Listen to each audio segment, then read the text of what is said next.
Can black people be racist? Okay. All right. All right. All right. We back. And today's topic is, can black people be racist? That's today's topic.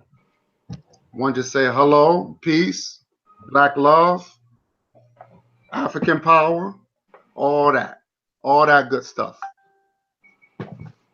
So I got my girl Donna, my brother Craig.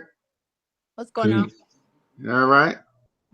Now, the question is, can black people be racist? Craig, what is your thoughts? Can black people be racist? Okay.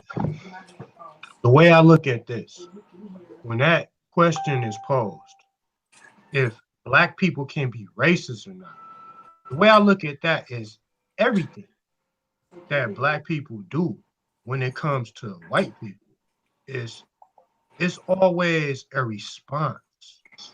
Because if we look at the history of black people here in North America, if we look at the history of Jim Crow, and this is not nothing that happened a long, long time ago. Like these covert white supremacists try to, pretend that slavery and subjugation of people of dark skin is something that happened 200 and 300 years ago. We could look back, if we go back just even one generation, we don't even have to go back. We can look at the Rodney King case, for an example. This happened up in the early 90s. Right in the early 90s, a black man was pulled over by the LAPD and beaten senseless. Beaten senseless by a group of white cops. And these cops were put on trial for police brutality. And they were exonerated, judged by a jury of their peers. 12 white people, 12 white racists let these people off the hook. And if we played the video, it is a guarantee that no way on this world that, these people should have been let off. So let's go back to the original question. Can black people be racist? How can we be racist when, everything has been stacked up against us in this country? There's no way possible that we can be racist. All we do is just respond to racism against us. Right. So no way. All right. I want to add on something. First of all, we gotta find out what is the word racism. Oh, my girl Courtney's in the house. Hey. Hey, Queen. How you doing? Hey. Hey, King. How are you? Thank you. Hey, sis. Thank you for inviting me. I'm so sorry I'm late. I'm literally waiting for a basketball game to start at the gym. That's so I right. said I got time for this. I got time. Amen. Let's get it. So catch me up to speed. The question is, well, we just started actually, so it's good timing. The question. Okay, is, perfect, yeah. The question is, can black people be racist? That's the question. No, absolutely not. We have too many cases that we can refer to throughout history where we know that race plus power equals racism. Now, I would say in instances where before there was integration, perhaps during segregation times, yes, maybe by when we were able to have our own communities and we were able to function with our own wealth, then we could have afforded to be racist. We could have afforded to say, no, we're not going to take your we're not going to take your commerce. We're not going to accept that over here. But this has not been the case, you know, since I know I've been living, you know, and I'm going into my 38th year of living. So I think that this is such a ridiculous question. And I think also, too, I'm always very observant on when this question is, when it comes up. And it seems that it always comes up at times where we should be paying attention to what's happening with non-Black. So you're talking about the people that are getting paid the least, okay, that have been redlined out of communities, that are the most oppressive. The question always comes up to, oh, we're racist. I think that's always so absurd. So I'm always very mindful of when this question comes into play. It did a lot too when Barack Obama was elected, or African Americans racist, you know, because so many people were saying they were only voting for him because he's Black. That doesn't make it racist, you know. That's definitely, you know, and not only Black people elected him. So it's not to say that that can't happen. But I will say here in this time in the United States of America right now, it is not possible for any community that I know of that is economically inclined, economically progressive community, and it's run by Black people, that it's possible for that to even be a reality. But Donna asked a good question earlier, because she said that if she had her own company and she just hired her own Black people, does that make her racist? You know, because of the system around her, the white supremacy system. You know, she want to focus on her people, so her people can come up. Does that make her racist? Right. I know. I think that's preference, and I think actually that is necessary, because if we ain't hiring us, who is gonna hire us? You know, exactly. And you know what's funny about that question too, or ironic? Unfortunately, I have been in situations. I went to a historically, you know, Black college university. I went to Florida A&M, and I attended Florida State. So to see both sides of it, right? But the thing of it is that when I am around Black people, I tell you, and especially because now I live currently in Miami, Florida. And it's also where I serve on the council here in Miami. But come from Philadelphia, there was never that feeling, or there was never that question of, if it was all Black brothers sitting at a table, Black brothers and sisters, nobody ever said, hey, how come there are no white people here? Right. But down here in the they're like, well, did we invite, did everybody get an invite here? And I'm like, no, because the things that we're discussing, Jennifer and Julie don't have any input that is going to be of importance. Now, I'm not saying in everything that our communities are doing. Yes, they're because at this point in time, we do need that assistance sometimes. But not every discussion is going to be necessary to include people that don't look like you, because they just don't have your issues. They don't have your concerns. You know, I'm right now we're facing a bit of a legislative battle here in Miami, where the predominantly non-Black area, they're basically millionaires. And in the Black area where I live, where I reside, we're losing, not only are we losing our quantity, like where we used to have a lot of people in this area, we've been displaced and gentrified, but we're also, every year, we're getting further and further back closer to that poverty line. Wow. So you can look across the street and see, or look across there's a street that cuts it off called McDonald. You look across McDonald and there's absurd amount of wealth. You have, waterfront properties. I literally just was over on this side because I'm looking for a new residence, and I was over on the other side, getting my lottery coins together. And there's property over there that's 1.6 million. Wow. And you're talking about the average home over in the area that I currently reside. You're looking at its base price is maybe $267,000. Now, mind you, that's what they'll sell it for. but then developers will come and develop it for far more than that. Right. And so that was one of the reasons that I was compelled to run for office, in order to protect this community from the onslaught of very greedy developers. But it's funny how, like I said, we're having this conversation. You'll have nowadays, I hear the question asked more from black people to black people than I do hear white persons saying, this like they're almost afraid to even ask the question. But you'll hear sisters always talking, we invite so and so. Why didn't we invite so and so? So Yeah. I'm a hard pressed no on that. Right. Wow. Deep. So That's deep. yeah.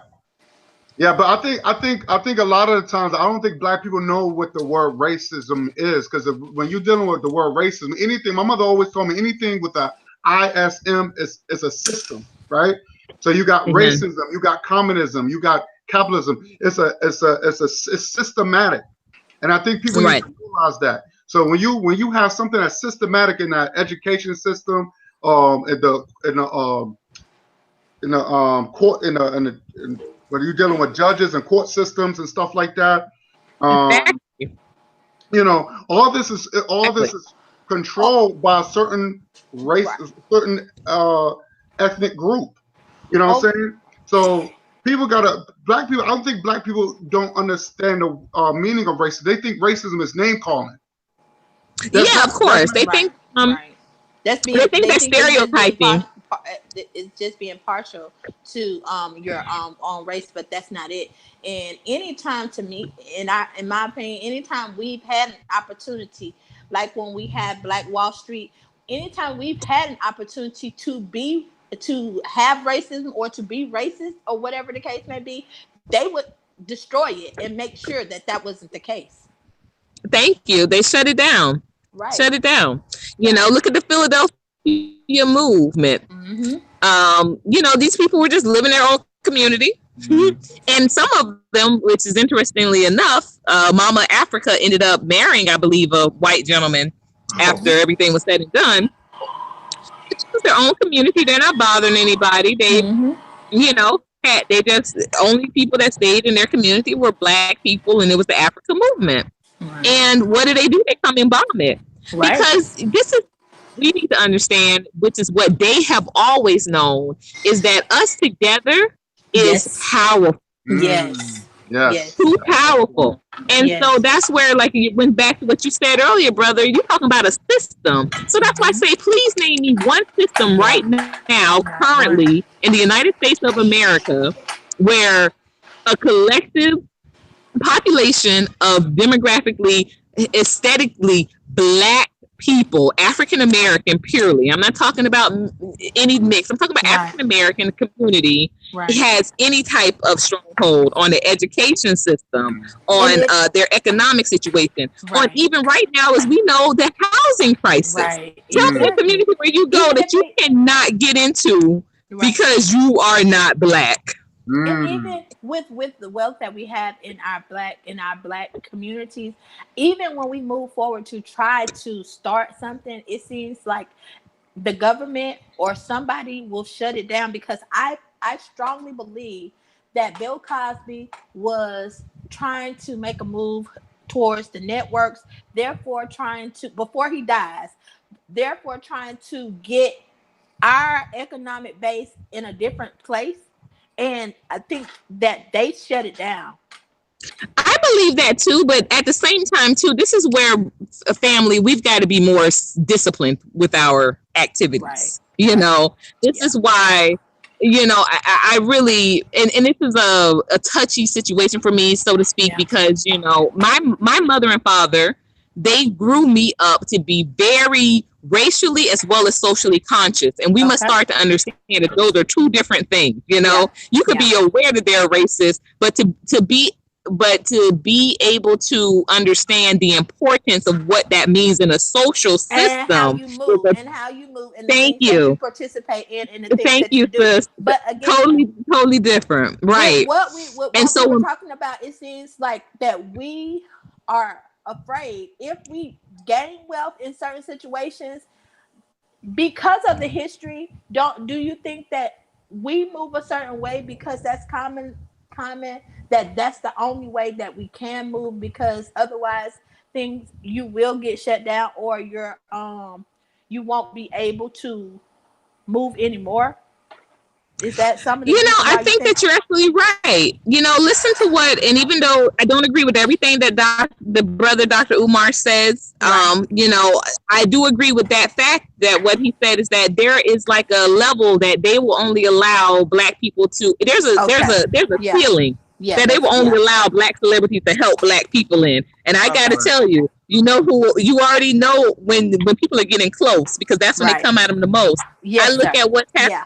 What's happened the past couple of years with even LeBron James. Mm-hmm. I said to my sister the other day, I said, how did this man become so hated? And she said, because Courtney, he's too Black. It's not enough that he's making a lot of money or he's an NBA player. Right. It's the fact that, okay, he has a Black queen for a wife. Mm-hmm. Okay, he's always been with her. He's got these Black boys that he's raising to be very, very much aware of their Black, their power. Sure. He has put his friends through school to run his business. I said if anybody is racing towards that of being able to be racist, it probably would be someone along those lines of a LeBron. Right. I'm not even looking at the Colin Kaepernick, because as much as I appreciate what the brother is doing with brazen awareness, at the end of the day, right. Thank you. For what LeBron James is doing is so powerful for the next generation, especially because he's so relatable. He's got his hat going. He's got the culture. He's got the eye and the ear of the culture. Okay. And so they have to continue to try to find something to bring this brother down. Mm-hmm. I look at how he's being heckled. I look at how he's being hated. And I say, well, this just don't make no sense, because he is good. It's not like he's overrated. It's not like, he is good. But that's really what it boils down to. Some people don't want to move that way, because you know what? If I move that way, the sooner I get to it, there's realness in the saying, more money, more problems. Exactly. If I get close to securing that bag, that's the sooner somebody's going to try to discredit me. Right. They're going to bring up, that I was on drugs. They're going to bring up that, I don't know who my dad is, or, they're going to bring up what my mom was doing. And I tell you, that was one thing, too, I said that was so powerful about LeBron James, that even with having good God Gloria for a mama, he loves his mother. Right. He said, I'm not going to throw my mom under the bus. Right. If I got to move to another city, if I got to get the gentleman off the team, then that's what I do. But this was me and my mom. She's the team mother.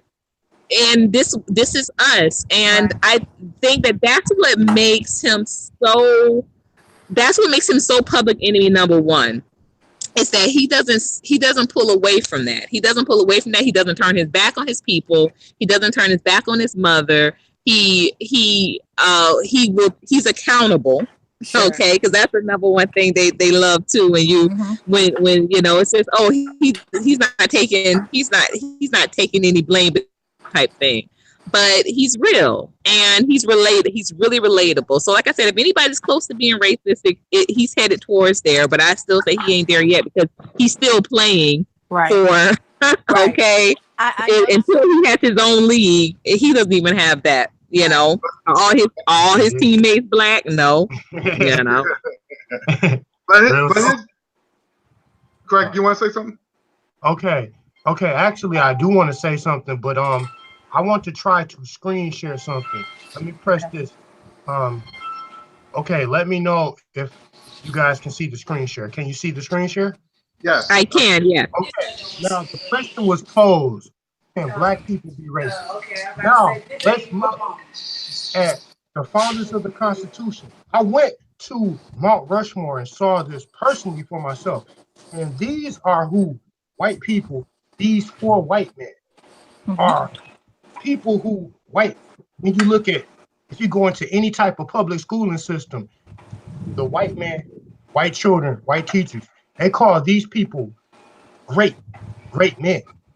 Now, if we look at the first one, George Washington. George Washington had teeth not made of wool, but slaves. So that means that George Washington and his Wow. Yeah. he actually, just imagine the pain that, our brothers and sisters went through. Because, back in those days, like, when the Constitution was founded, we were considered like, 3/5 of a human being. So we were considered nothing but cattle, nothing but, a commodity that anybody with white skin could just come in and just claim ownership of. So Amen. when we talk about can black people be racist, how can black people be racist when the whole history of the founding of this country was built on oppression? Now, now let's go. Who is this next white man? This next white man, his name is Thomas Jefferson. Oh, wow. Thomas Jefferson was a pedophile. Sally Hemings rapist, Thomas Jefferson spent years raping his slave Sally Hemings. And others. Others. Remember, they had a daughter, and he was having sex with the daughter. People don't like to, it goes deeper than that. That's how I said this ain't no love story. This ain't no love story. He was having sex with his own daughter. And this is what I'm saying, that when we get deep into the massacre and the real life foolishness of white people, they're gonna shut your mouth down. Right. Come on. If we But if you look at any textbook, you go into any public school, nitty-gritty of it. Yes, the white man is putting these white men, these 4 white men, at the forefront like they're somebody to look up to. These people were rapists, murderers, of people that look like us, our ancestors. Come on. Okay. And when we really understand and appreciate our collective power, this is why I say it's so crazy that we're going through such a housing crisis, because this land is ours. Like, purely. That's what they don't want us to get to the real truth. The land literally ours. Is ours. Even with the plantation homes, I say, if everybody check it, y'all, if white people have died off and if people were the property, and now there are no longer any white members of that family, then guess who that plantation home now belongs to? We stop looking at we stop following the trail, and we just say, oh, they won't give it to us. It's ours. I'm gonna take you deeper than that. Because what I was investigating and finding out is that a lot of this land that they took away were black people on it. Some of us were already here. Right. Some of us were already here, and they put it in the history books and say that it was Native Americans. We are indigenous black people that were. Some of us were already here as indigenous black people. They made us slaves from Indians. The rest of them, a lot of them, they killed off. But all of the Cherokee. That's what I was just telling Guy about. That I was looking up my family history, and that my last name is Whitehead, and we came from the Choctaw Indians from down south Alabama and Mississippi and things of that nature. Like, that's why it got so ugly in Mississippi, and that's why it's so bad in Mississippi and Alabama, because those Indians wasn't having it with those white people. They had to really get grimy to take them people's land. Mm-hmm. Amen. This land is ours. Yeah. Come on, and I be sitting in these meetings, and it's amazing. You hear the white folk talking, and they're like, "Well, this would just be so wrong for the city to take our property because I've worked very hard." And I'm looking at them like this, girl, right?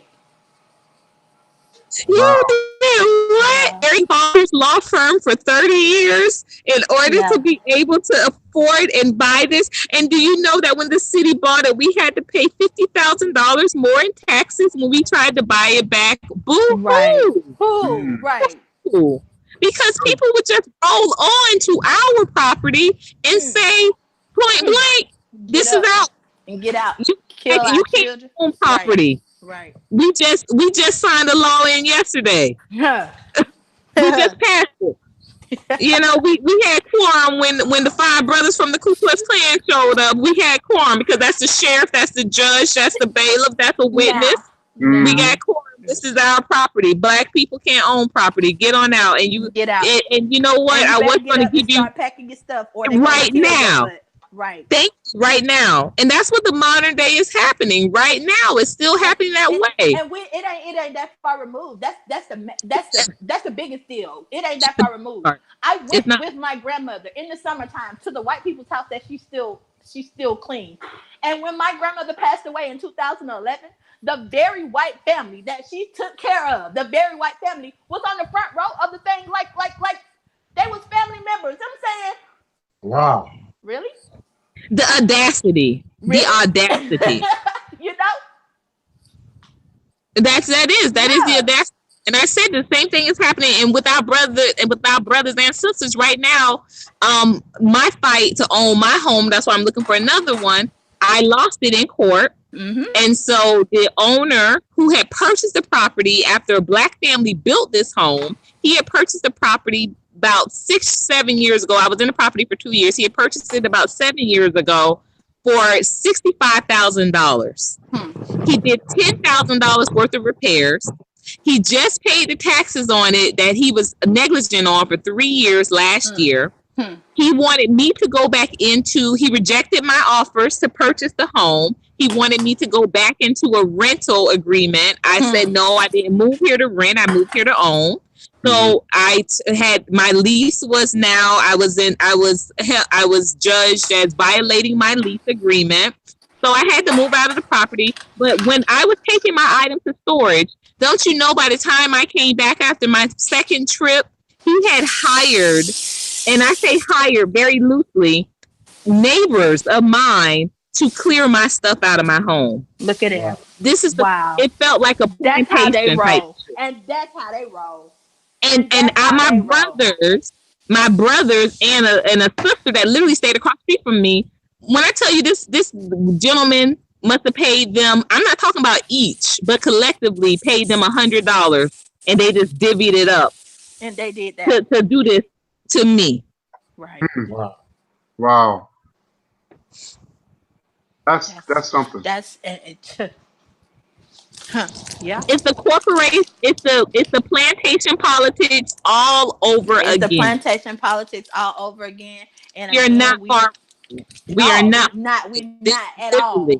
Not. And the fact that you so cheap, brother. Really, really, he could give you a couple of 20s to do that to a sister. Facts. Wow. Yeah. And that's it. This is it. Oh, we can have we got 1,000 of them. You know what I'm saying? And that's what I was saying to them, that I look at my Black people.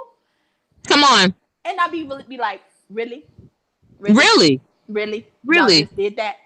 Like, just need to get some shirts that have the word coon with the big, that's okay. It. I'm not gonna have to talk verbally. I'm just gonna start wearing my emotions, wearing my feelings. Exactly. Yeah. I'm not gonna have to say it. I'm not have to call you out. But that's what's the problem. Too many of us are conditioned, and as long as we're trying to chase a little bit of a dollar, you always gonna. That's what my mom and dad always taught me. One thing they always said is that never. Black people, we may know the price of everything, the value of nothing, but never put a dollar amount on anything that you love. Never put a dollar amount on anything that you love, that you hold dear to you. Never put a dollar amount on it. I wouldn't do it for 100, but I'll do it for 1,000,000. Right? Really? Okay. That's true.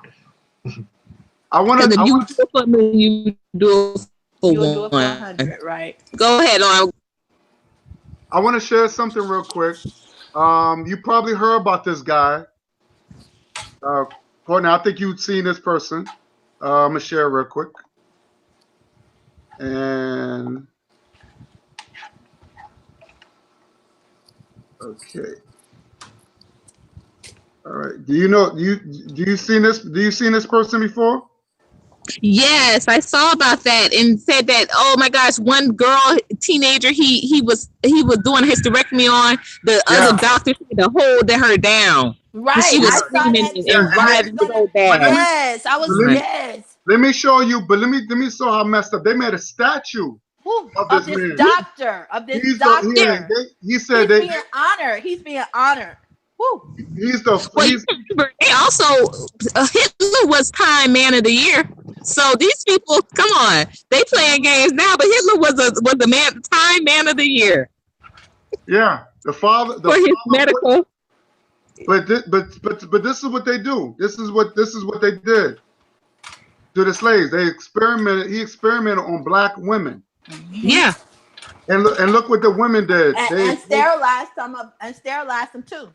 The women came in and started protesting and putting like the medical gowns, with the blood on. showing the same blood. Yeah. So sad. Like I couldn't believe they praised monsters. Yeah. Right. They praised monster. He's a monster. But that's who they they made a are. statue But of this that's dude. who they are. Yeah, they praise monsters, but Mike Vick had to go to prison though. Can we talk about it? Yeah. Can we talk about it? Can we talk about it? Mike Vick had to go to prison, but they guys can get a about statue some dogs. About some dogs. Yeah. About dogs. Look at this. About dogs. It's just crazy how they make monsters and they get mad. They was getting mad like the Robert Lee statue. These white people got mad. Mm-hmm. Definitely. I can't believe this. America, and that's why I think we've got to start getting mad that we don't have our representation. We got. But at the end of the day, like I said, I don't want a statue. I'm talking about seriously appalled. I want my land. I want my land. I want my house. I need it. I need my reparation. I need my land. I don't want to have to. This living right here is to. I know this might sound dramatic because I don't know what, but it feels like death. It feels like death. If we ain't living free. We're not. And people think freedom is being able to go and buy a bottle or something. Right. These priorities are so freaking off. Right. We don't realize what type of that we're in a depression. And we're in a major depression, and we're moving our children. And what for? If I'm already feeling like I'm choked out, what for do my grandchildren or my grandchildren's grandchildren have to look forward to? Oh. So come on. Sad about that. So I'm gonna ask you a question because I feel like if we make our kids too black, like what is if because white people are afraid of blackness, right? They have this fear of black, right? Like black cat, black ball. No, but that's not fear, that's guilt. That's guilt fear. I think it is know what? Yes. I've been doing this. I do youth curriculum and I've been doing this for years, but most recently, about a month ago, I presented this to my children. Now I've been doing this with other youth, but I had never really presented this to my kids. So follow me real quick because it's kind of like it seems like it's complicated, but it's really simple. I don't kill roaches. And people often ask why. They think that's kind of weird. Why. I can understand you. I understand that. So I was breaking this down to my kids because the other day, like I said, we were moving, so we were packing up some things. So kind of when you reveal in certain cracks, a roach, it came out, and so it was a big one. Oh my gosh, and it was horrible. It was a water bug. I'm down here in Miami, y'all, so we get a big water bug, and it's a single family home, so it's close. We had a good amount of foliage on both sides of the property, the front and the back. Right. Okay. So it popped out of a crack from the garage, and so everybody was scrambling. And I said, get me a napkin. I'm going to just get it. And I'm going to take it out. But as my son was running, he actually squashed it, and I felt so bad. And they were like, "Mom, why is that a big deal?" And I said, "Listen," I said, "let me ask you something. How long do you think it would take for you. I said, well, the roach is it's a living being. It's something living. And he wasn't trying to kill us. He just grossed us out, but he wasn't trying to hurt us.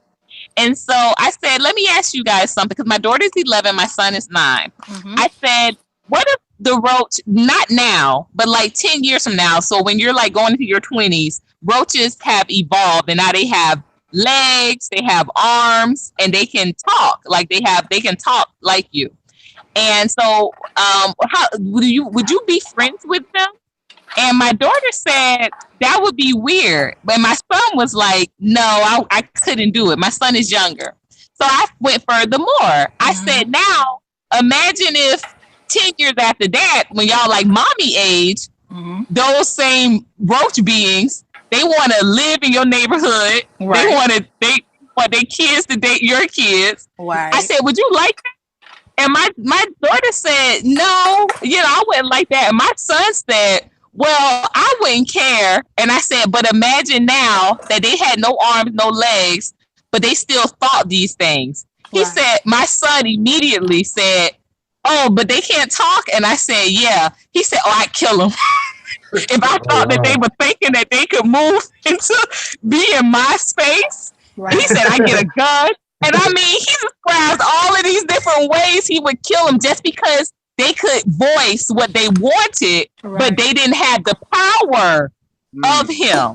And my daughter got it immediately. She said, so Keon, mom's saying that's how white people feel about us. Y'all, I'm done. Wow. I'm done. Bam. She got that at 11. She said, mom is saying that's how white people feel about us. It's okay to have these feelings and thoughts when we can't do nothing. But y'all done organized? Y'all together? Right. Oh, y'all think, no, that's when you're dangerous. That's when we gotta that's when we're scared. But because we have nothing, that's why collectively, and I'm not talking about, I'm self-depreciating. No. I'm talking about collectively. No, I understand completely. Because we are weak collectively. Certainly. That's why they'll beat us. And that's why where's the the repercussion? Right. Come on. Exactly. Who you gotta answer to?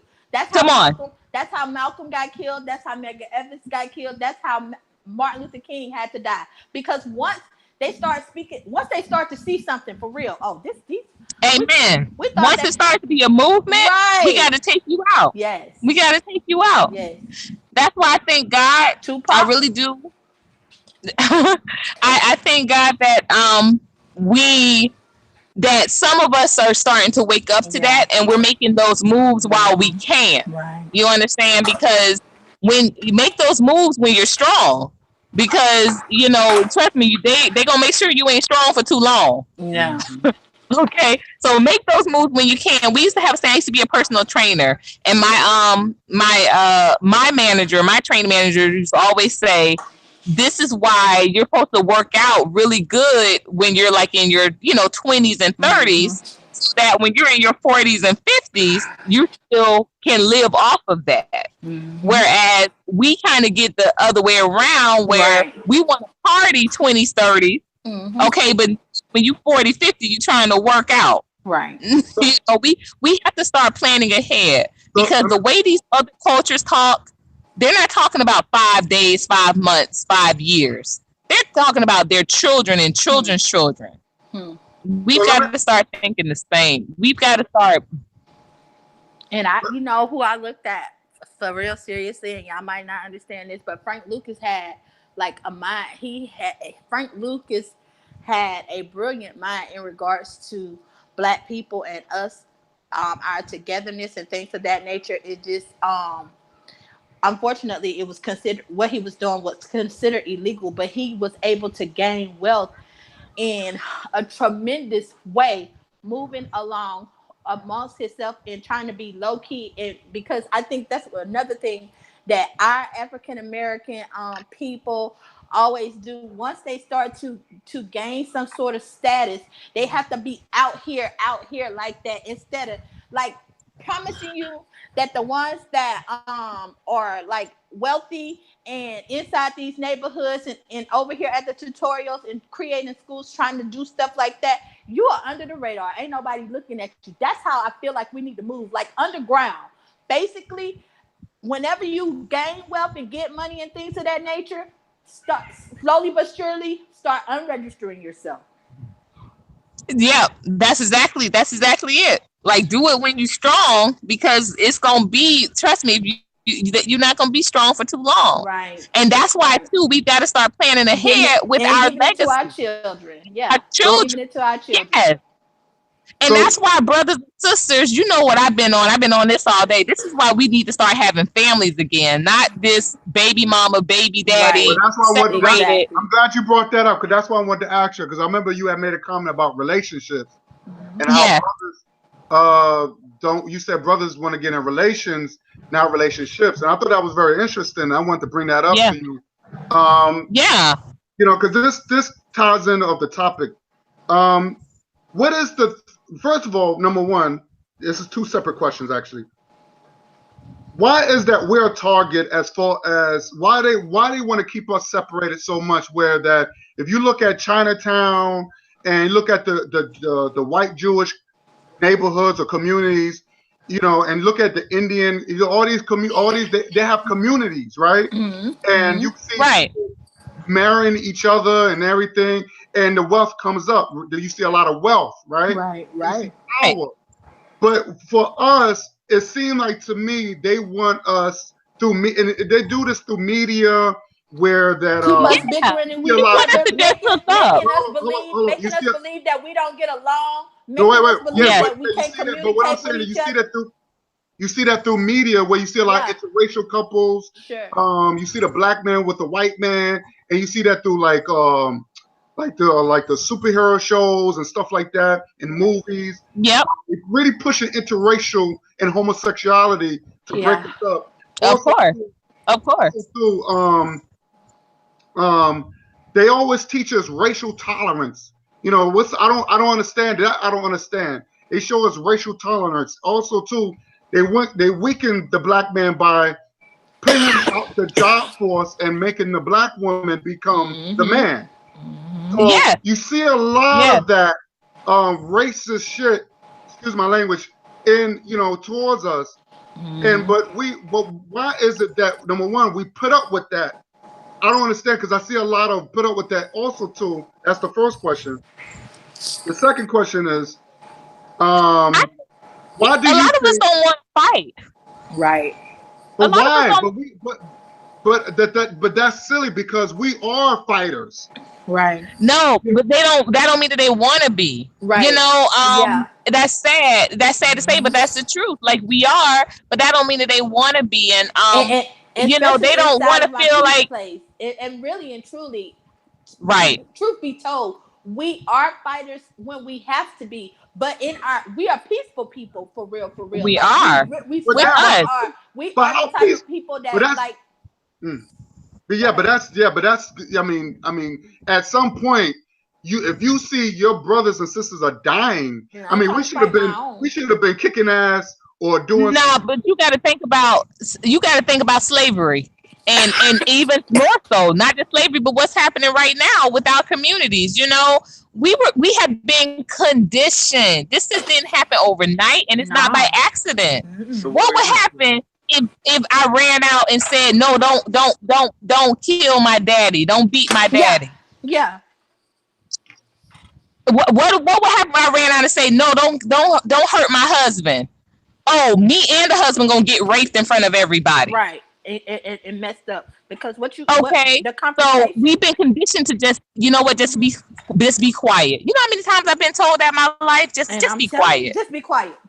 Wow. And you know what? That's our own people. For all intents and purposes, you know why we saying just be quiet? Because that's what I tell my son. Okay, if he got to go to court, you done got stopped for having a crumb of weed, and you got to go to court, and then he's saying for 2 years you stay on probation, and you have to do all of this in regards to this little crumb of weed that they done got or whatever. Thank you. And And then as soon as he had a car accident, and he hadn't been finished paying his probation. Apparently, we thought he was done and he had finished, but something was going on with the probation office, and they had him in that he still hadn't finished paying. So they put out a warrant for his arrest. He had a car accident, and the police took him to jail, and he just had a car accident. And then wow, he said, "Mama, I'm gonna get a lawyer. I'm gonna get an attorney." The attorney costs $1,500 to get an attorney to say, "Oh my goodness, this thing's supposed to have been done and through with." First of all, they shouldn't have even arrested him for that crumb of weed. It should have been a fine or something. What really? Right, because it's not supposed to be with no intent to sell. If it's under a certain amount, it's supposed to be no. Right. Yeah. You clearly see it's personal use. Yes. But right. And it's just like, just leave it alone. Is what I'm saying. Because if you do, especially, I don't live in Douglasville anymore, and I'm saying you do too much moving around about it, them white folks will put you to sleep. Just leave it alone. But you hear it right there, and that's why the same thing. You know how many people? And let me tell you, from my house, because he would not allow me to go back into my home, and these brothers, instead of putting my thing to the side, let me tell you, my Malcolm X framed picture was stolen. Wow. I had and I know that he conspired with them and let them know, hey, you can take what you want, type of thing. Right. Wow. These brothers, that's I'm sure that's what the case was. He wanted to make sure I'm sure, because like I said, I was going to storage. Thankfully, I was already living off site, but I was just going to storage, just taking my things in, because I don't have a truck. So a neighbor of mine, we were taking my things in, just like piece by piece. Yep. And so by the time I got back, like I said, I know he conspired with them and let them know, hey, if she go back in that house, I'm not giving y'all this money. So first of all, brothers, if y'all were really about something, if y'all were really about business and not just trying to get a little money for, like you said, a crumb of weed, y'all would have brought my y'all could have put it to the side. And y'all could have said, hey, Aaron still got his money. Okay? Yes. But no, y'all want to make sure that y'all getting y'all $20, $40. Right. Wow. That's what hurt me. And then the hurt becomes anger. You just get sick of our folks sometimes. I just can't. Thank you. And then look at the mindset. So one of them, there was a mattress. Because my kids had a bunk bed. So they asked me if I wanted to take the mattress because it was brand new, and I said no. They sleep mostly in my king bed, and I already have a day bed in storage, so they're fine. I don't need that mattress. So one of the brothers said, "Oh, we can take it back to our house so the hoes can have something to sleep on instead of the floor." Wow. Do y'all hear me? See, oh my God. So the hoes can have something to sleep on instead of the floor. I want to know what women are laying down with this mindset. That's reality. And that's what we talk about. We talk about relationships. Because when I first moved to the Grove, this was a brother that I was like, wow, he's tall, good looking. When I first moved here, this was 7 years ago. And then and I'm wondering, why hasn't this brother ever elevated? Mm-hmm. And this is the mindset. Right. So, but here's one with the actual about the relation, because you got some good brothers that's very conscious, and they want to unite with sisters that's also conscious. But it seemed like to me, there's this ego tripping between the genders. You got sisters that wants to be the boss, they wants to have the control because the white system is telling them that you don't need a man to you could overpower a man. You don't need to listen to your man. No, let me tell you. I see that a lot. Married before. And so I can honestly say I grew up in a 2-parent household. Okay. Now my mom was very boss. Mm-hmm. She was very much the boss. But I tell you what, because of that, I never wanted that. You understand? I'm talking about the moment me and my ex-husband got married and we were nothing. I was 19, he was 21. I was like, I don't want to work. Right. I don't want to work. I want you to go out and make the money. I really think that that's embedded in you. That's embedded in certain women, in certain black women. It So is. you can't tell me, Thank to you. downplay my Speak dude, on it. because it's Speak inside on my it. soul to be his partner. And some Come of them, on. it's just not there. It was inside my soul to follow my dude. And he I led me ain't wanna into work. the abyss. He led me into the abyss. You know what I'm Come saying? on. Unfortunately. And he was the one that was like, well, Courtney, for a couple of years, you're going to Right. have to, because we got to get Sure. ourselves situated. Sure. And so, Some I dudes did. bought into the bull crap. Thank a lot you. Of dudes. A lot A of lot of speak on that, sis. That's true, and that's word. There was only one time in my life where I wanted the gentleman. I was like, look, because and the reason why I told him that I would go out and get the money is because he was in school. Right. And I felt like he was trying to. Okay. Right. He was trying to show me something, but he was getting these little bitty jobs. Like he was working at a bakery, and then he was working at a movie theater. And I said, that's not just focus on school. I'm working. I have a good job. I work for the city. See? And I said it just made more sense, because by the time they calling you in when they want to call you in, his manager, he was in his 20s and his manager was 16. I said, you don't even I don't want you to have to go through that. And this is the voices, these are the voices of black women that need to be heard in some cases, where that might be the overall stereotype, sir. Guys, that's true. That might be the overall stereotype. But again, and even after me and my husband no more, and even with my kid's father or whatever the case may be, the guys that I dated, when I say that you have to come and pick me up, sir, if you want to take me out on a date, then you have to make the plan. And whatever the plan is, I'm with you on whatever you're choosing to do. I don't mind very much. You better speak on this. You better speak on this. I'm trying to be in. And it's very difficult for the guys to even understand what I'm saying. You can come and pick me up. Come on. So speak on that. And the reason let me tell you, that's so powerful what she just said, because I don't have a car. I don't drive. Have a car either. Me either. I don't have a car either, right? Hello. And guy said,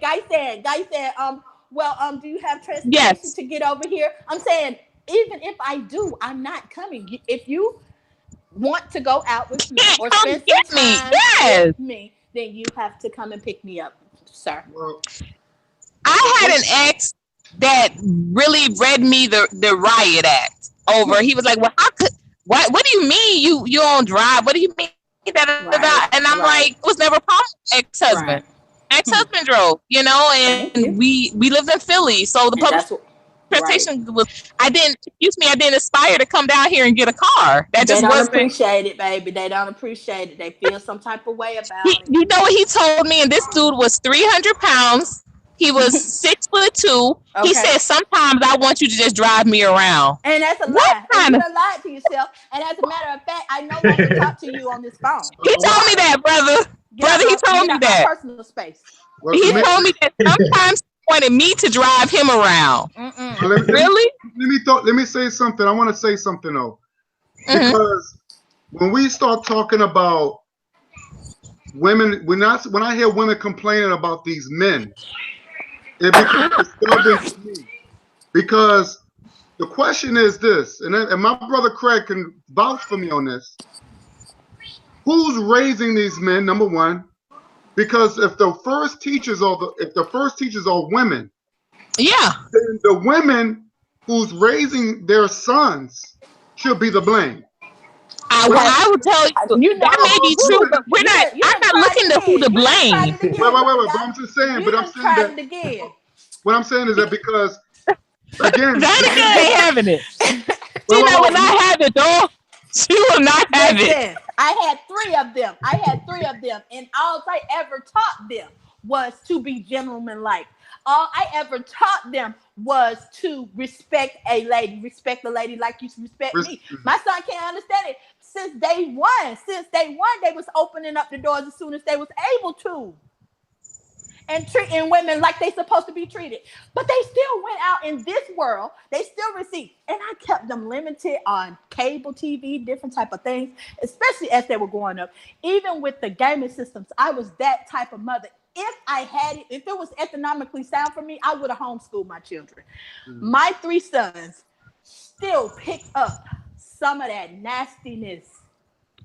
That's a part of this world, sir. Okay. From the culture. Yes, and then sir, because I grew up with my mom and my dad. And my dad always showed the utmost respect for my mom. That's all I know in a man. Me too. I had a very good father. My ex-husband was very good to me. He was raised by a mother and a father. The men that I find that do have these issues, I'm not even kidding, they were raised most of the time, 9 times out of 10, by single mothers. Mom. Yep. And but the word that you used that caused a little concern there, brother, was when you said the blame should be on the woman. Right. Well, what about that man that should have been in that household helping her raise that son? I can answer that. All right. I can answer that. I'm not excluding the men. You know what I mean? Of course, because that's their seed. You don't leave your seed. You know what I'm saying? I totally agree with you. But what I'm saying is this. You know, I was raised by a single mother. You know what I'm saying? Okay. And she taught me, she instilled in me.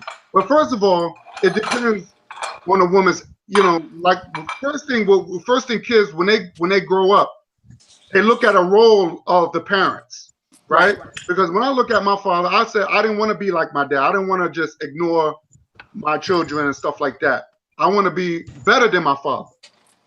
Number one, I see wedding pictures and stuff like that. So I see a foundation. I love family. You see what I'm saying? So kids, when they grow up, they're very observing what's in the house. They like to see pictures. They like to see this and that. And this, and I'm going by my personal experience. So I was like, well, I want to be married, and number two, I want to marry a black woman. Amen. My mother was black, and she was strong, and I needed that. So right now, I have my wife. She's a black woman. She's a sister, and I have 2 beautiful kids. So that's what I'm saying. I needed that in my life. I needed that foundation, and I wanted to work because I wanted to set an example. Now, even though my parents didn't, you know, they didn't stay together, but you know, my mother, she really instilled in me because I always believed in honoring thy mother and father. I believe in that.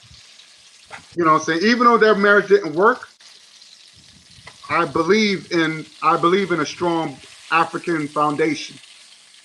So what I'm saying is that a lot of these mothers, they're remember if a lot of these mothers that had children, they were young. Guys, I just want you to understand. I just want you to think about the reason why you feel that some of the women that have racist sons to be, again, most sisters that I know, even in the projects, because I've been over there too, even in the projects, want to bring up children that are good, responsible citizens to the society. Situations and circumstances, and even what the children buy into. You see what she was saying about the roach. Like one child got it his way, and the other child got it her way, and it didn't mean nothing against her as mother, as teacher. Amen. But some of these, but what about the look? I watch the videos. I'm not saying all women do this. Keep on loving for them. What I'm saying is that I am not saying all women. I'm not saying that. Because you got some very good sisters, and I can see it through the kids. Even the ones that's in the strip club, guys, they good women too. Right, but I'm talking about. I've seen. You. Let's not pretend that children are having children. Let's not pretend that still don't go on. Right. And remember, when we talk about the system, when things are systematic, you have a system that would break up. Peace, my brother Talik is in the house. Talik is in the house. How you doing? Hello. Are you there? How you doing, everybody? Hello. Khalid? Yeah, do you? Yeah, I Yeah, hear you, brother. We hear you. Yes, sir. Yes, sir. To the conversation, y'all. Just kick it out. Matter of fact, I was trying to on the conversation. I had to switch over because you know you can't do it on I was on that Firefox browser, having Right. difficulty joining the conversation, so I had to switch over. But I was just complaining about the brothers not having no cars, don't want to come pick them up. No. They had cars. They had Issue. cars. The Each female. one of these guys had The cars. females didn't have They had cars, cars. and the brothers Right. had a problem that the females didn't have a car. Right. I went to go see Right. Black Panther with the brother, and even though we met at the movie theater, he was like, "Well, where'd you park?" And I said, "I walked up from my house." He's like, "You walking?" And I was like, "Yeah, Yeah. I live in the neighborhood." And he was like, "You don't have a car, sis?" And I'm like, "Nah." Right. That was just, he couldn't wrap his mind around that. Right. So, needless to be said, that it was only one date. Right. I'm glad we saw Black Panther. I'm glad I got to see it. But it was amazing to me how big of a deal that is, and especially down here in Miami. Mhm. It's a real big deal. Like, they can't understand or fathom why would you do that? Why wouldn't you have a car? Why would you put yourself through that? Now, it don't matter that, okay, yeah, I'm educated. Yeah, my kids are taken care of. No, I'm not with, no baby daddy type syndrome. My ex-husband takes care of his kids. My ex-husband's a lawyer, professor, all of that good stuff, yada, yada, yada. I come from a good family. I'm celibate. I'm not out here slinging, whatever stereotype that you have in your head. It's not that of, just okay, but it's something that is in them that is like, that's a part of a status, or it's just a prerequisite that the sister gotta have a car. And I told you, the one guy told me he wanted me to drive him around sometimes. Like, wow, do you want to have a period sometimes too on a monthly? Do you want to carry baby? Like, dude, why don't you want to be like manly? Because I knew when I was growing up, there were times that my dad used to be like, "Roz, just let me drive." And that was kind of like that was a little bit of a battle between them. Because, she'd be like, "Nah, I want to, drive." And I could tell what my dad was meaning, that let me lead. Right. Let me be the man. That's why I said down here in Miami, guy, it is something totally different. It's a different animal down here where they almost are resentful of the feminine in you. They want you to be out there getting a job, and driving around and stuff like that. Come on. When we got in the car amongst our family, my dad always drove. If my dad was there, he drove. But where is it coming from? Someone's teaching them that, or they're getting it from somewhere. You know where we got it from? The public school system. That's where it's coming from. It's coming from the people that's teaching them, and that's white people. That's good. Oh, yeah, that means freedom. Yeah, look how they look at, they liberate with that country that Iran, where the women can drive now. They're like, oh, yeah, for the first time ever, women behind the driver's seat. Them people doing just fine. Yeah. Well, doing with their cultures. Well, what about the feminist movement? You don't think they're the cause of that? Oh, I want to be independent. We can not with us. Not with us. Not with us. Because like I said, I don't know too many sisters. I'm telling you, and I come from a family of, I have 5. We were literally the Cosby Show, except my daddy was no Bill. Don't get it twisted. Too. My daddy wasn't no Bill either. I got 5 too. Amen. And I'm Rudy. I'm the youngest, and we had one boy, my brother. And yes, my oldest sister to this day, she's a hardworking woman. She's a teacher. My second oldest sister, she does curriculum. My sister, my brother is an engineer. My sister before me, she does a community mobilizing group similar to mine here in Miami. But nobody grew up saying, "Oh, we got to find a job. We got to find a job." Like my mom worked. We saw my mom literally had a stroke on the job. So that stuff is real. That doesn't appeal to me. I didn't want to die on a job. Right. So you can't tell me that I had I just wanted to get a job and run a household. That did not sound like a good idea. That don't sound. I didn't want that responsibility. I never did. I'm mad now. Again, I could reach back and say I'm mad now too about that. I'm mad that I have to think about and figure out and make sure that I have to have the rent and this pay and that pay and all those things done. Because all I really want to do is be sewing outfits. All I really want to do is be painting pictures. All I really want to do is be teaching my children. That's creative. That's a women's spirit. And like I said, I remember when the Miss, you want to talk about where to blame it? Remember when all of those Miss Independent and INDEP and all that dropped? That was conditioning. That was conditioning. So that's what type of women you should be looking for. A woman that is conditioning. You said where I come from? Her own house. I remember one dude going to hit this, and in hindsight, I may have should have given him some play because he ended up like all liar. He was seeing a girl, and he said, "Oh, you're so different from her." And I said, "What do you mean?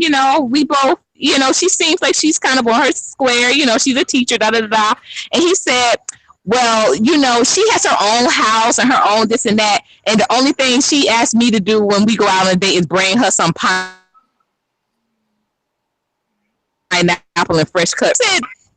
It's like the least that a woman asked him to do, that's what made this man like her more. Right. But yet we always hear on the flip side, black women, we too independent. We want too much. Yeah, my kids probably used to tell me. Yeah, we too independent. We too independent. We don't need a man for nothing. And I said, I don't know what women they were running into, because I know plenty of women that need the rent paid, the water bill paid, the cable paid. I don't know. And I remember, when I first met a gentleman I was engaged to, we were dating about 3 months. We hadn't been, active yet, but we had been dating for 3 months.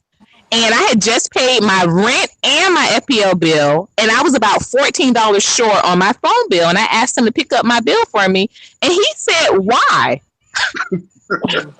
I said, "'Cause it's due.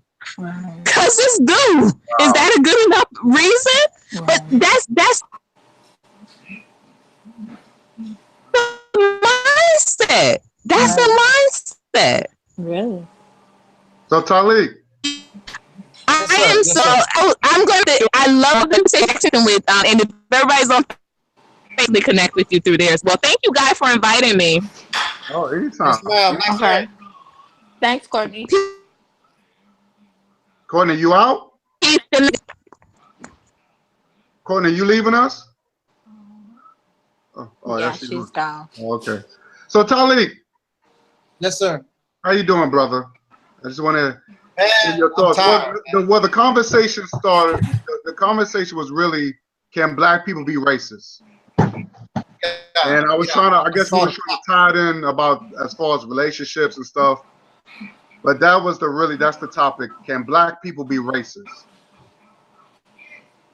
Yeah, well, I listened to some of that, and really y'all covered that. It's not too much that you can really say. I will say this, that down through the years, that definition, because the first thing some of these people would do is bring you up that definition. But when that definition actually, well, of course, all these definitions and labels and terms come from a cracker anyway. Okay? That's true. Yeah. And they can make the definition, they can change it at will and do whatever the hell they please. But those of us who lived during that period of time, like during the civil rights era and the early 70s, whatever, we know for a fact, and we know what the racism was. It meant Caucasian oppression based on skin color. That's what it was. Through, just like the brother was talking about, there are systems. Right. It's systematic. They are the ones who created race. Right. They are the ones who created race, thus racism, by themselves. Nobody else was involved in the process. Others adopted what they created. And the only ones who actually practice that racism is them. Nobody else on this planet set up systems against another or race. Right now, Nobody except them. this only Even to country, this day. this country right here, and those people are the only ones that practice that feel superior to something, right? So, you know, because it's funny how they have this thing called reverse racism. No, I know such thing. There's no such thing because now, you know, Too salty? you know, if you stick together or you hire your own, because they don't bother the Asians when they stick together. They don't bother the white Jews, you know, when they stick together, or the Indians. They don't bother them. Together is a power tool. But they don't bother them.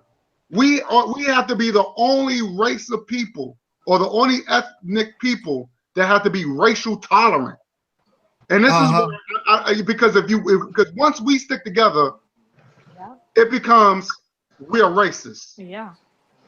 And I can't never wrap my finger around that. And even when you tell them, look, y'all got everything. Yeah. Let us get ours. That's how white capitalism works. Yeah. Right. We are the oppressed, you know, group of people. So there's no way possible that black people can be racist, because if you look at our history, like I was saying earlier, like if we go back maybe 4 or 5 generations, I mean, like our ancestors personally received like multiple whips on the back from the slave master.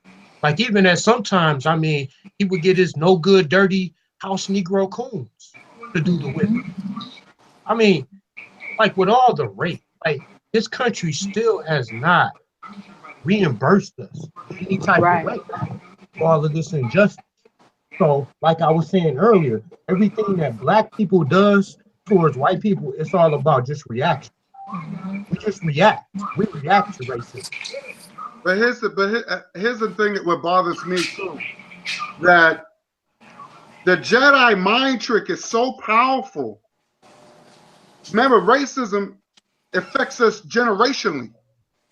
It affects us generation. It's a generational thing. So what I'm saying is this, is that the Jedi mind trick is so powerful. Even when we get on a job, we get on a white man's job. The black woman, particularly the black woman, she can't even wear her hair natural. No. She gets so scared she has to pop on a European wig. Or put a perm in there. Put a perm in there. I'm looking for a job now, and I just throw the perm in there. Right, just because she's afraid that she might get rejected. I have to. That's it. And matter of fact, it's so sad that it was a conversation me and one of the older sisters had. She was like, "Go ahead, put the perm in there, and you know, curl your hair until you get the job, and then as you on the job, you know, just even on the job, they might say something." But what I'm saying is this: I spoke to one sister, and she wore her hair natural. She finally took the wig out, and for the first time, she wore her hair natural. I guess she just got tired of wearing the wigs.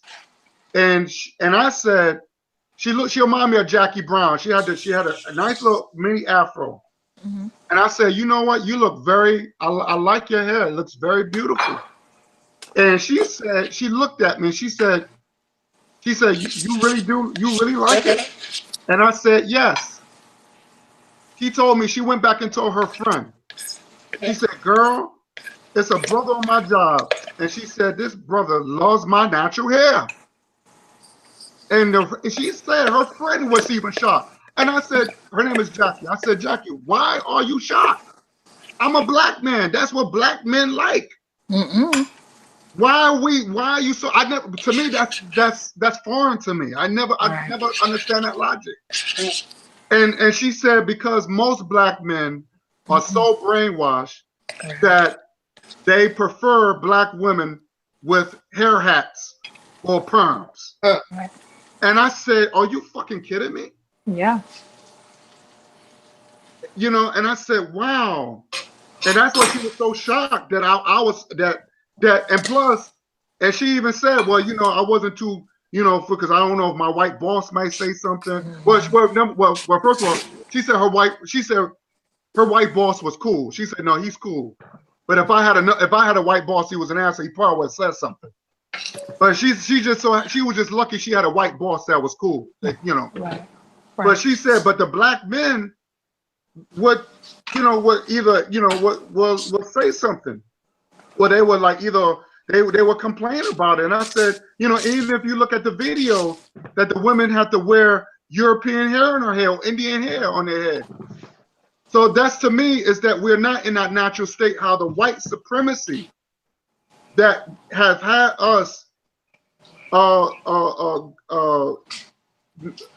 get away from our natural state. So if we wear a hair natural, or if we too dark skinned, you know, all of a sudden we become too black.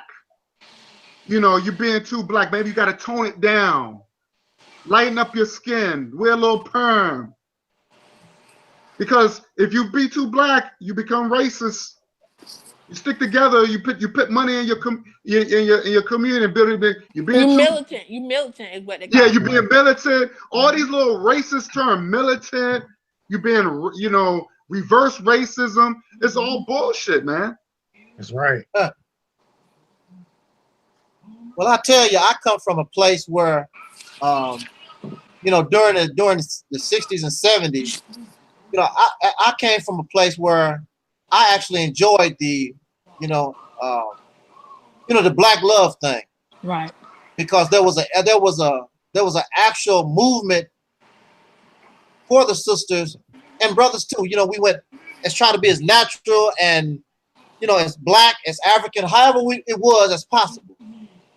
So, you know, of course, you know, sisters was permanent hair. I mean, the straight comb been around for a long time. Mm-hmm.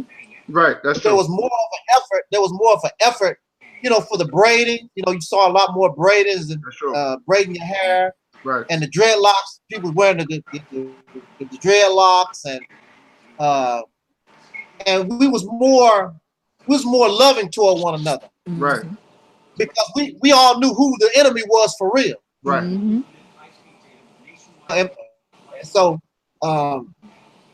this thing that I'm seeing nowadays, it's a result of integration. Right. You know, it's a result of integration. At the same time, I want people to understand, and I know they want to blame Dr. King and the civil rights movement was not to get up in some crackers' panties. Okay, the purpose of the civil rights movement was simply, look, I'm a citizen, damn it, you're gonna treat me like one. Right.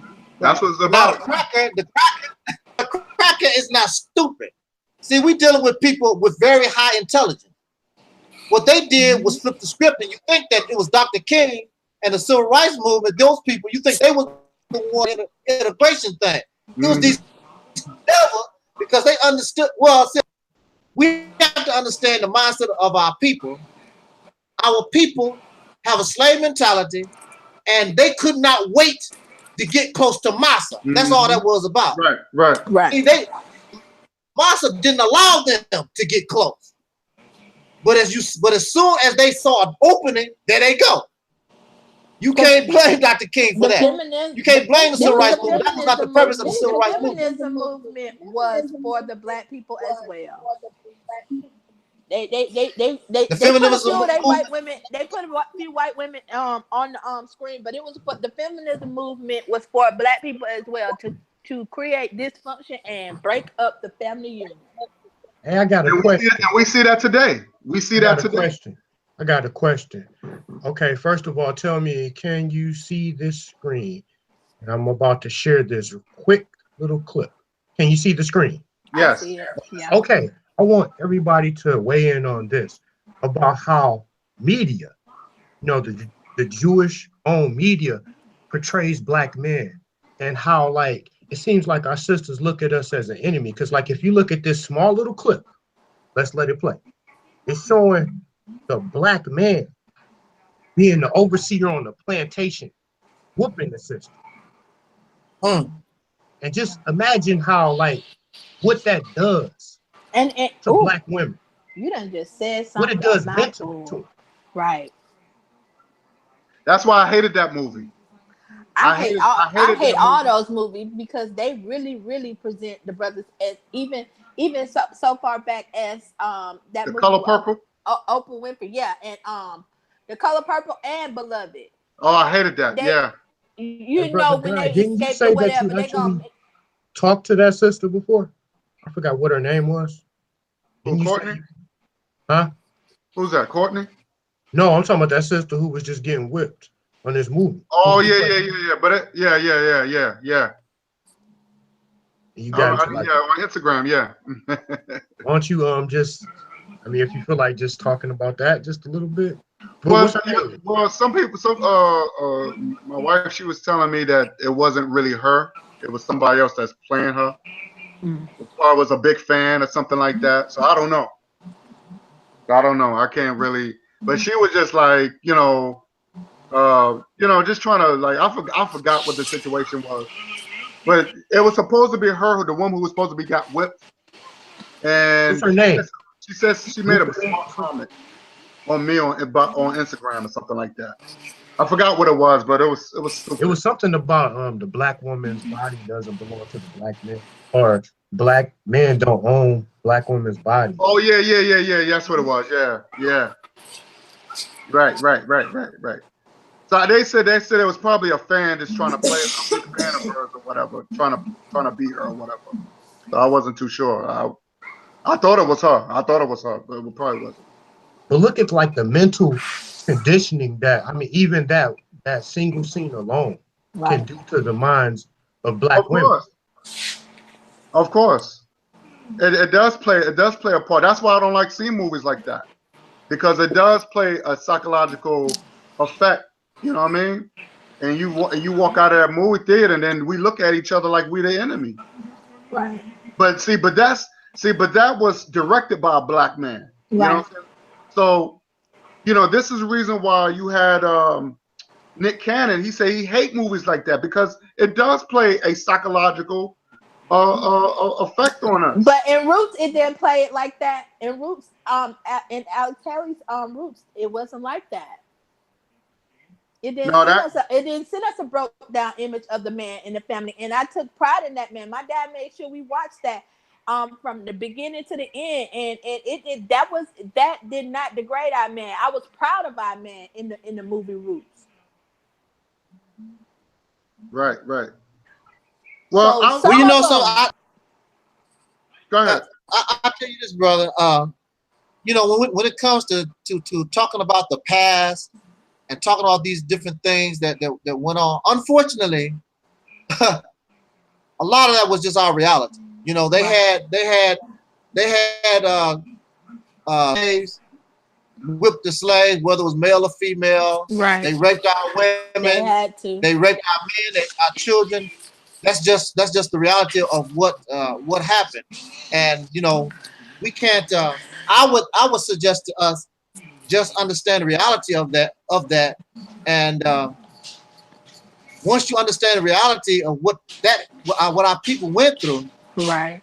we should be able to overcome. We should not be able to walk in those footsteps. They had no choice. Yeah.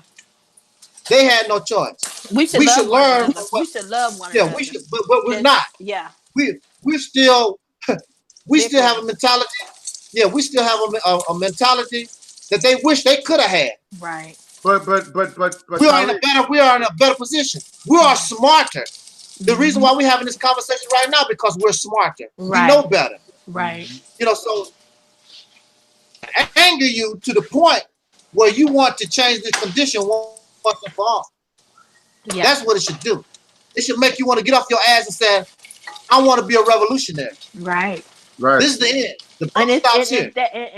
And at this point in my life, I'm thinking to myself, that means if you're going to really decide to be an activist and be a revolutionary and stand for this thing, we're going to have to be willing to die about it. I'm sorry. For real. That's true. That's right. That's true. But Talik, look, I wanted to add on something. See, white people get off on watching movies like that, and they treat us like we're still like that. You know what I mean? But when the movie Black Panther came out, it was a Marvel superhero. Yeah. For some reason, white folks felt that movie was a threat, right? To the point that they even made a poster of T'Challa eating a watermelon in the poster. Yeah, right? I saw that. Because they didn't want to. They knew once you came up with a movie that becomes too black. Even then, they were saying there's racism because there's not enough white people in there. There's not enough homosexual in there. You didn't put no faggots in there. Because homosexual, because when you're dealing with homosexual, that's a European behavior. It's not an African behavior. It's a European behavior.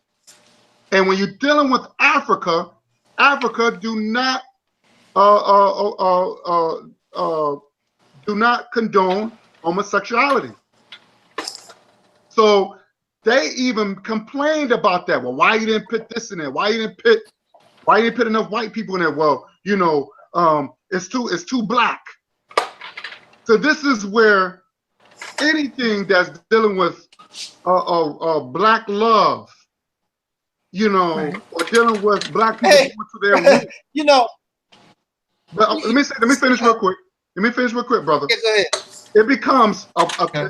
you can feel the tension of white people. You can feel it, you know. And Yeah. I'm just trying to they always tell us at the same on the same token.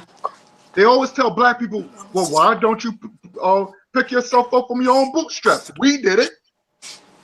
But when black people start to do it, you're being too black, or that's being racist. Right. It's like you damn if you do, you damn if you don't. Now we got to become, well, we don't want to film white people, because I heard Negroes say that. We don't want to film, so we're gonna have to just let them in. Just let them in. They can help out. And I'm like, yo, what the fuck are you doing? They don't invite us. They don't. Let me tell you something. I saw meetings, you know, in white corporations, and you don't see one black face. Yeah. When they have meetings, I'm talking about real meetings around a round table, you don't see one black face. I've seen it for myself. I've seen it too. So why are we allowing them in our damn business? And why we are so afraid, not me, because I don't give a fuck how they feel. I always say, but I don't give a fuck how white people feel. Leave me alone. Right. I'm doing me. But when Right. I don't deal with any Negro that wants to bring them in the round table, I should say. I don't deal with them because now you got black people, to me, who does that are traitors. And we have to understand that. So I don't understand what is the fear. Because whatever they're going to do, they're going to do it anyway. If they're going to kill us, they're going to kill us in. Like Malcolm said, they're killing us anyway. Right. Yeah. So what is the fear? At some point, I'm not afraid to die. Mm-hmm. So what is the fear? So like I'll just let you roll on that, brother, because I'm just, Yeah. you know, it's just frustrating. It's very frustrating. Well, I don't know I don't know. I made a video called How the White Man Changed Time, right? Next thing I know, I got all these guys, you know, wanting to come to my channel, okay? And as long as you're silver or whatever, and I always tell people, you know, as long as you're that, I don't mind interacting with you, so I talk with you, whatever. And they've been that. But I've made it very clear to them, I do not care nothing about what Caucasian people say. I don't care what you do. I don't give a damn. This is my position on that. You're dealing with people who are very childish. These are some very childish people, and basically a lot of that stuff I just ignore. I don't care. You know, they do not want you to see good. Mm-hmm. They don't want what's in your best interest. They know better. They want to play the dumb role. Cause that's what makes me more angry. Don't come to me and play that dumb role. I'm like, I don't understand. What do you mean? That's true. They do that. I don't like people that They play dumb. they Yep. play the dumb role. Yep. Now, you get into a certain conversation, they want to show you all this intelligence. And they want to bring all these statistics and all this information. Then all of a sudden, next thing you know, they'll turn around. What do you mean by they want to play the dumb role? Mm-hmm. You know, don't play me like that. You know, I'll cut your ass off. I don't want nothing to do with you. Don't play games like that with me. I can't take it, especially since I've been older. I can't take it. I can't take. Don't what they say about you. You know, don't play me little like that.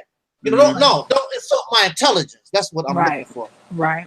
You know, don't insult my intelligence. But that's what they try to do. They will do. There's a lot of Negroes. Yeah, there's a lot of Negroes. I don't know. I mean, what's so special? You got to coddle these damn people. You know, talk about we got to try to work things out with them and try to. Who the hell are they to work things out with? Right. We've been trying to work things out with these damn people for 500 years. Exactly. Thank you. I don't give a damn about trying to work things out with you. You know, I was giving them a simple example. I said, when a man love a woman and he cheat on that woman, but he really love her and sincerely he made a mistake, it's his responsibility. It's up to him to show that woman I'm worthy of trust again. Right. His job. Well, That's his job. You need to do such and such for him. No, she don't have to do a damn thing for. She didn't do nothing wrong.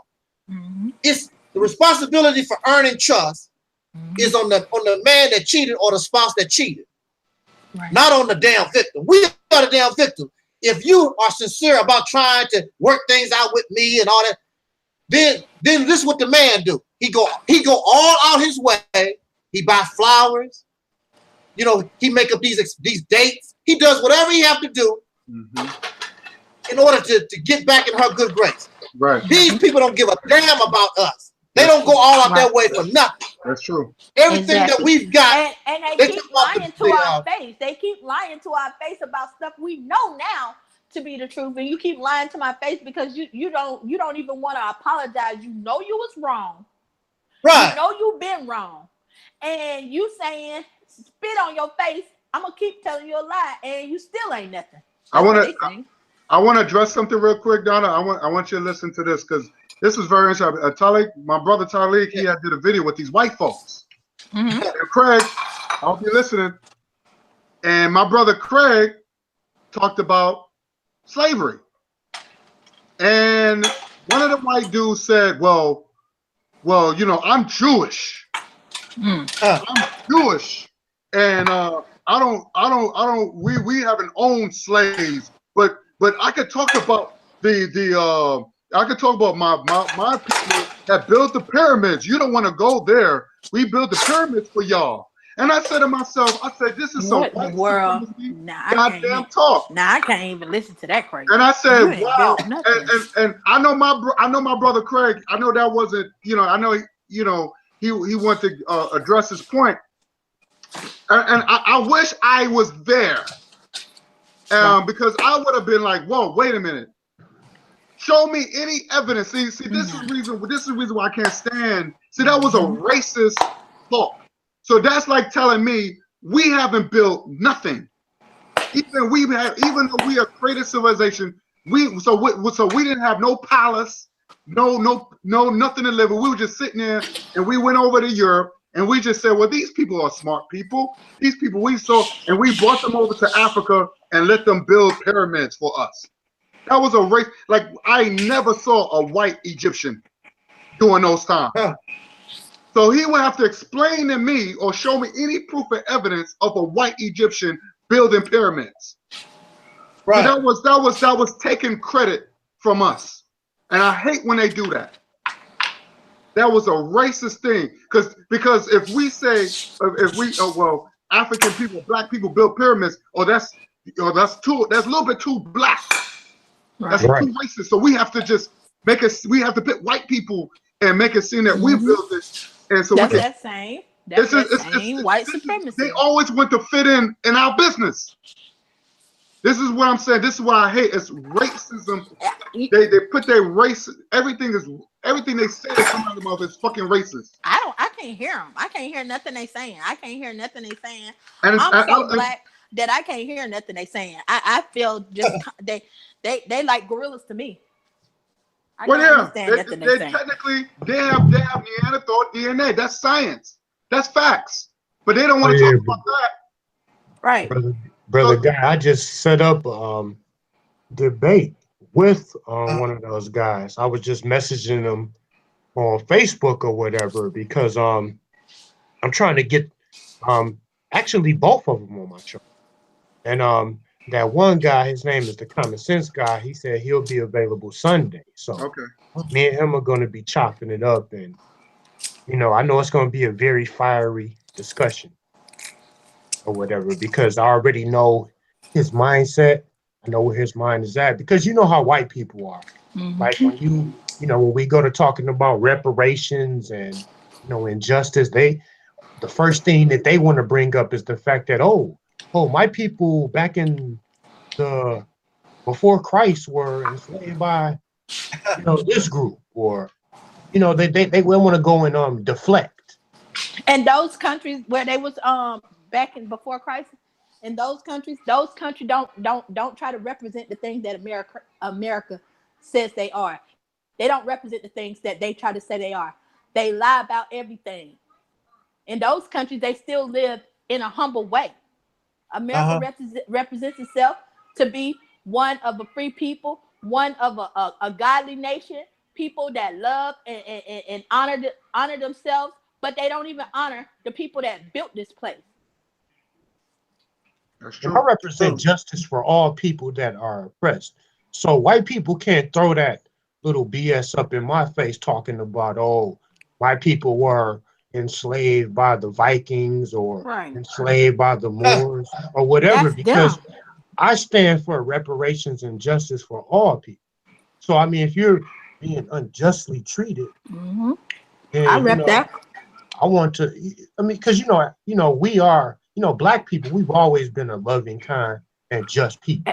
For real. The European, Mhm. the one that, is heartless, because like my brother was saying, I mean, they're part Neanderthal.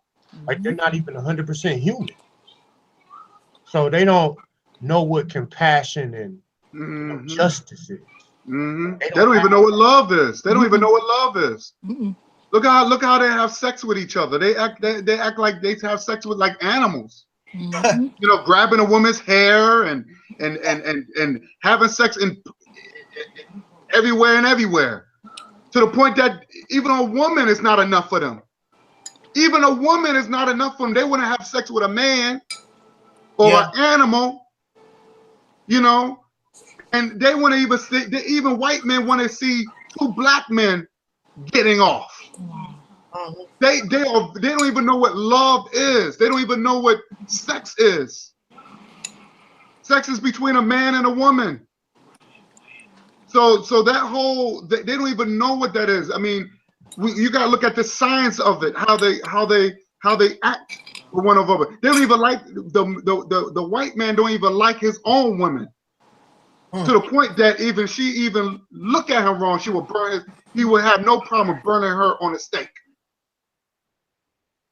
Because she thinks she's a witch. Right. And they've been doing that for a long time. 500 years ago. Look at the history. I went to medieval times. I don't know if you heard it. I don't know if y'all checked that place out. It's called Medieval Times. And you actually feel that you're in medieval times. You watch the knights fight each other and all that. Very fun. It's fun. But they have a museum. Oh my God. It's horrible. They show what happened in Europe. How they treat each other. And they use those same instruments or to use on black people with the muzzles, the torture chambers, all that shit. They brought it all the way to use it on us. So it's as far as being, they don't even know what it means to be civil. They don't know anything about love, like my brother said, compassion. They're barbaric race. They're very barbaric, even to now. even to now. Well, I tell you this also. The people, the Caucasian masses, remember they have been conditioned and taught the same things that that we had been given the same information, like this Jewish guy. First of all, Jew is not a race of people. It's not a race. That's true. A Jew is somebody who believes in the Torah, Right. that type of thing. Right. That's true. A Jew is not because Jew is not a race of people. There is no race of people called Jew. Right. Anybody can be Jew as long as you believe in Moses and the Torah and that system of it's a religion. Again, It's a that's religion. part of the lie. That's all it That's is. a part of the lie. That's a part of the lie. It's not a people. It's not a people. Yes, that's true. No. So they've been brainwashed the same way that we have been brainwashed. They was taught these things. Many of them know this.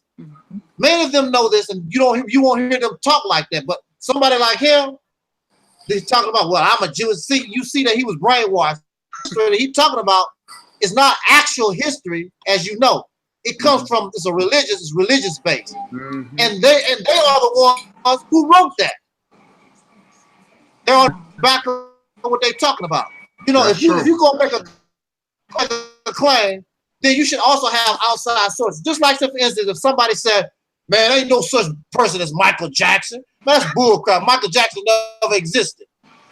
Well, see, first of all, there are many people in this country right now. They actually saw Michael Jackson alive. Mhm. You know, living in this time.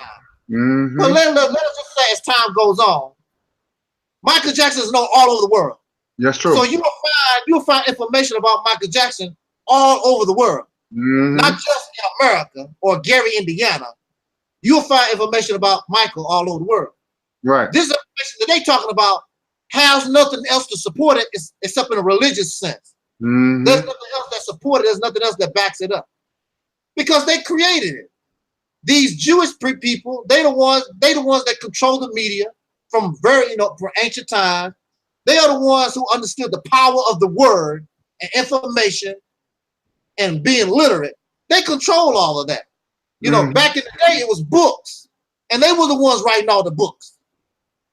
Now it's the movies, and of course, books and Mhm. social media. They control these images and thoughts and things. They control that, and all the society, not just us, but all the society is being fed this, including their own people being fed this. They don't know either, so they speaking in ignorance. You know, just like we are. The same thing. It's conditioning. They had to condition the people, even for something like slavery.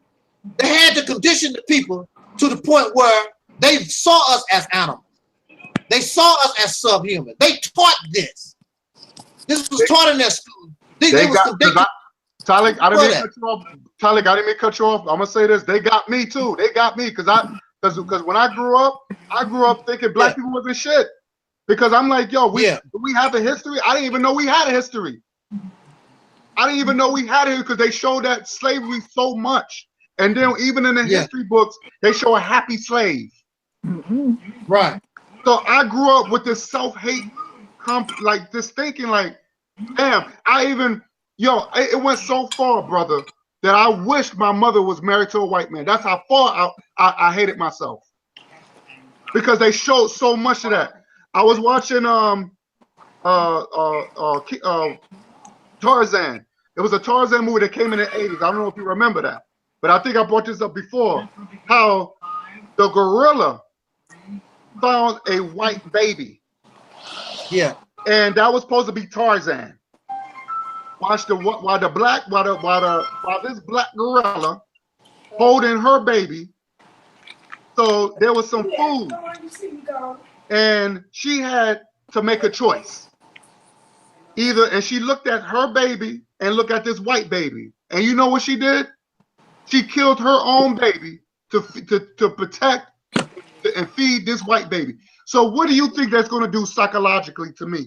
Wow. How that the most strongest, blackest animal in Africa were willing to kill her own child for a white baby. That's what it did to me. And I always thought of it, even to this day, I have this back in my head. And I'm gonna try to look for that. I've been looking for that clip to show how fucked up racism had. Well, and this is in the 80s. This is in late 80s. And I'm gonna find that, and I'm gonna post. I'm gonna find that because that was deep. But I didn't mean to cut you off. But I want to throw that in there. Yeah. Well, it's tied into what you were saying. Yeah, I guess I was sort of lucky because I was introduced to the teachings of Elijah Muhammad at a very young age, and so I threw off a lot of the, a lot of that stuff. I saw what it was about. It didn't bother me now. No, I was a little rebel. My daddy. I was a little rebel. My daddy was an activist down there in Albany, Georgia, and he had to go. He had to be drafted into the military and everything like that. From the first time I remember my daddy, he has always been hate those crackers. Uh-huh. I never, ever, ever, ever think in terms of I wish I was white. Nothing. We was taught that we were black and proud. Uh-huh. That's good. That's good. I mean, well, my people in general didn't have a position at all. They just accepted their life. You know what I'm saying? Right. Cool. I come from a family of sharecroppers, and basically, if it wasn't for Elijah Muhammad's teaching, I didn't know nothing about the civil rights movement. I didn't know nothing about what Dr. King was doing. All this stuff was going on around me. I was living in Jim Crow. My people never said nothing about it. Mm. I didn't even see Caucasian by going to school. I didn't even know what a Caucasian person looked like. And then when I did see him, my granddaddy was bowing down to him. Mm-hmm. Because, when I was growing up, the men in the house was the strongest people in your family. And when this cracker came around, I saw him with his face, he started looking at the ground and pointing at the crops. And I'm like, what the hell is up with this? I didn't understand what was going on. And, we still do that. Mm-hmm. We still do that. When they come around, we got to bow down or watch what we say. And, right. All and if you aren't stuff. that type of, if you aren't that type of black person, you get looked at like you crazy, or they think that you're a problematic person, or you too militant, or you too black. Mm-hmm. There's a very popular now. He got a real big channel, got about 500,000 subscribers back in the day. And we had a little meeting. And I talk loud. Anybody watch my videos know I talk loud. I'm just a loud talker regardless. That's just how I roll, okay? We down. And people say, "Oh, you." I come from a place. I come from a place where we talk loud. Right. That's just it. I mean, when you whisper, people are like, "What the hell you trying to? What kind of secret you trying to hide? What's up with that whispering stuff? What's up with that?" So I'm a loud talker. All my family, all of us, we talk. It don't have to be like some people always say use it as an excuse. Oh, he think he making a good point because he can talk loud. You can go to any of my videos. I'm talking loud. I don't give a damn what the subject is. I'm just a loud talker. That's just the. But anyway, so we talking, in general, just and then we start talking about our condition, because that's what we was often to, the black struggle thing. And so as we start getting deeper into the conversation, we went into this restaurant, and I talk loud, so I still, I'm still maintaining who I am. He started talking lower because the crackers start gathering around, whatever. I'm like, I don't give a damn if maybe they might learn something. I don't give a damn what they talking about. What the hell you listen to my comment? Go ahead and eat your damn dinner. That's my position. He started talking all low. His voice started getting low. I'm like, man, what you talking all low like that for? What do you mean? Who gives a damn about these suckers around? I don't care about these people. We should. Why are we like that, man? Mm-mm. Right. Why we got to change our attitude? I know some brothers. When we talk in person, you ought to hear how they talk. But then when the crackers start coming around, it's That's a whole different. They gotta change that tone. And That's true. and- Yep. Y'all know we conditioned. We are conditioned I to can't be do that that. way. We are conditioned to be that way. I'm not conditioned to be that way. I can't do it. I can't do it. I'm gonna be me. Even when I was locked up, I still talk bold. I still talk the way that I talk. They told me when I was locked up, they said, "You sound threatening." Wow. Okay, I said, "Look, sir. See, that's why I don't like this old this fake stuff." Okay, I sound threatening, but you are in a room with me by myself. I'm talking loud. How come you don't see me as a threat? Because why are you in this room and I'm not in shackles or nothing? I could grab your damn throat and choke the hell out of you. But you just say that my voice alone is threatening. How come you're not treating it as a damn threat? See, they play these silly mind games. I don't like that, man. Don't come. I have to cut them off real quick. I said, look, don't come to me with that silly stuff. And some Negroes do it too. Mm-hmm. Don't come to me like, when you have conversation with some of these folks, they want to play ring around the rosy. Right. Look, right. I'm 55 years old. I don't play ring around the rosy. They want to come and talk about, I want to debate you. I'm not going to debate you. And you want to, like you said earlier, they want to deflect and play ring around the rosy. Mm-hmm. They don't want to, when they get stuck somewhere, answer that question. Otherwise, just say, you're right. Right. I agree. Make a good point. Mm-hmm. That's it. But you don't want to do that. I'm not going to play ring around the rosy with you. What's the sense of debating you? The purpose of the debate is to show error. Right. I caught you up in your error. Just admit, okay, I got you on this one. He can pick it out. So that means just simple as that. And that's even with some Negroes too. I'm not into playing ring around the roses. If you want to debate, for real debate, then stick to the damn topic. Mm-hmm. And then if I catch you up in something, just say, look, you got me. Brother, I don't have no problem in saying you got me. I'm wrong. I got to think about that. No big deal. Or I have no problem with saying I don't know. Right. Because when I say I don't know, that takes me off the hook. There's nothing else for me to explain because I said I don't know. Exactly. I agree. But you got these people, every question that you bring, they got to give you an answer. Damn, you can't know everything, man. They sit there and actually, you can see them. That's why I like to see people in person, because you can see them actually formulate, trying to come up with an answer. That's true. If you know, you don't have to sit there for another 5 minutes or 30 seconds to try to formulate an answer. You don't know.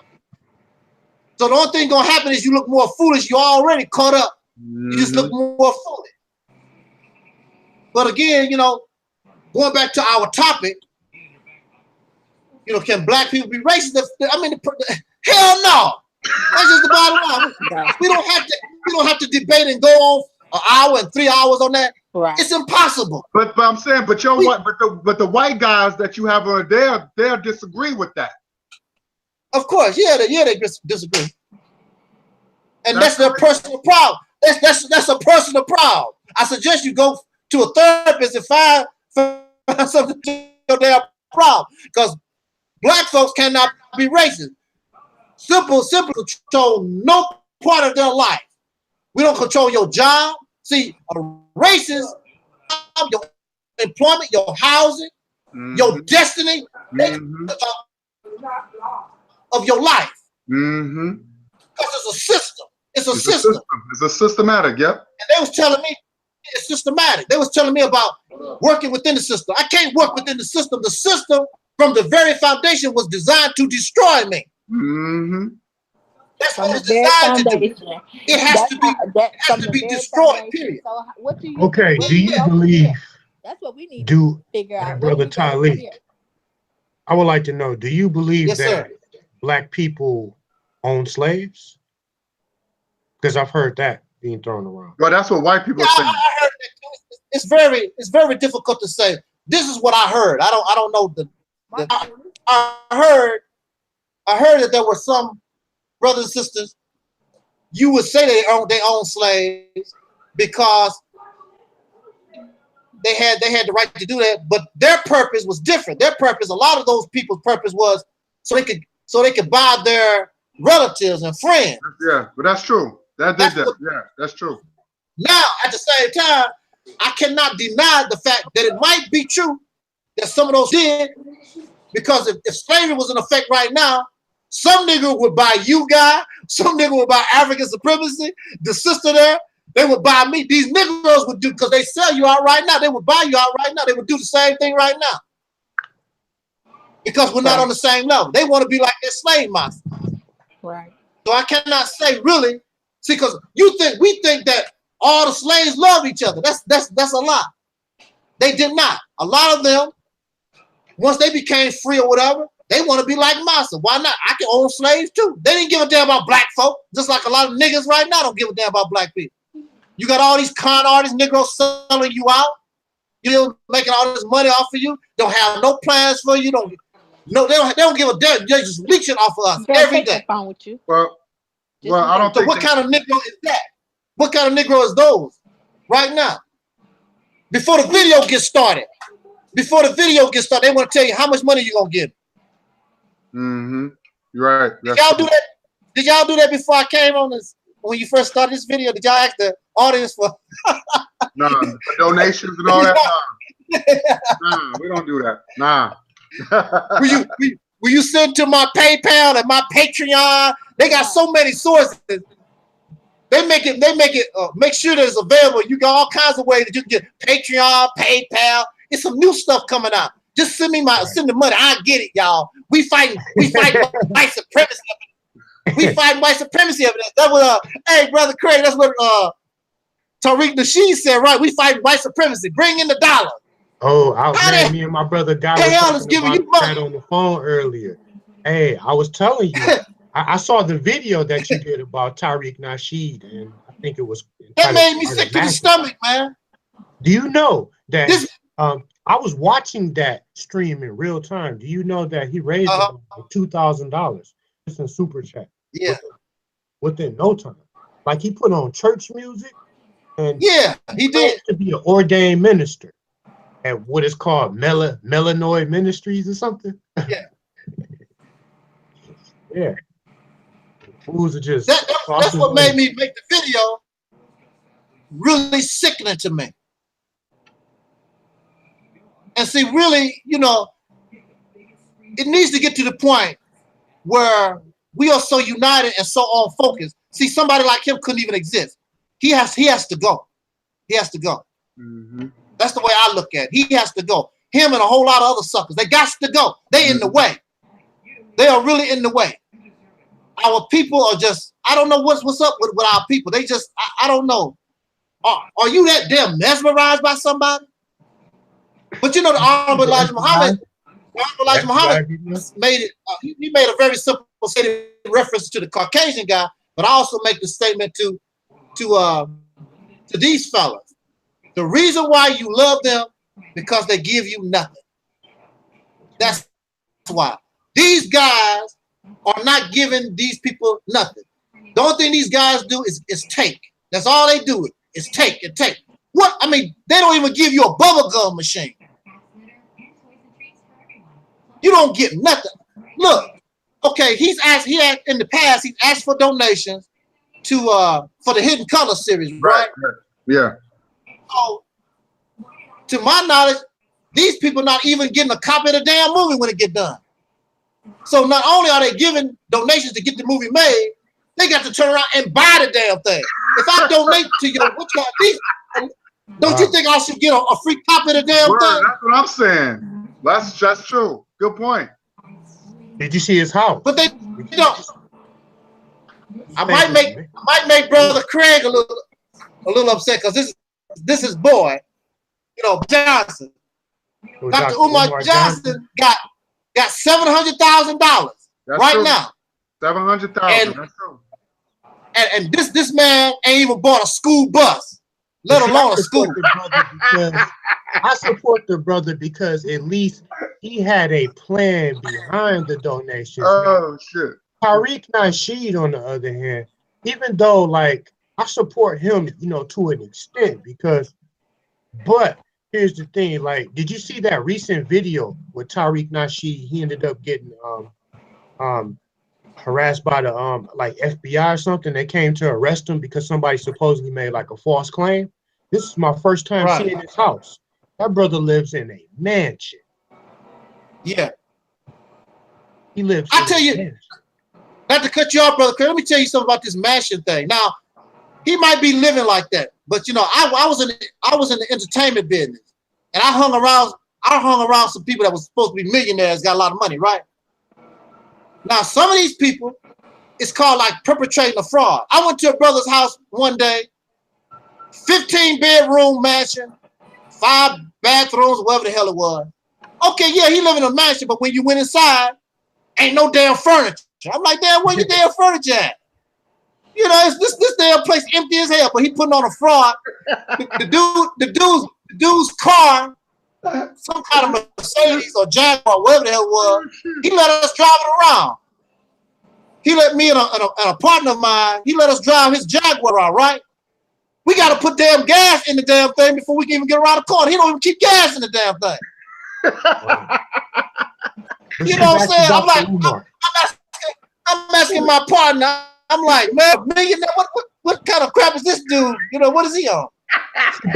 Okay, let's get back to Dr. Umar, because my thing about Dr. Umar was the fact that he had a legitimate purpose behind trying to raise the money. At least that's what was on the outer exterior. Hey, like I Brother look Craig, at that as a Brother noble Craig. purpose to raise money.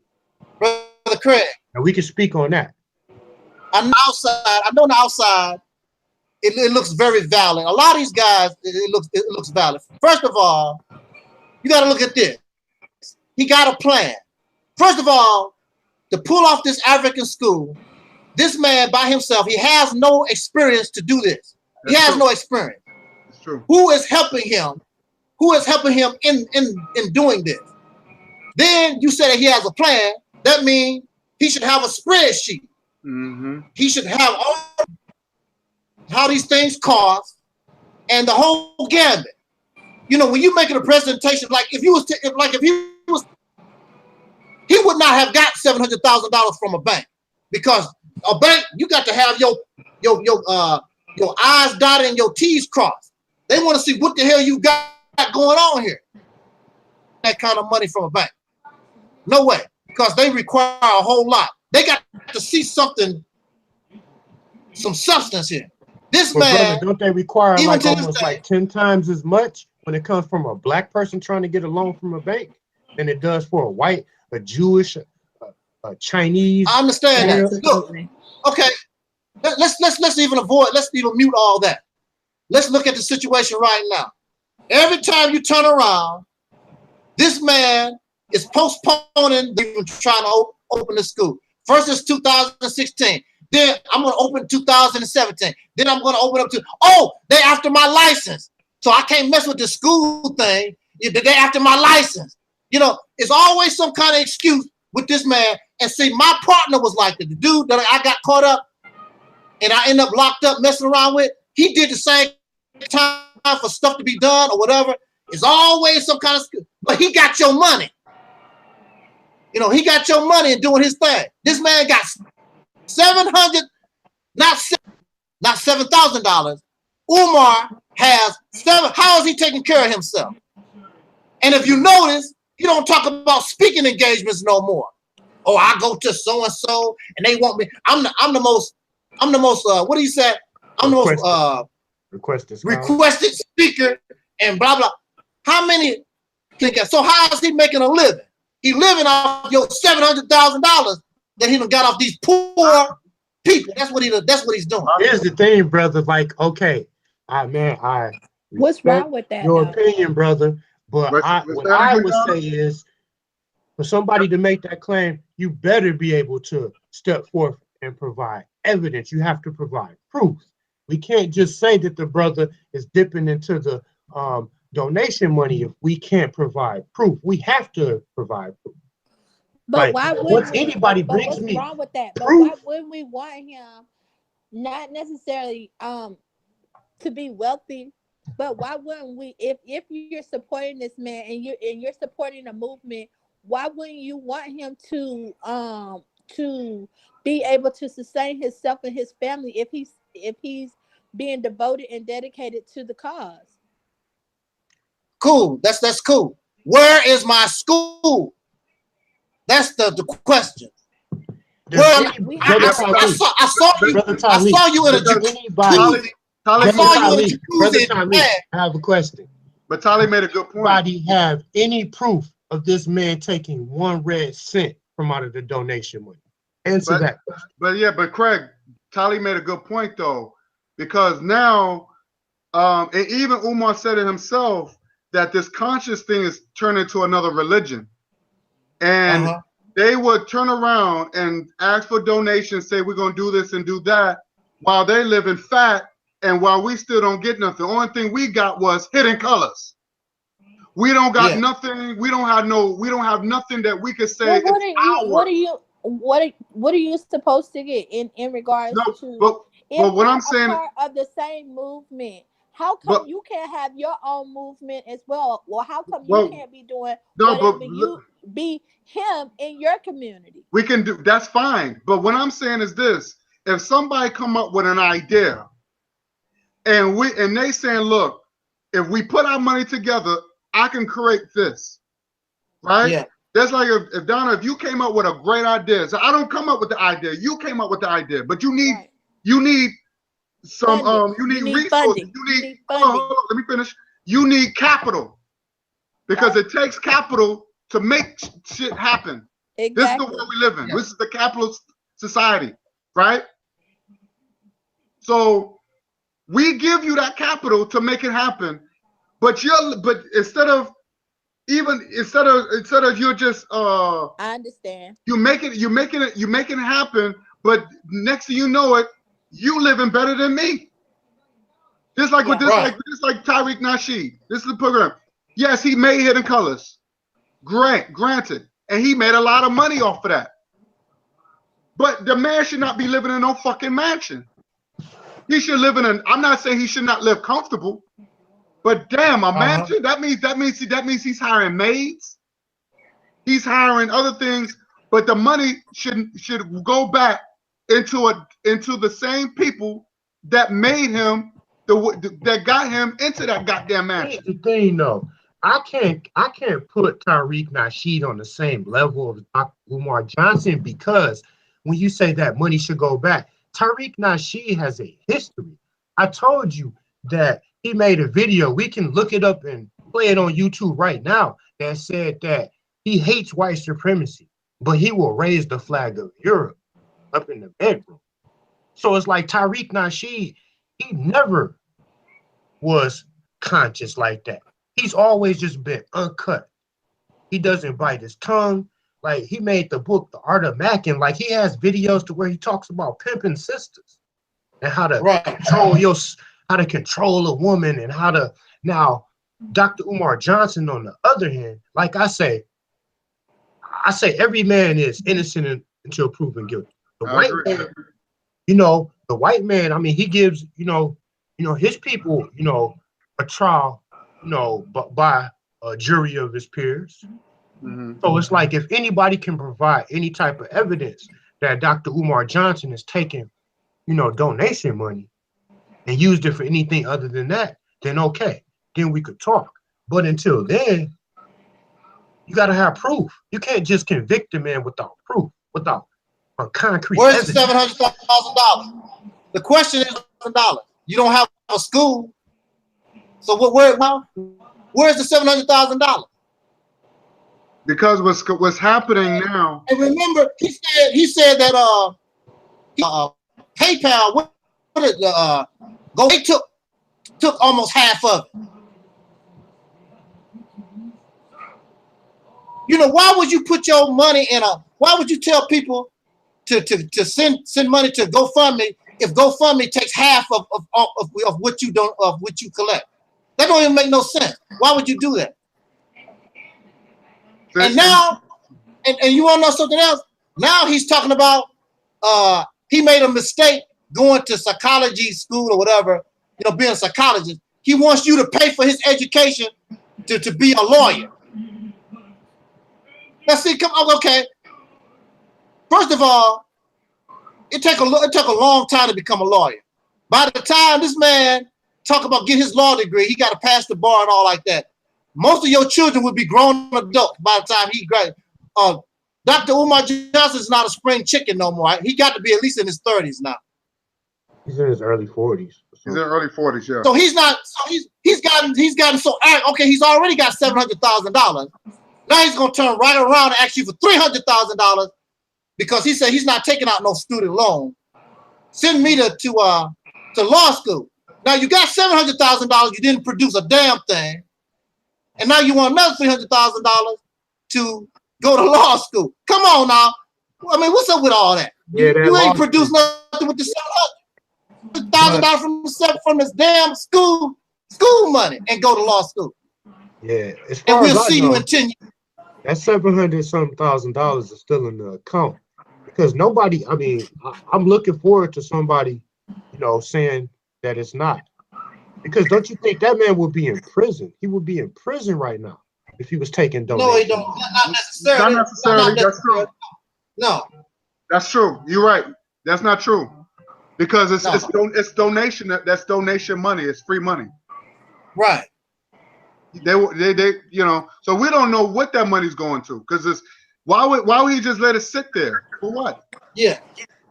So what we're seeing is this whole conscious thing is becoming another religion, where that everybody their banks is being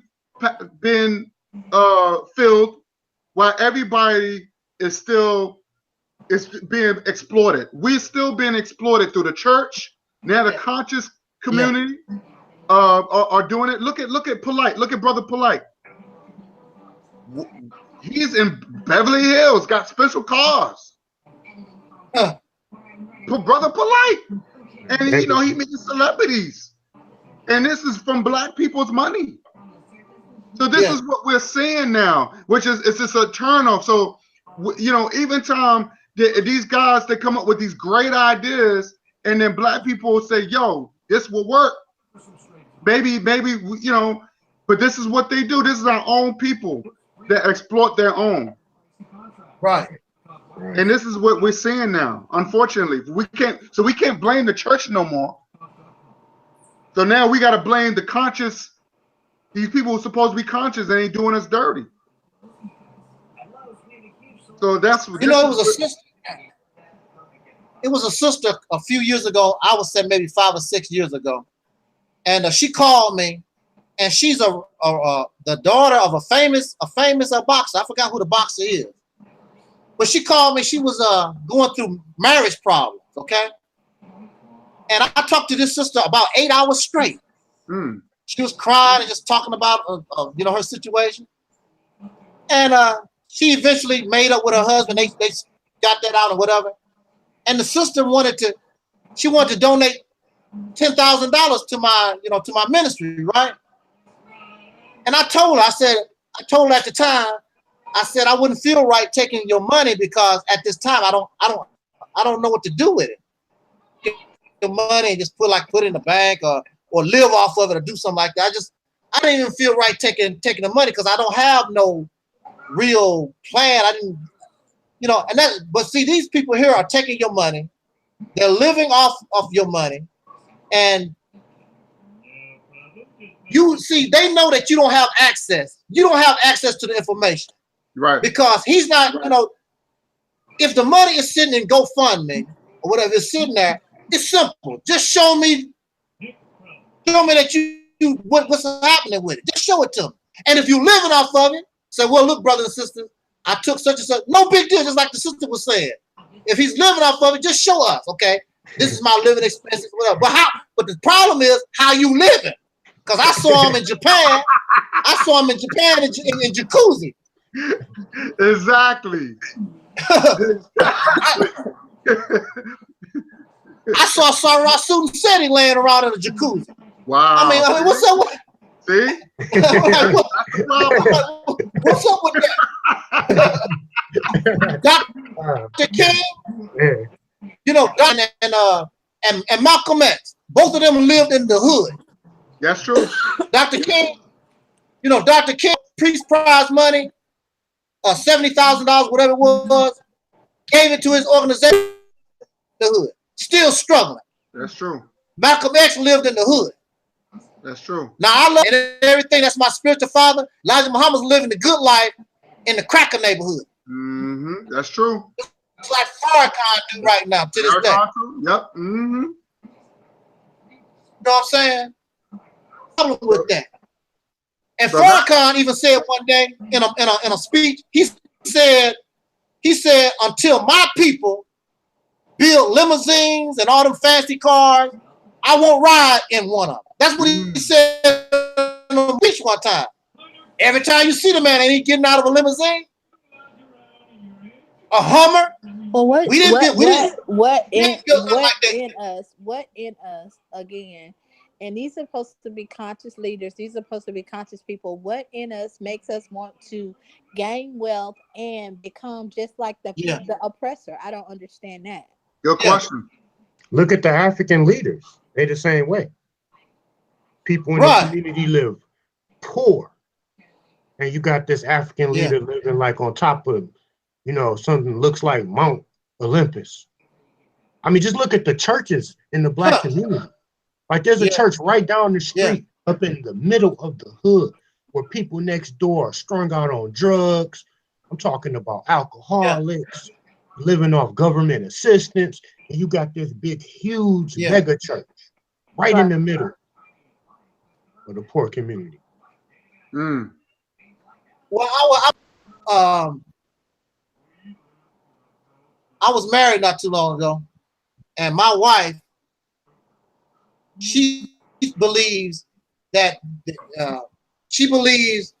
real things, because we was getting ready to do make a move, and you know, I had my old, and I still own my 1984 Chrysler LeBaron. That's what I was driving, right? Oh, that. Like, what difference it make? We have to success. I mean, to me, success is having good character. Success is loving my people genuinely. That's what success is. Success for people in a real manner. That damn car don't mean a damn thing to me. It gets me to point A to point B, and it takes care. It gets the job done. But you want to put on this front success. Just like the brother, I go back to the brother with the big mansion. He looks successful. Ain't no damn furniture in the house. Ain't no gas in the car. You want to put on this front. And unfortunately, most cases, that's how your idea of success, and you know, your idea of success is materialism. Even in our communities, I guess we would consider race in a middle class family. Each of us kind of had the same things. One of my best girlfriends, she didn't grow up with her father in the home, but her mom was on Section 8 or whatever the case may be, and so they made sure they didn't have the best of cars, but when they stepped out, they had on the best name brand clothes and things of that nature. And it is to this day that she is the same way. And even though she is a stylist or whatever the case may be, she will take everything she got to have on the best clothes and then judge me because I go to the secondhand store. Yeah, that's right. Because that's how Black people, they so caught up into materialism. They'll sit up and purchase $100 pair of shoes, don't even have $100 in the bank. Right. And this is see, the thing is that Black people have been so used of not having to the point that we will hurt our own just to have. So when you look and you look at the Tariq Nasheeds, even the Umar Johnson, and like I said, those are my brothers. I love them, but they are just as corrupted than the Black people, than the Black pastors in the church. Yeah. And he's supposed to be conscious. So my thing is like this. Like you said, brother, Malcolm didn't do that. Even when the nation, even when he was in the nation, he didn't have nothing. They took care of him. Right. So when he got kicked out, he was staying in what, hotels? Mm-hmm. He didn't have any insurance. He didn't have it. He didn't have nothing. So what I'm saying, he came in the nation with nothing. He left. They kicked him out with nothing. So like you said, he was in the hood. Like Dr. King, he was in the hood. These guys knew. They said, look, if I'm going to be oppressed, if I'm not going to, any money that I get from my people, I'm going to generate. I'm going to give it back and be in the hood with the people. And then again, just like I said in the beginning, I never even, some of these guys, only the reason why I know Umar Johnson is because he be debating all the time. But I'm not whatever. I don't live in a what is considered a conscious society. I just live consciously. Right.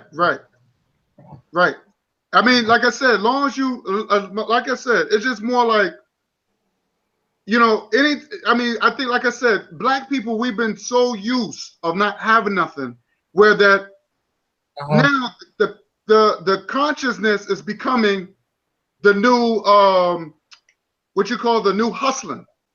Even that Sonetta, even sleazy Sonetta, even he said, you see him with gator shoes, you know, just pimping pimping the neighborhood, ain't done nothing but not open up a business. He had to beg another man. Why would you beg another man to open up a business? Where's all that money going? Instead of you buying gators, you put all that money into your gators and expensive suits and shit like that, when you could have had enough money to open up, to buy, not to rent, to buy space. I don't care if it's a little hole somewhere. At least you could say it's yours. But no, he gonna beg another man like a hoe, like a whore. And the Bible would say, whoredom. It's another form of whore. So another man, he acts polite. Oh well, you know, I asked you for $5,000. We could owe some. I said, nigga, where's your money? And I did the video of that. You seen that? And then when I had the RBG thing on, he was trying to pick on the RBG. He asked another man, where's all that money? But no, he got so caught up of hustling, because remember, these guys are jailbirds. These guys just fresh out of jail. They don't have the concept of uniting with the neighborhood. You look at the brother Tali, you know, you was in the era of the Black Panther, right? The Black Panther movement. Yeah. You didn't see brothers doing that. They had what you call the food program, right? Tali? Yeah, I'm here. I'm talking about the Black Panther Party. The original Black Panther Party. They had programs for the neighborhood. Right. You know, they had the food programs and all this stuff. All the money that they generated, they put it right back into the neighborhood. You don't see these brothers doing that. Remember, but the thing is, Tali, these brothers were college kids coming out of college. Yeah. But these guys, what you see, like the Israelites and these guys, they're not doing that. They're not doing that. These guys coming out of prison. So they automatically coming out for self. When I come out, I'm going to pretend that I give a fuck about the community, which I don't. Wow. So this is what we're seeing, you know. And then the white man, he comes in there, he's laughing, and then that's what he does. Well, your people exploit you, so why can't I exploit you? This is the shit that they say. So you giving them a reason to fuck us. And I'm tired of hearing that. Well, there's black on black crime. Y'all kill each other. So that gives you the right to kill us? Right. You know, it's scary when you think about it. It's very scary. So Brother Polite, he's not over there in Ghana and say, look, I'm doing, Ghana, they have their own cars, and I'm trying to get the cars over here so we can buy our own cars, and he's over in Beverly Hills riding German cars and Japanese cars. Like Africa now don't have their own cars. Like the black man can't make his own car. When you go to Africa, they got their own cars. So this is what I get up. You know, it's very irritating. And now, I'm not saying that black people can't live good. I'm not saying that. We all should live good. But share the wealth like other ethnic groups share the wealth. Share the wealth. That's the only time we can make it as a people. But then you niggas want to do debates and diss each other. This is what they do. And they generating money. See, but when we like you said, I mean, just like you earlier said, it's no different than the church. You might as well say, praise the Lord Jesus Christ. What difference do it make? It's a hustle. It's a hustle. The only thing you did was just flip the characters around. And Israel from the Bible, whatever. Now it's to Egypt and Africa and all that good stuff. Exactly. Instead of Jesus, it's some whatever figure that you like, that's supposed to represent this black stuff. These guys, these guys are nothing but hustlers. These are nothing but hustlers. And like I said, they are in the way of our progress. I agree. They are in the way for their sake. I hope that the people don't get to the point where they wake up, because a lot of them be in the river. That's where they belong. But this is what scares me. Yeah. But Talek, this is what scares me, because these guys taught us the truth. Like I know for me, like I learned a lot from these guys. And I would hate that the people that got so much knowledge, are now waking up that know who they are as a people.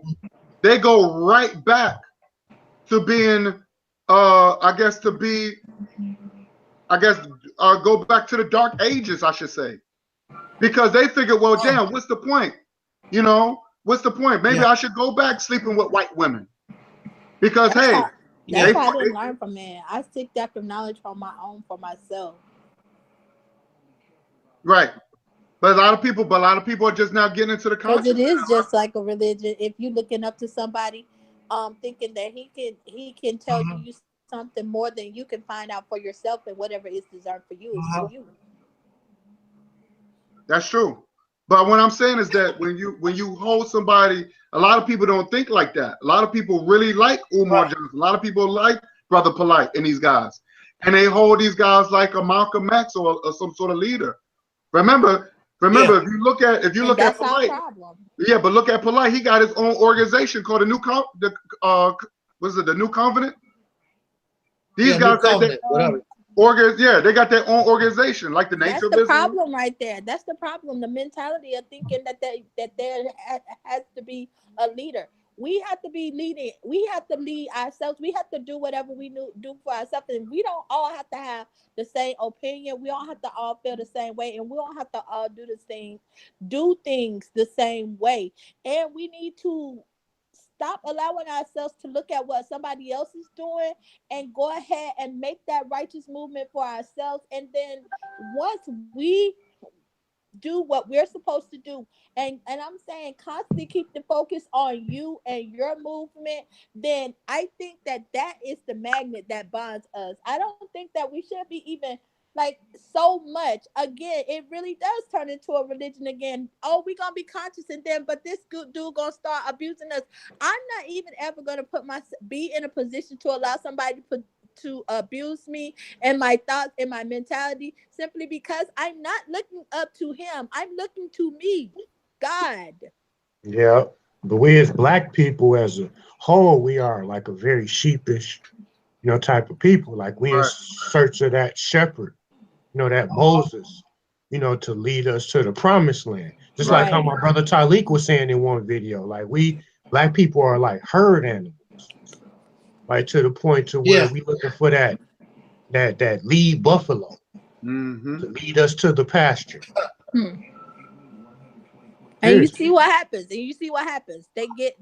gain power. They start to get get influenced by certain things, and especially finances and dividends, because as much as you try, it's a daily struggle. It's a daily struggle to wean yourself. It's a daily struggle to wean yourself from trying to be what you have taught and retrain your thought and your mind process. It's a daily struggle. So as soon as you start grasping at the same things that the white man taught us to grasp at and to value, then of course you're gonna just recycle yourself back into that same mentality. Mhm. Yep. Yep. I'm not going to say that these guys in the very beginning, I'm not going to say that some of these guys wasn't sincere. Maybe their heart was straight or whatever. Right. But That's true. you know, money messes And with people. celebrity, You know, and when celebrity. you broke, you know, when you broke, and then all of a sudden hundreds and hundreds of dollars start coming at you, and then women, Mm-hmm. and then don't forget the praise. Oh, Umar is so great. Mm-hmm. Umar, you just Celebrity, yeah, the celebrity. I met Get caught Umar up in Johnson. that. I met Umar Johnson, I think it was in 2012 at a meeting for Dr. Pastor Ray Hayes. They was having some kind of get together, his ministry for the last 10 years or something like that. And was speaker. And I met him after the meeting, right? And this Umar that I see today is not the same. They're not the same people. I agree. They're not the same. Mm-hmm. They're not the same. Even That David Umar Bannon that I changed. Even met, David Bannon changed from his conscious self to now who he is. I'm sorry. see, Even David people Bannon. change. Yeah, so you know, they get caught up in these things and forget what they originally purpose was. That's true. You get caught up in fame and fortune, and Mhm. you have to be careful about that. You know, even they said such and such. I have to make a certain way of thinking, because yourself like, wow, maybe I am the shit. Is it? Maybe they are right about me. Maybe I am like that. You know, for real, because you get caught up in it. That's right. You know, I was with Minister Farrakhan for 7 to 9 years. Joined the nation at 18.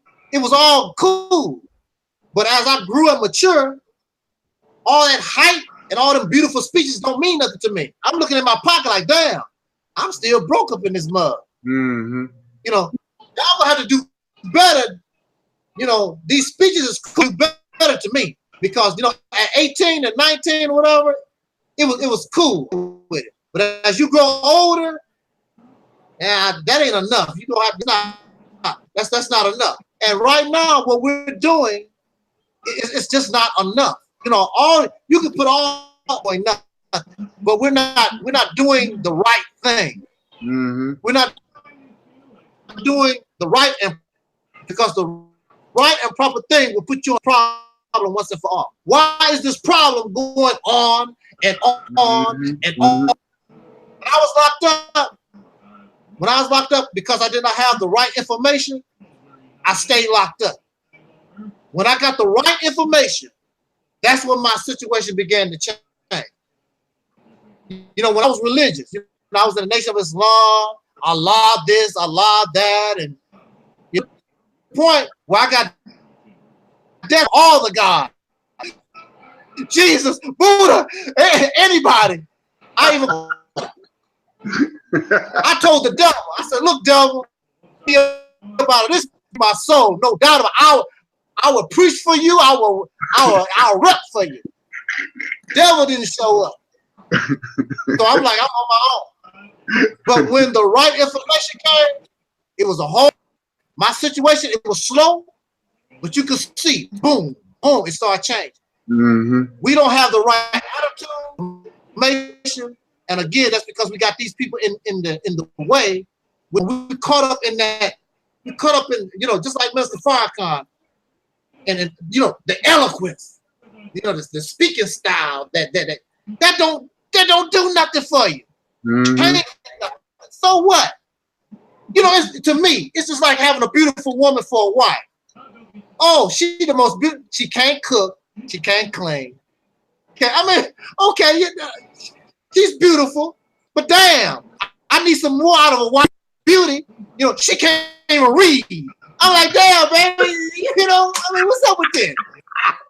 Defeat the purpose. I mean, you do look good. I give you that. If you love her, you can show her all those things.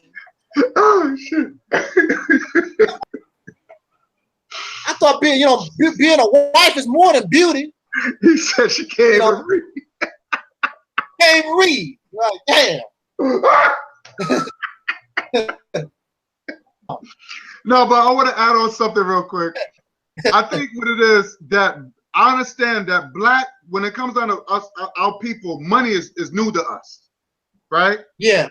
You know, we're not used to making millions of dollars, you know, compared to how white people been making millions of dollars since slavery.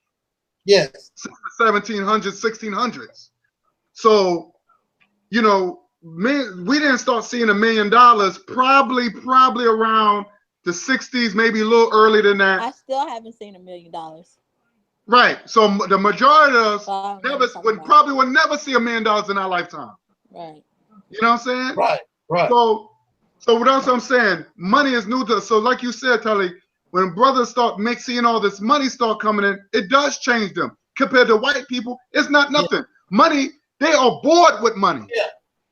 When it comes down to white people are bored with money. They're bored. That's why white people doing a lot of stupid shit. That's why they doing a lot. They get in trouble. They drinking. They drive. They don't care because they are bored. They got so much wealth. They are bored with it. That's what they doing all this crazy shit. Whether what comes out of us, we want to live. We want to be like white people when we get money. Now I'm not saying all of us are like that, but we see that within the conscious community. Well, you see this within the Umar Johnsons, the Brother Polites.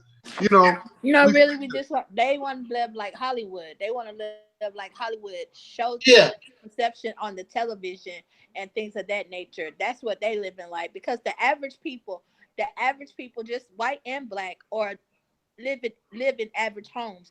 Average people have a Toyota or a Honda. It's not necessarily you have a point there. like that. They want to live a lavish life and a celebrity life, and again, because they by any means necessary. And so if I gotta pretend to be conscious and to get my money, then that's what I'll do. You have a point there, because if you look at the middle class neighborhoods, like if you look at the show The Archie Bunker, those average middle class homes, or you watch a movie like Family Matters, the average middle class homes. Those homes, when my mother and my father had purchased their first home in Washington D.C., that home wasn't even $1 million. That was like in the thousands. Right. Now these homes, those middle class homes are worth millions of dollars. Right. So now, like you said, sis, the people who got money, they are living in those middle class homes. They're not living in those mansions. Right. At one point they did. Like if you're a Rockefeller, that's different. You know, Hilton now, if you live in like those people have that, they have that generational wealth. Exactly. Now you talking about wealth. You're talking about wealth, not rich people. And that's what some of them are. That's what some of that Hollywood portrays. And then a lot of our African American sisters and brothers, they buy into it and they celebrate it. And that's what, because we feel so worthless sometimes, because we've been trained to feel so worthless sometimes, they think that having those things would make them feel better about themselves. But this is I became conscious. I became who I am because my dad and my mom was together. We lived in a nicer house. We had the best of the cars. My dad made sure we had certain things, or whatever the case may be. Not like wealthy people, but we had, based upon in the average black community or whatever the case may be, we rode the bus to school, but we had 2 or 3 different cars in our yard. We could have driven if, you know what I'm saying? And a lot of my peers did drive back and forth to school. But my dad always taught us humility. But I want to add on something there too. You black people also the ones who are making it, like this, like the singers, the athletes, or making millions of dollars. The thing is that, you know, every race or ethnic group compete, right? Right. You know, the whites compete with the red people, the brown people. No, what did you say? You said every way. No, what I'm saying, no, we talking about competition. Let's think about competition. Black people, the way I see it, when it comes to our own race, we always competing with each other. Well, look at me. You know, I'm doing good, and look at me. I'm driving a nice car, and you still ride the bus. Right. You know, still walking. But they're competing with white folks. And then it's more, it's deeper than that, because it's men against the women, just like we were saying earlier. You know what I'm saying? Like the gender warfare. Yes. I hear the conversations all the time. It's saying like why would a broke one, why would I have to have a job and this, that, and the third to be with a broke woman, but she pretty, or whatever the case may be. And it's like why wouldn't you want to have those things? Why wouldn't you want to have those things anyway for yourself? And then it's like you saying that a black woman or a woman should not have a standard, even if she doesn't have whatever it is, she's not supposed to have anything. Really, she's supposed to be with her man. In order to leave home, she's supposed to cleave to her husband. But I mean, the society has trained us a certain way, and a lot of our brothers buy into that. And it's like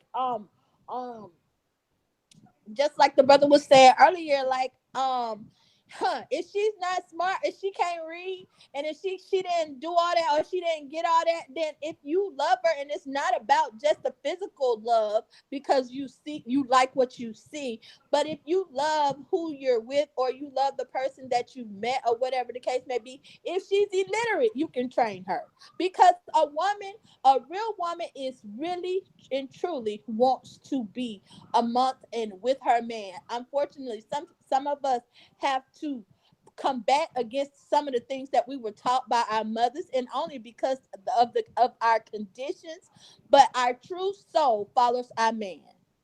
Well, that's the problem with white supremacy. See, a lot of these conscious guys, they believe they're conscious. They think they know the system. See, but one thing about people got to understand that when it comes out to racism changes. It changed. So once we think we figured racism out, what happened? It metaphors. It redefines itself. So it shifts. So now you're gonna have Brother Polite and Sarnetta arguing and beefing and threatening each other. But you be like, wait a minute, brother. Y'all supposed to be brothers. Y'all supposed to be conscious. Oh well, you're gonna see black men who supposed to be conscious. They eating off. They living good, while the people are starving. This is what white supremacy does. Right. White supremacy, it shifts. Even though we get to know ourselves, and we figure it out. We think we know it, or we think that we have it. Racism shifts. It redefines itself. And this, we got to understand how racism works. And this is what we see. We see that these brothers who're supposed to be so conscious, we see a lot of inner beasts. We see a lot of inner competition instead of being competitive with the white man. And we want to be like white folks, or we want to be equal white people, and to the point that we want to, you see black men want to have lighter women, or want to be with the white woman instead of uplifting the sisters and get the hell and putting darker women to say, no, this is beauty. This is beauty. We have to understand what is black beauty. We don't need white people to tell us what is beautiful. We know what beautiful is. So we see a lot of that. We see the shift of racism. So this is what bothers me. You know, people don't understand what racism is. I really don't think black people understand what racism is, because racism always redefines itself. It always shifts.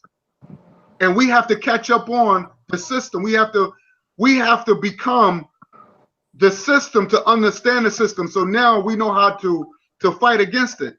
You see what I'm saying? Yeah. So we have to be, sometimes, yes, we might have to be as we have to play on racism to the point that we might have to say, look, you know what? We only going to have to hire our own to really Right. we have to have some sort of hatred for our enemy. Right. We have to have a hatred for our enemy to really To set really the law sell down, out for just ourselves. like To other really races do it. sell out to ourselves. You have to really have the hatred for. We have to sell have out for hatred. We ourselves. have to have hatred, because even the Bible says there's a time to love and there's a time to hate. So if the Bible says there's a time to love, how come we have that? Why we gotta love everybody? I hate that. I hate that we gotta love everybody. What's up with all that coming from? I'm sorry. We can't be loving everybody. We have to have hatred for the enemy. That's all I'm saying. All this, I love everybody and I love the world, that's bullshit. So when I ask black people, do you love the KKK? They have to sit back and think about it. Why you gotta think about it? Talking about, I don't have no hate for nobody. I love everybody. But when you ask them, well, do you love the KKK? Well, I don't hate them. I said, so you love them? Oh, no, I don't love them. So what's in the middle? Right. So we gotta understand that means we have to be in a position to say, fuck it. You know what I'm saying? And this is what this is white supremacy. All that you see with the Umar Johnsons taking the money, all that's part of white supremacy. All this is white supremacy. This is what we're seeing. This is what we're dealing with. This is the cause that we have to deal with. Now we gotta, for the people who don't have, we gotta be the ones to say, hey brother, yo, you got all this money. What are you doing with this money? Let's get something going. Like the brother said, buy a school bus. At least I can say it's black owned. Well, that's what we have to be accountable to each other. We have to be accountable to each other, and we not in a combative way, not in an attacking way, even not in a comedic way. We can't make fun of these guys. We have to really and truly want better for ourselves, and then we have to confront and hold each other accountable and I really agree. sincerely do that. And when I'm saying I'm holding him accountable, then I'm holding myself accountable. Exactly. And so That's I have true. to be righteous as well in my behavior. That's true. A lot of these guys don't like to be criticized. They don't like to be questioned. But, just like when I was about the whole Barack Obama thing, I had a lot of black people say, well, they were just happy that he was there, And I said, well, wait a minute, you got to hold this. That to you? Huh? You saying that they were saying that to you? They were saying this to me, yes. I have black people who was Barack Obama fans, and they were saying that they was happy that he was there. He was a historic figure, and they was happy. They didn't give a goddamn what did he do in office. You got black people did not care what Barack Obama do in office. I was one of those people. What, one of those people what? One of those people that was happy that Barack Obama was the president. Wow. Yeah. So you didn't care what he did in office. No, I didn't care what Bush did in office. No. We're not talking about Bush. Did in office. I didn't. I didn't care what they was doing in office. No, I wasn't a part. But you voted for him. Part of the presidential anything. I was never a part of the presidential anything until Barack Obama. Right, but you voted for Barack Obama, right? Yeah. And you didn't care. So no, I didn't care. I didn't. I voted for Bill Clinton. And that was the only Bill Clinton, I guess, and George Bush maybe. But I didn't even vote for George Bush. So why is that different? I don't understand. Why would that be different? We never was a part of the presidency. And it didn't matter to us one way or the other. And of course, when Barack Obama became president, I was excited about it. My own grandmother had not ever voted. She got registered to vote for President Barack Obama. She had never voted. So why you didn't hold him accountable for a lot of things? He I didn't do didn't hold him accountable because I didn't hold Bush accountable because I didn't hold we're not talking about because Bush. I don't think that the president But you didn't vote for Bush. You voted for Barack Obama. So basically, I voted for Bill Clinton as well. It wasn't any different than that, except for the fact that he was an African American president. That was it. I ain't have to hold him. That's another thing too about black folks. Why we always gotta hold ourselves accountable for something? We ain't holding the white people because accountable. 95 because what? I'm gonna tell you why. I hold Barack Obama. Let me tell you why. You still hold more than I ever held Bill Clinton. No, we're not talking about Bill Clinton. The first George Bush and whomever else. We're not talking about Bill Clinton. We talking about Barack Obama. It still was prideful to have Barack Obama as president, and to have him as president, and no scandal was involved in his presidency. He was classy as a fool. Where the misconception of everybody always trying to act like that we is ghetto fools and not educated. Those people represented black. But we didn't need Barack Obama for that though. We have real brothers, not half brothers. We had whole brothers that was classy. Well, his whole wife is he has a whole black wife. Right.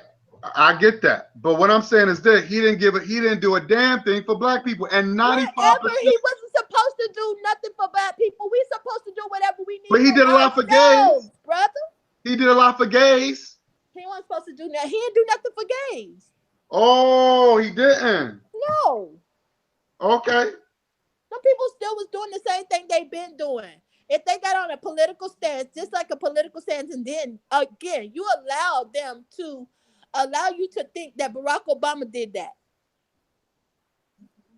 Barack Obama ain't had no more power than George Bush and Clinton and all the rest of those guys. Let me tell you something. Barack Obama was being endorsed by the LGBT. So he did a lot he opened the doors for a lot of homosexuals. Yes, he did open some doors for them. So I mean, you can look that up. But he did say one thing. And if you look at Newsweek, what did Newsweek say? He was the first gay president. I don't read the Newsweek.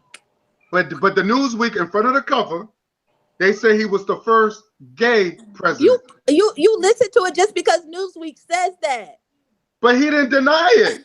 I don't get. Remember, he said, "I'm not a black president. I'm not." Don't need to be explained. What said he said don't need to be explained? We already okay. How come on one end you could say the crackers ain't about shit, and they don't tell no truth. But you still buy into they Newsweek. You still listen to what they say about us. I can't hear nothing they say about us. I can't hear nothing they say. If the crackers is saying something negative about my folks, I can't hear it. How come you can hear stuff they saying about our people? Well, hear me out. First of all, he's half white. It doesn't matter. It doesn't matter. If he any black, he black. He's not black. How you gonna say he's black? So you deny his white side?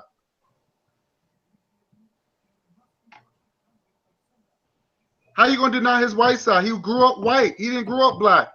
Even when they asked him, "What you gonna do for black people?" he said, "I'm not here for black people. I'm not a president for black people. I'm a president." Exactly. Has any of them been president for black people? We're not talking again. He's more accountable for something than. I mean, again, the only reason why I'm saying anything that I voted for Barack Obama is because he was black, and that was and I think that's the problem. Because we vote because again, why would you have a problem with that? I love my black people. But he's not. First of all, he's not black. I don't care. Well, even Morgan Freeman said, "I'm still waiting on a black president." Okay. Again, because Morgan Freeman said that. I don't follow the slave law. You're still waiting on because Morgan Freeman said it? I don't follow the slave law. That's a slave law. That one drop rule is a slave law. I don't follow I that. can't understand your mentality. I mean, you have your own mind. He went over to Ghana to see the slave castle. He didn't even cry. You know who cried? Michelle Obama cried. He didn't even cry when he went to the slave castles. So he has no connection. If he cried, would that make him be more connected if he cried? If he cried, he would have done more. He would have done I can a cry lot. right now. That doesn't say I'm hurt about something. Huh? Say that again? I said I could cry right now. Like, that doesn't say I'm hurt about something. Had he cried, Michelle Obama herself could have been faking it. Or doing something just to say that's what they want to see. I mean, again, wow. I'm not with anything. I'm not with anything that's saying that my Black people are less than anything. You have to not. If you don't buy into one thing in regards to the system, then I don't buy into any of it. Newsweek, the CNN. I don't read their newspapers. I don't read their stuff that they say. If they lie, they liars. What I'm saying is that Barack Obama did not deny it because he said that he was a president for all people. Okay. So if Newsweek put that out there, he should have said no. He was the president, bro. He was the president for the United States that we live in. Look, the very same one that oppressed us. Listen to me. Newsweek said he was the first gay president. Now, I'm going to be honest with you. If I was the president, I'm going to be like, no, that's not true. I'm a president for all people. I don't have to dispute that. If that's not true, if I'm president, if that's not true of me, I know who I am. I don't have to dispute everything they said against me. Had Barack Obama or any other president go out, just like even Donald Trump right now, like every time that somebody says something against you or every time that says something that's untrue about you as president, you're going to address it. That's what Donald Trump does right now. And that's why he's an idiot. Donald Trump ain't no idiot because he's white. He's an idiot because he's an idiot. Look, I respect Donald Trump. Let me tell you, I respect him because I didn't vote for him. No, listen to me. I respect him because he keeps it 100. I respect. Look, whoa, let me finish. Let me finish. Because if somebody's putting lies on him, he has to address it. He has to address it because he don't want that sticking with him. That's crazy. He don't want nothing to stick with him. That's very, very. But here's Barack Obama. Barack Obama wasn't even for reparations. I don't have to address nothing. If somebody's calling me a bitch or somebody calling me a hoe, I don't have to address it because they're calling me that because I know who I am. I don't care what they say about me. I don't care what anybody says about me. But that's slander. You don't have to address that. No, you don't have to address things that people gonna be negative against you all day long. You don't have to address it. But if it's what I'm saying is this. If it's in the magazine front page, I don't care. The magazines again. It's not an article. We're not talking about a little article. They own those magazines. What was it in the which one was it in Right On magazine?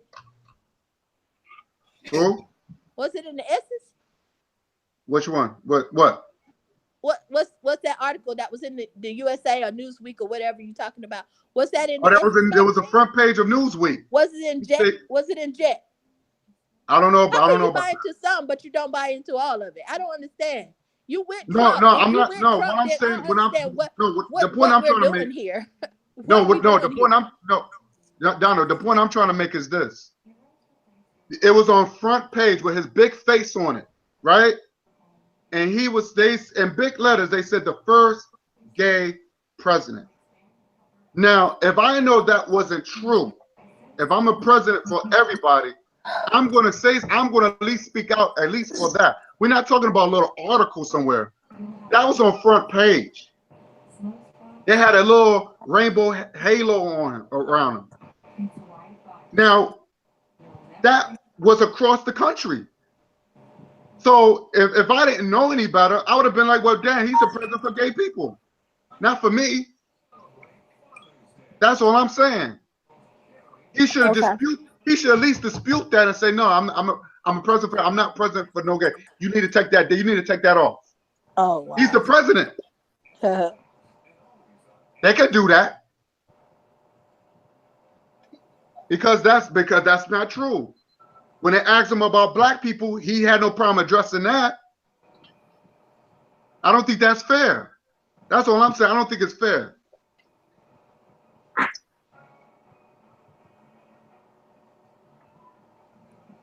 Okay. I don't know. I don't think it's fair. He didn't address it when it came out of black people. Oh well, I'm not a president for black people. I'm president for all people. Okay. I'm president. I'm president for America, not for black. That was a fact. That was a fact. That was a fact. If you're president, you got to be president for everybody. Right. But he didn't address it when white people put that in that paper. That's the point I'm trying to. That's what I'm trying to say. When white people put that, the first gay president, he didn't address that. Actually, he supported homosexual rights. He said that. He said, well, I support gay rights. To the point they started pumping all this money to him. To the point that he had to went to Africa and try to make it legal over there. And so they said, no, we don't support that. You're not going to come over here with that nonsense. Even when the UN said, look, we will support you to fight to push reparations for black people. He didn't want to do that. He didn't want to touch it. So what I'm saying is this: where was the outrage from black people? Where was the It seemed like you outraged enough about it. No, I'm just saying, but what I'm saying is that there was no criticism of this man when black people voted. Because my thing is, if I vote somebody in office, I want them to stand by me. Right. At some point. It's not your business, nor is it my business. Like, I just told you because I don't mind sharing.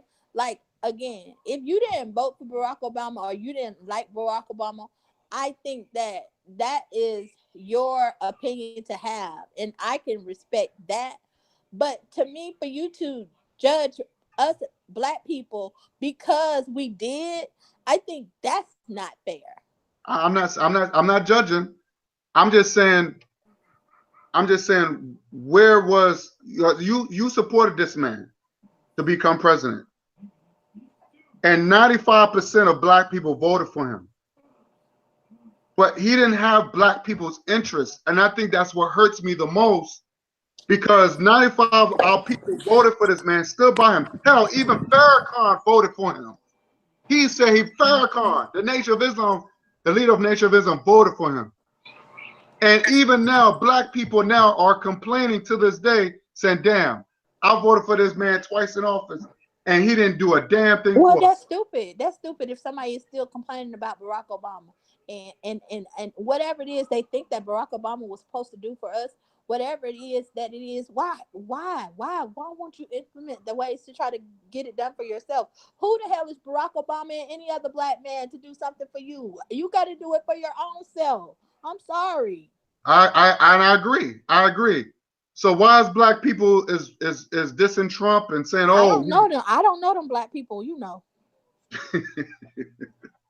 You know, like for example, I'll give you one perfect example. When I think, what's that lady's name who always talked for Trump? She's like a representative for Trump, and she was always asking reporters questions. I forgot her name. But one of the reporters asked her, oh, well, what are you going to do with the black families are getting, you know, the black mothers are getting gunned down by police? You know, what are you going to do about that? And I said to myself, yo, they didn't ask Barack Obama that. They did not ask that man that. They did not give a fuck about that. You offended. You offended because they asked your precious Trump that? They asked Trump. Right. And you know what the lady said? Well, that's a local issue. Wow. That's what the lady said. She said that's a local issue. We don't want to take no parts of that. But at least she kept it 100. She kept it real. Yeah, she was keeping it 100. But they didn't ask that question with Barack Obama. They didn't say, "Yo, Barack Obama, there's a lot of black mothers are crying for their sons getting killed. What are you going to do about that? What are you going to do about that?" They didn't ask that man that question. I think that they probably asked those same questions that they asked of Donald Trump. I think that it probably wasn't as celebrated as much because they use different angles and different things in each presidency. So, I'm sure that was asked of Barack Obama, and I'm sure he spoke in different ways about certain issues or whatever the case may be. Again, different angles are used in different presidencies. So, okay, because and trust me, I've been looking for that. I've been looking for that question, and they never. I never seen them ask that question. But it's just weird to me how, they didn't want Barack Obama. He was, to me, I think Barack Obama was handpicked, and trust me, they didn't want somebody in office that was going to be like you said, too military. Sure he was. I'm almost sure it was that. I would never debate. I'm sure he was the white man's black man. I bet you that. But I'm sorry. I was still excited and happy that he was there. I don't care. Yeah, I almost know that he was the white man's man. And he was chosen. I never heard of him. He was in the Senate. I never heard of him before until he just appeared.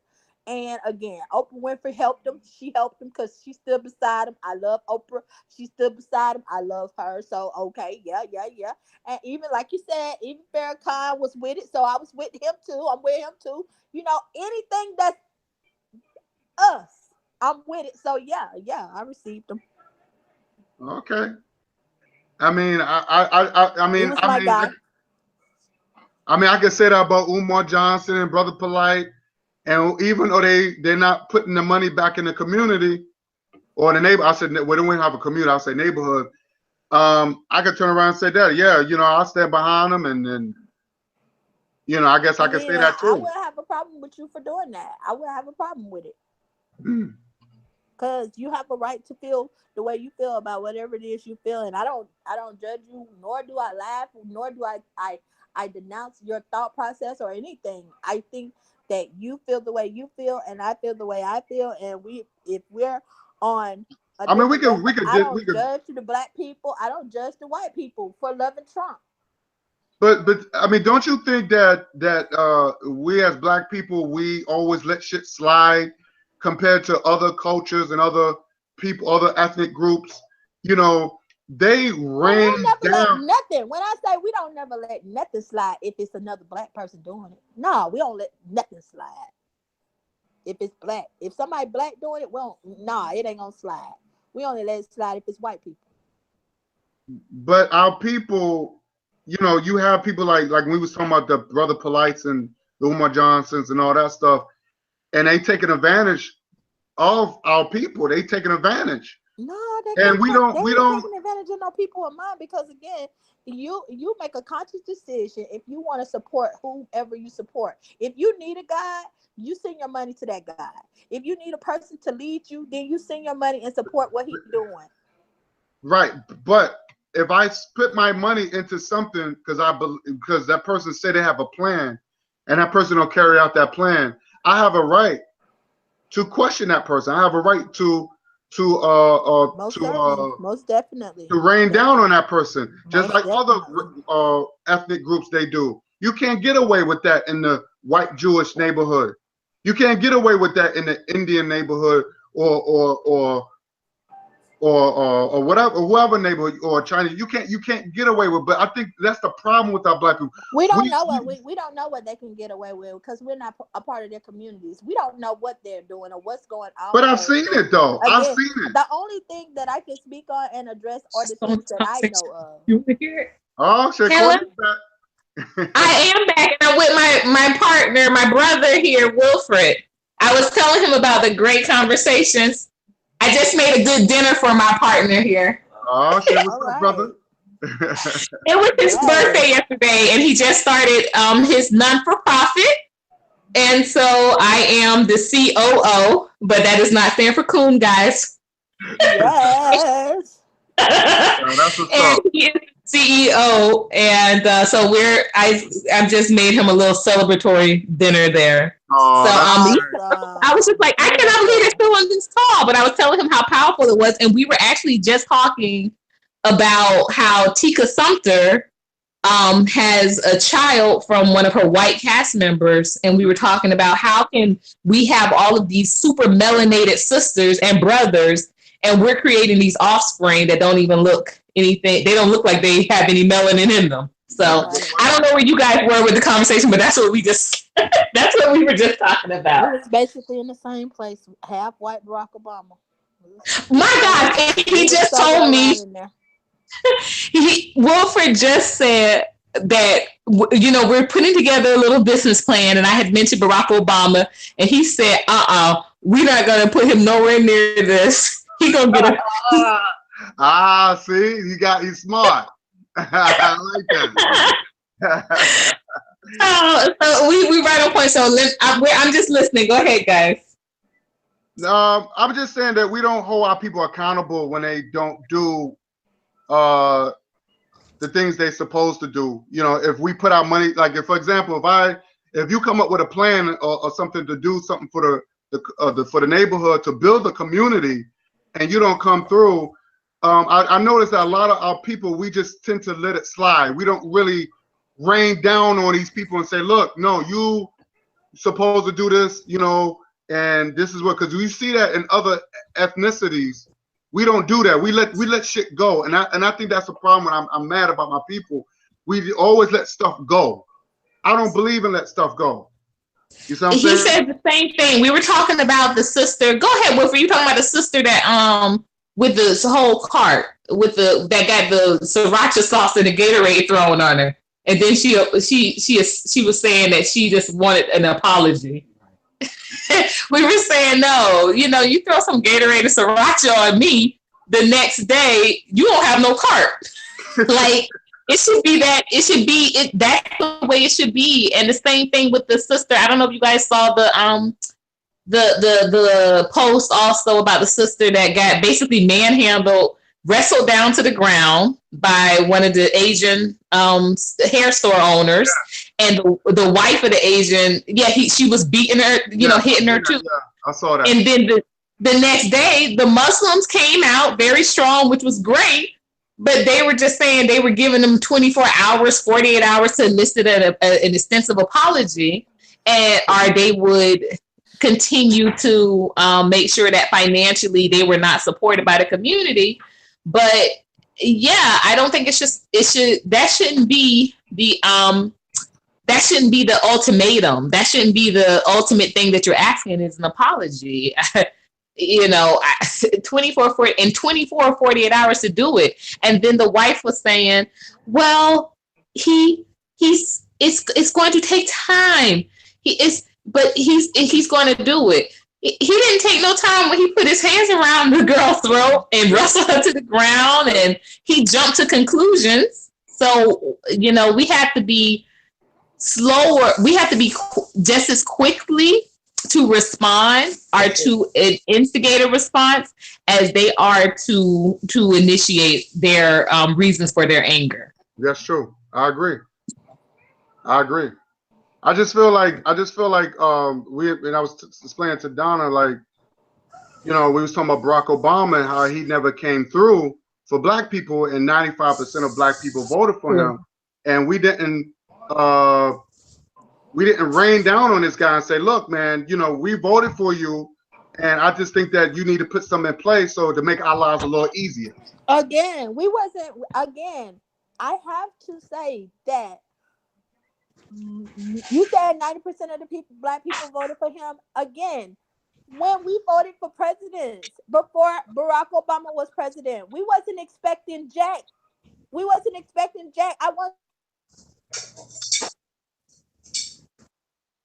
Oh, what happened? Can we hear it? I can't hear her. Yeah, I don't know, something. She must have clicked on mute by mistake. Oh, Oh, there she goes. She coming back. We okay. wasn't expecting anything. So all I was happy to do was to vote for Barack Obama because he was part black. Again, I didn't expect anything from Barack Obama to do anything at all, and I don't understand why. Because he was partially black, that he should have been required anything more than we required George Bush. I'm sorry, I don't understand that. I agree. I concur. But I tell you what I did expect from him, and this is what I was most pleased with him doing, is that he had a real black wife. You know, he had a real black. I'm sorry. This is what I'm saying. That was enough for me. The fact that Michelle Obama was black. Her hair was like mine. She had to treat herself and get herself together. Yes. And Satya then, Malia, and remember, they carried themselves, the way they carried themselves. We have been around so long about the fact that we were ratchet. All we do is shoot each other and this, that, and the third. It was a breath of fresh air. I gotta stop y'all right there. Because why, brother? Don't get me wrong. I agree. I'm glad. I love to see Michelle. It was a breath of fresh air to see people of color carry themselves in such a way. And then I didn't even know. Again, I didn't know that the black women was over there at Harvard. I'm sorry.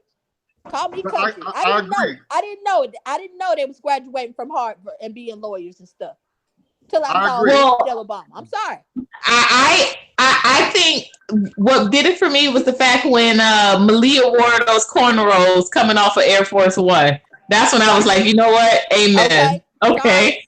Sorry. And then when will we see that again? I'm sorry, sir. When she had the cornrows coming off of Air Force One, that was the most powerful picture of that entire presidency to me. It was powerful. Wasn't it powerful? I agree. I was like, okay. Amen. We got some cornrows on the West Wing. You have to understand one thing. I want to get this straight. I don't want just a figurehead to represent me, right? Now you're talking about the president of the United States. I represent me. I represent me. Well, hold up, because they say he was the first black president, right?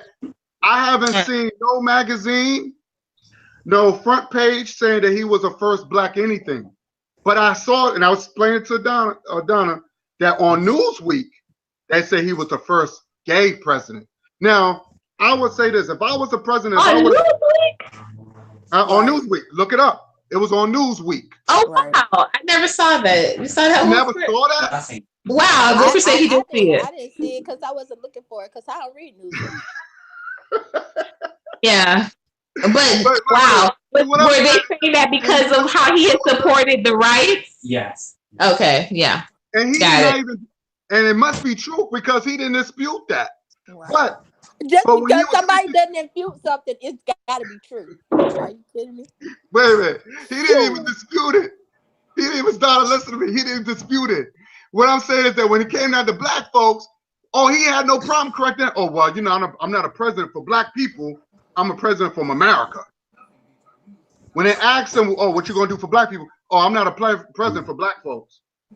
When it came down to reparations in 2007, during the debates, he was not for reparations.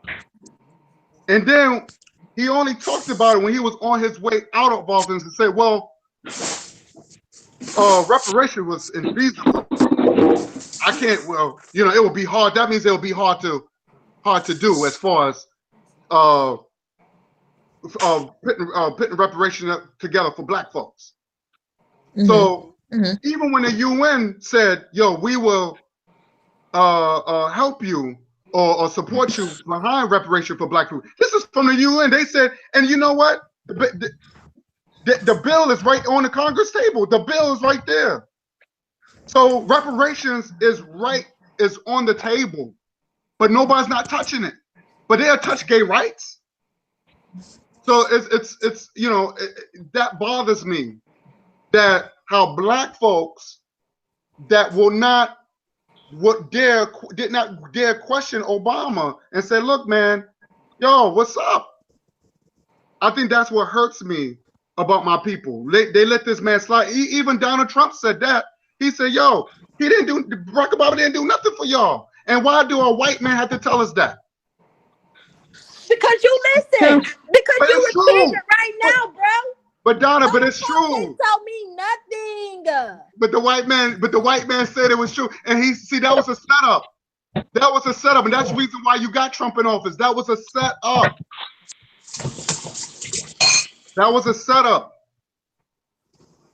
And he said that y'all voted for this man and he didn't do nothing for. And I said, the only thing I did is threw my hands up like that. I said, wow. But when I said it, oh, you hating, or you're cooning. It's just I messy. always think that's so funny how people that when you're speaking out against cooning, they tell you cooning. Exactly. It's like that's your defense against it's like calling it's the epitome of calling somebody a hater when you tell them they don't like what you don't like what they're doing. Oh, you just hate it.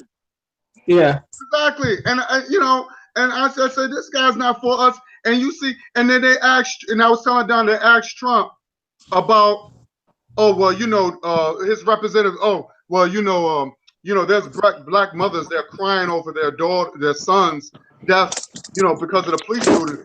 What are you going to do about it? I'm just like, wait a minute, they didn't ask Barack Obama that. And there've been a lot of police shootings of our brothers and sisters getting gunned down by police during the time he was in office. And not once that question came up. Not once. But they had no problem asking Trump that question. And you know what they said? They said, well, they shrugged their shoulders. We're not getting involved in that. And I knew, and I said, oh my God, all this was planned. Because they knew once they get somebody like Trump in office, they're not going to give a fuck about us. Because they said, well, we gave you a black president. And look what happened. He didn't do nothing for you. So why we have to do something for y'all? When your own people don't want to do nothing. And this is what I hear from white folks. This is why I hear from white folks. Well, you had a black president and he didn't do nothing for y'all. So why we have to do something for y'all? This was systematically planned. And I try to warn black people. I said, stay on top of this dude. Because that means that you care. But just having him being president, that's not doing nothing for me. He's not president anymore. Well, I understand that, but look what we see in the same. But we see in the same position. Sis gave us a news break. She said he's not president anymore. Okay. Yeah, but we're still in the same condition, and we still complaining. No, I definitely hear you. Because black people voted for change. It was like, yes, change. Yo, we're gonna change. He's gonna change this. I heard black people say this. Oh, yo, change, and hopefully he give us reparations and 8 years, nothing. Now we in the same talk. We doing the same fucking talk, man. We doing the same. We still complaining. I agree. Don't whine. Organize. Let's do it. Right. I agree. Let's do it. But I don't know. Well, I think that it sounds extreme and it sounds harsh, but something that I've been advocating for a while amongst, my closest peers is we really need to start job walk-offs. We've got to start some type of massive boycott. Right. People don't care that we're complaining when we're showing up for work every day. That's true. And what was really unfortunate, I used to be the community liaison for the city of Miami, and I was supposed to be organizing in an area called Overtown. And if you all, whenever you have a chance, look it up. Overtown is a historically, African-American neighborhood. And it was at one point the only place when people like Sammy Davis came down, people like Ruby Dee and Eartha Kitt, it was the only place they could stay. They couldn't stay on the beach side. So they would send them over town. And so that's where the name came from.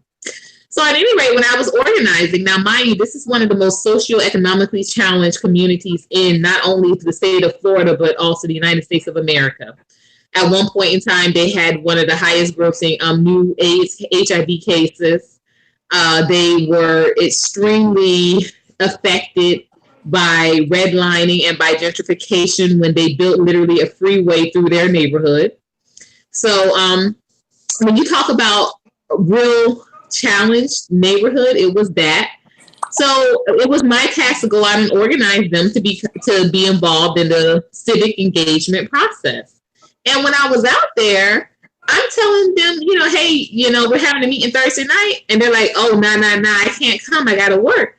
And I said, well, where do you work? And when I tell you they were working places that they were making basically $6 an hour. And I said, they weren't even making minimum wage. And I said, well, can't you just, come, can you switch a day? Or can you just come for that day? Because we really need, because we're going to move forward on legislation and we really need to make sure the community is involved. And they were just like, no, like their eyes were bugged out. Like, are you kidding me? Miss out on, what would be the equivalent of, I think one time a lady told me it was the equivalent of like $40. And I said, think about that you can't, you're going to risk what's happening to be able to even stay in the place that you are at for $40 next Friday. Like, break it down. You have to put things in the context. And that's why I think a lot of unfortunately, our sister and our brethren, we're not willing to do. We're not willing to be uncomfortable. We're not willing to be, the fact that, hey, I can't, you mean I'm going to have to go without this or that for a month? I'm not going to be able to cop that when it comes out. I'm not going to be able to, have access to this. No, I can't do that. And I'm like, wow, we have really lost touch with what sacrifice looks like. Exactly. I agree. That's so true. But that's so true. Yeah, that's something I've been saying for a while. Imagine if we had just hundreds of people doing a job walk-off.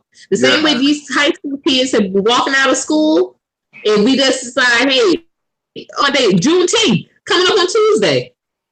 Can you imagine if even just a quarter of Black people said, I'm not going to work on Juneteenth. And we're not doing it so that they declare that it's a holiday. We can use that to be the starting point of a movement. Because I promise you guys, once you realize how easy it is to make do with not having someone else with a foot on your neck. Now you saying something, but that's a difficult feat for Black people, especially when it's always been like they've been making do. And I'm not saying that because I'm not making do, because I learned humility and I relearned it to live in a certain way and not to have all those things. And then is it not true, because on a daily basis I still have to talk myself into it, because you still get looked at cockeyed if you say that I don't have a car. Right. I'm okay with that. I know. Well, that's a big deal, because a lot of my people they look at me sometimes like, oh, something wrong with her, because I don't have to be a part of those things that we always had to be a part of, because I don't have to be wearing right now things that we used to do all the time. And you wouldn't believe when I realized the reason why I did those things, the reason why I had to dress that certain way, the reason why I needed to have that particular car. And even when I drove in it and I had that car, it was like I realized within myself that didn't make me any different. And when I lived in these certain type of houses, and it's like I'm still saddened by who we are as a people. Amen. Who I am.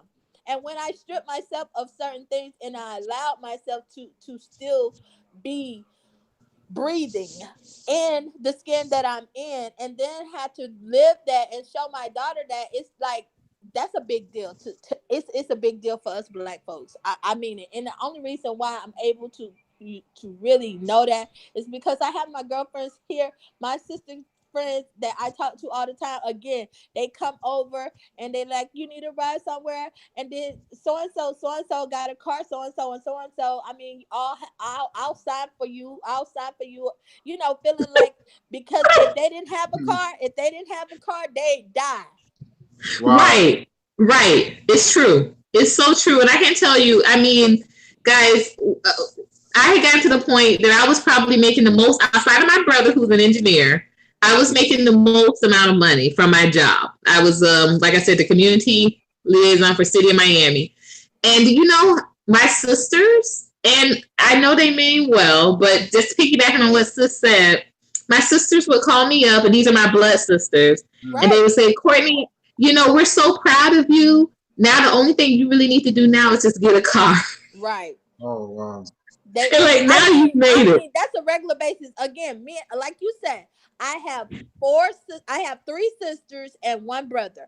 I'm telling you, my sisters act as if sometimes they done did an intervention with me so many times, you know, humbly. I had lived at a women's transitional shelter. Once all my kids were graduating and I moved back home here to Columbus, I moved and lived in a women's transitional shelter. And my sister was like, you don't have to be living over there. You don't have to be living over there. You not like that. You not like that. I hate that you live like that. And I'm saying, live like what? That was the best experience I had in my life outside of childbirth.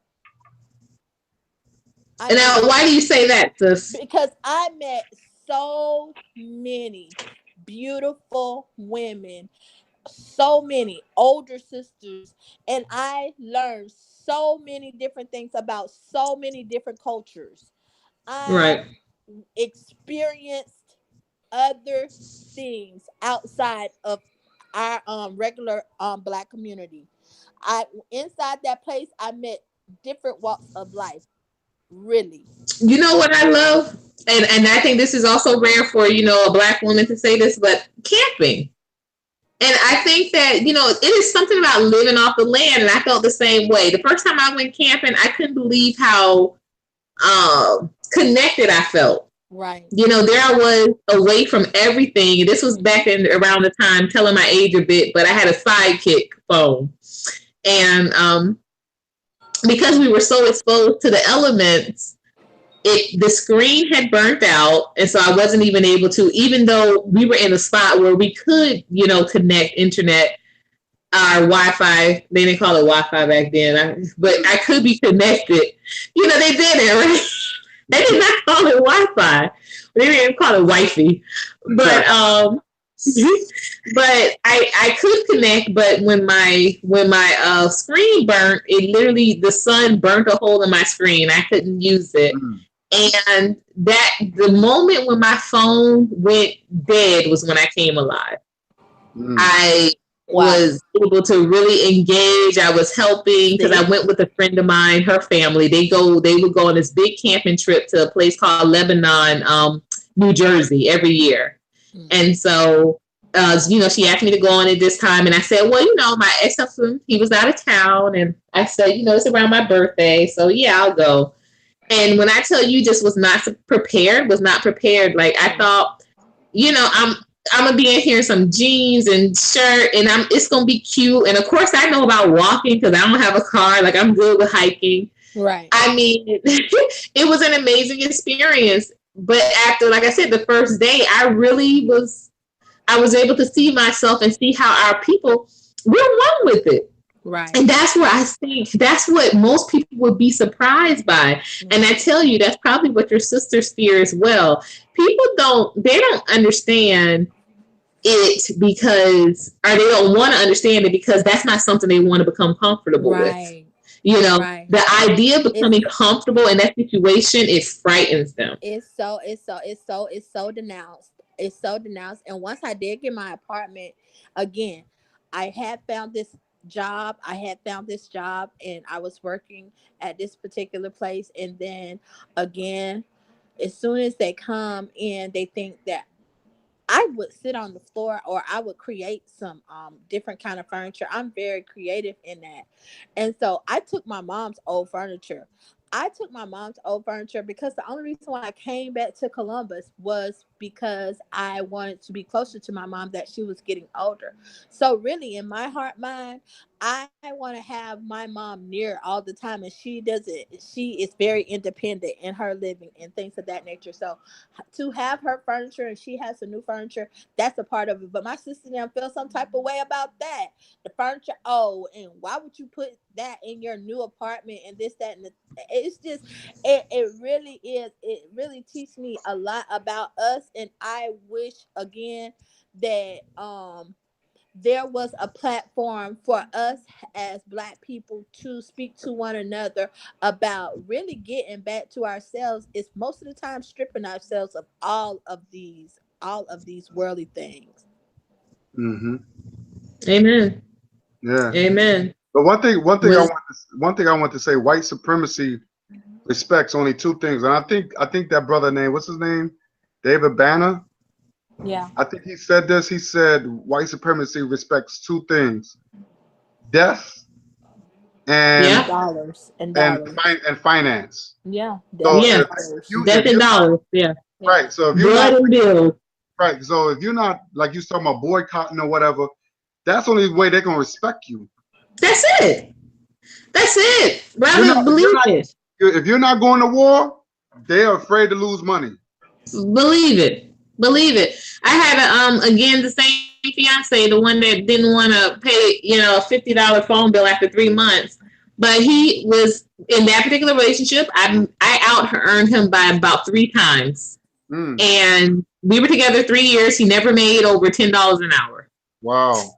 The whole 3 years, and I never did a whole, hey, I run this household. Never did that. But at any rate, he was complaining because what he did was he worked a graveyard shift he was a security guard. And when I tell you guys, he was very timely. He took the job very seriously.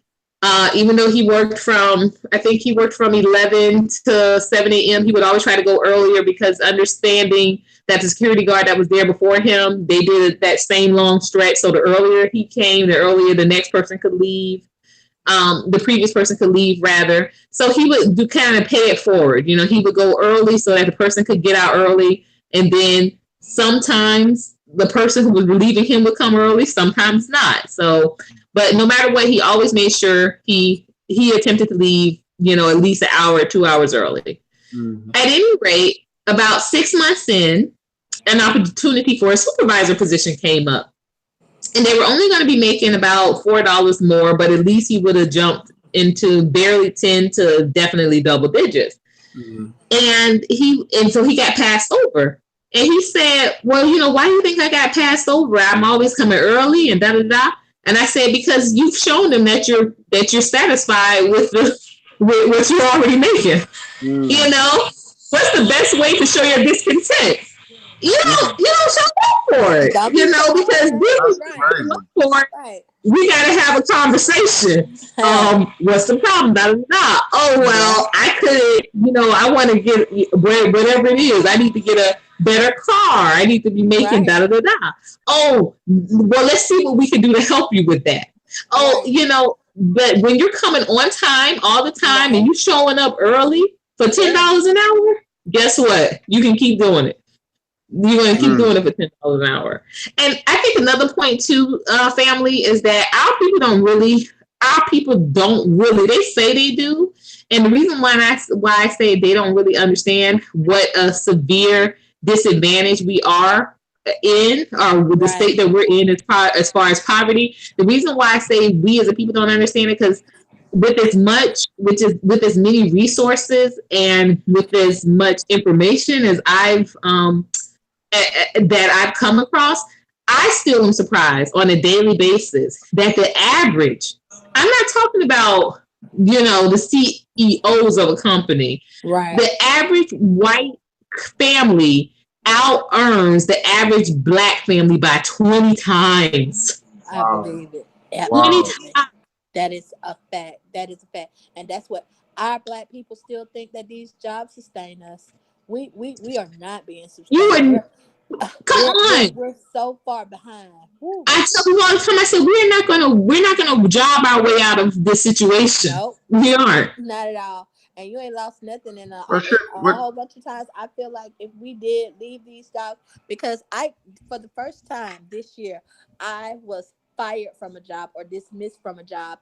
And one of my coworkers, when I was walked out of this place or whatever the case may be, one of my coworkers called me later and she was like, how come you didn't get upset or how come you didn't cry? Like, I don't have another tear to cry about these white people. Come on, sis. I don't have another tear to cry because this job did not sustain me. Come on. Mhm. This job didn't make me. Go ahead. Go ahead. No. Oh, no, but Guy wanted to say something, brother. Go ahead. No, I'm listening. Yeah, this is crazy. Yeah, I'm listening. Go ahead. Yeah, Well, I was saying that. No, go. No, go ahead. Okay. I was saying that the first day on to the job that I worked for the city, I was making about 50. And the first day now, I'm not talking the first week, the first month, the first year. My first day on the job, he told me, I want to let you know that I took the grand jury report very seriously. And I don't ever plan on giving anybody any raises. I feel like the administrative fee should be that we've already maxed out what we're going to use. I'm never going to apply for more money for administrative fees. Mm-hmm. So whatever you're making right now, you're always going to make. You're never going to make more. So he said, if I were you, I would use this as a stepping stone and figure out another avenue. And I said, okay. So guys, when I decided to run for office, he blessed you. It was. Yeah. But listen, when I decided to run for office a year later, and I decided that I wanted to, serve my personal community, my living community, I went to him and I said, I resign. This will be effective. This will affect my 2-week resignation. This will be effective as of today for my 2-week resignation, and my last day is yada yada yada. Do you know he called me his office and he was like, "Why are you leaving?" I was like, "Do you really think I was gonna stay around for how many? When you tell me, guys, on day one, I'm not gonna make more than what I'm making on that day.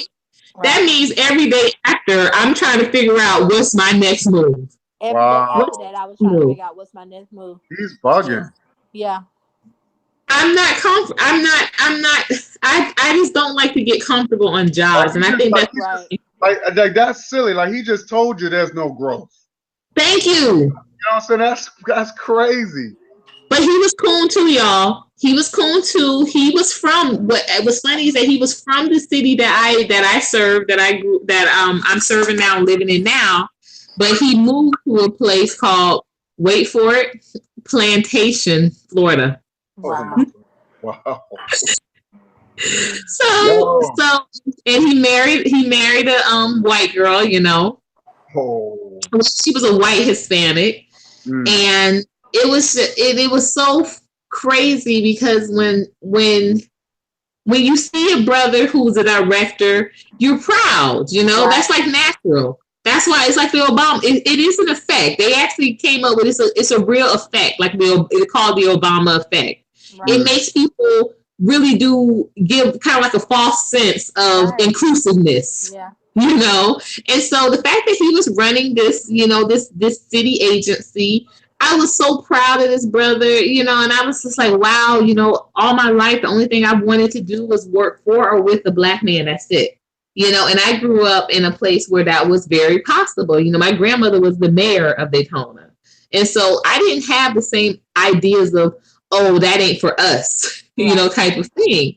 So when I went to work there, I was so proud, and I just knew this was going to be like the pinnacle of my career, so to speak. And after about 6 months in, not even about 4 months in, I realized, wow, I was like the whipping boy, except I was a girl. I was the one that had the most degrees. I had even more than him because he had 0. Mm. I had 2 degrees, but I was being paid the least amount of money. Mm. And I was like, wow. So what looked as though he was looking out for me, what happened is he was just conditioning me. It's Right. kind of like the same way they would say, Not to come you know, from some this position, not to right? come from this position because you did have degrees. And so it's like when they would say about some you know, some of the slaves, if there's no back door, they'll create it. So basically it was like, you know, I was kind of creating my own back door when I accepted that from him. Mm. Because if I was really on my square, I would have shaken his hand and said, okay. Right.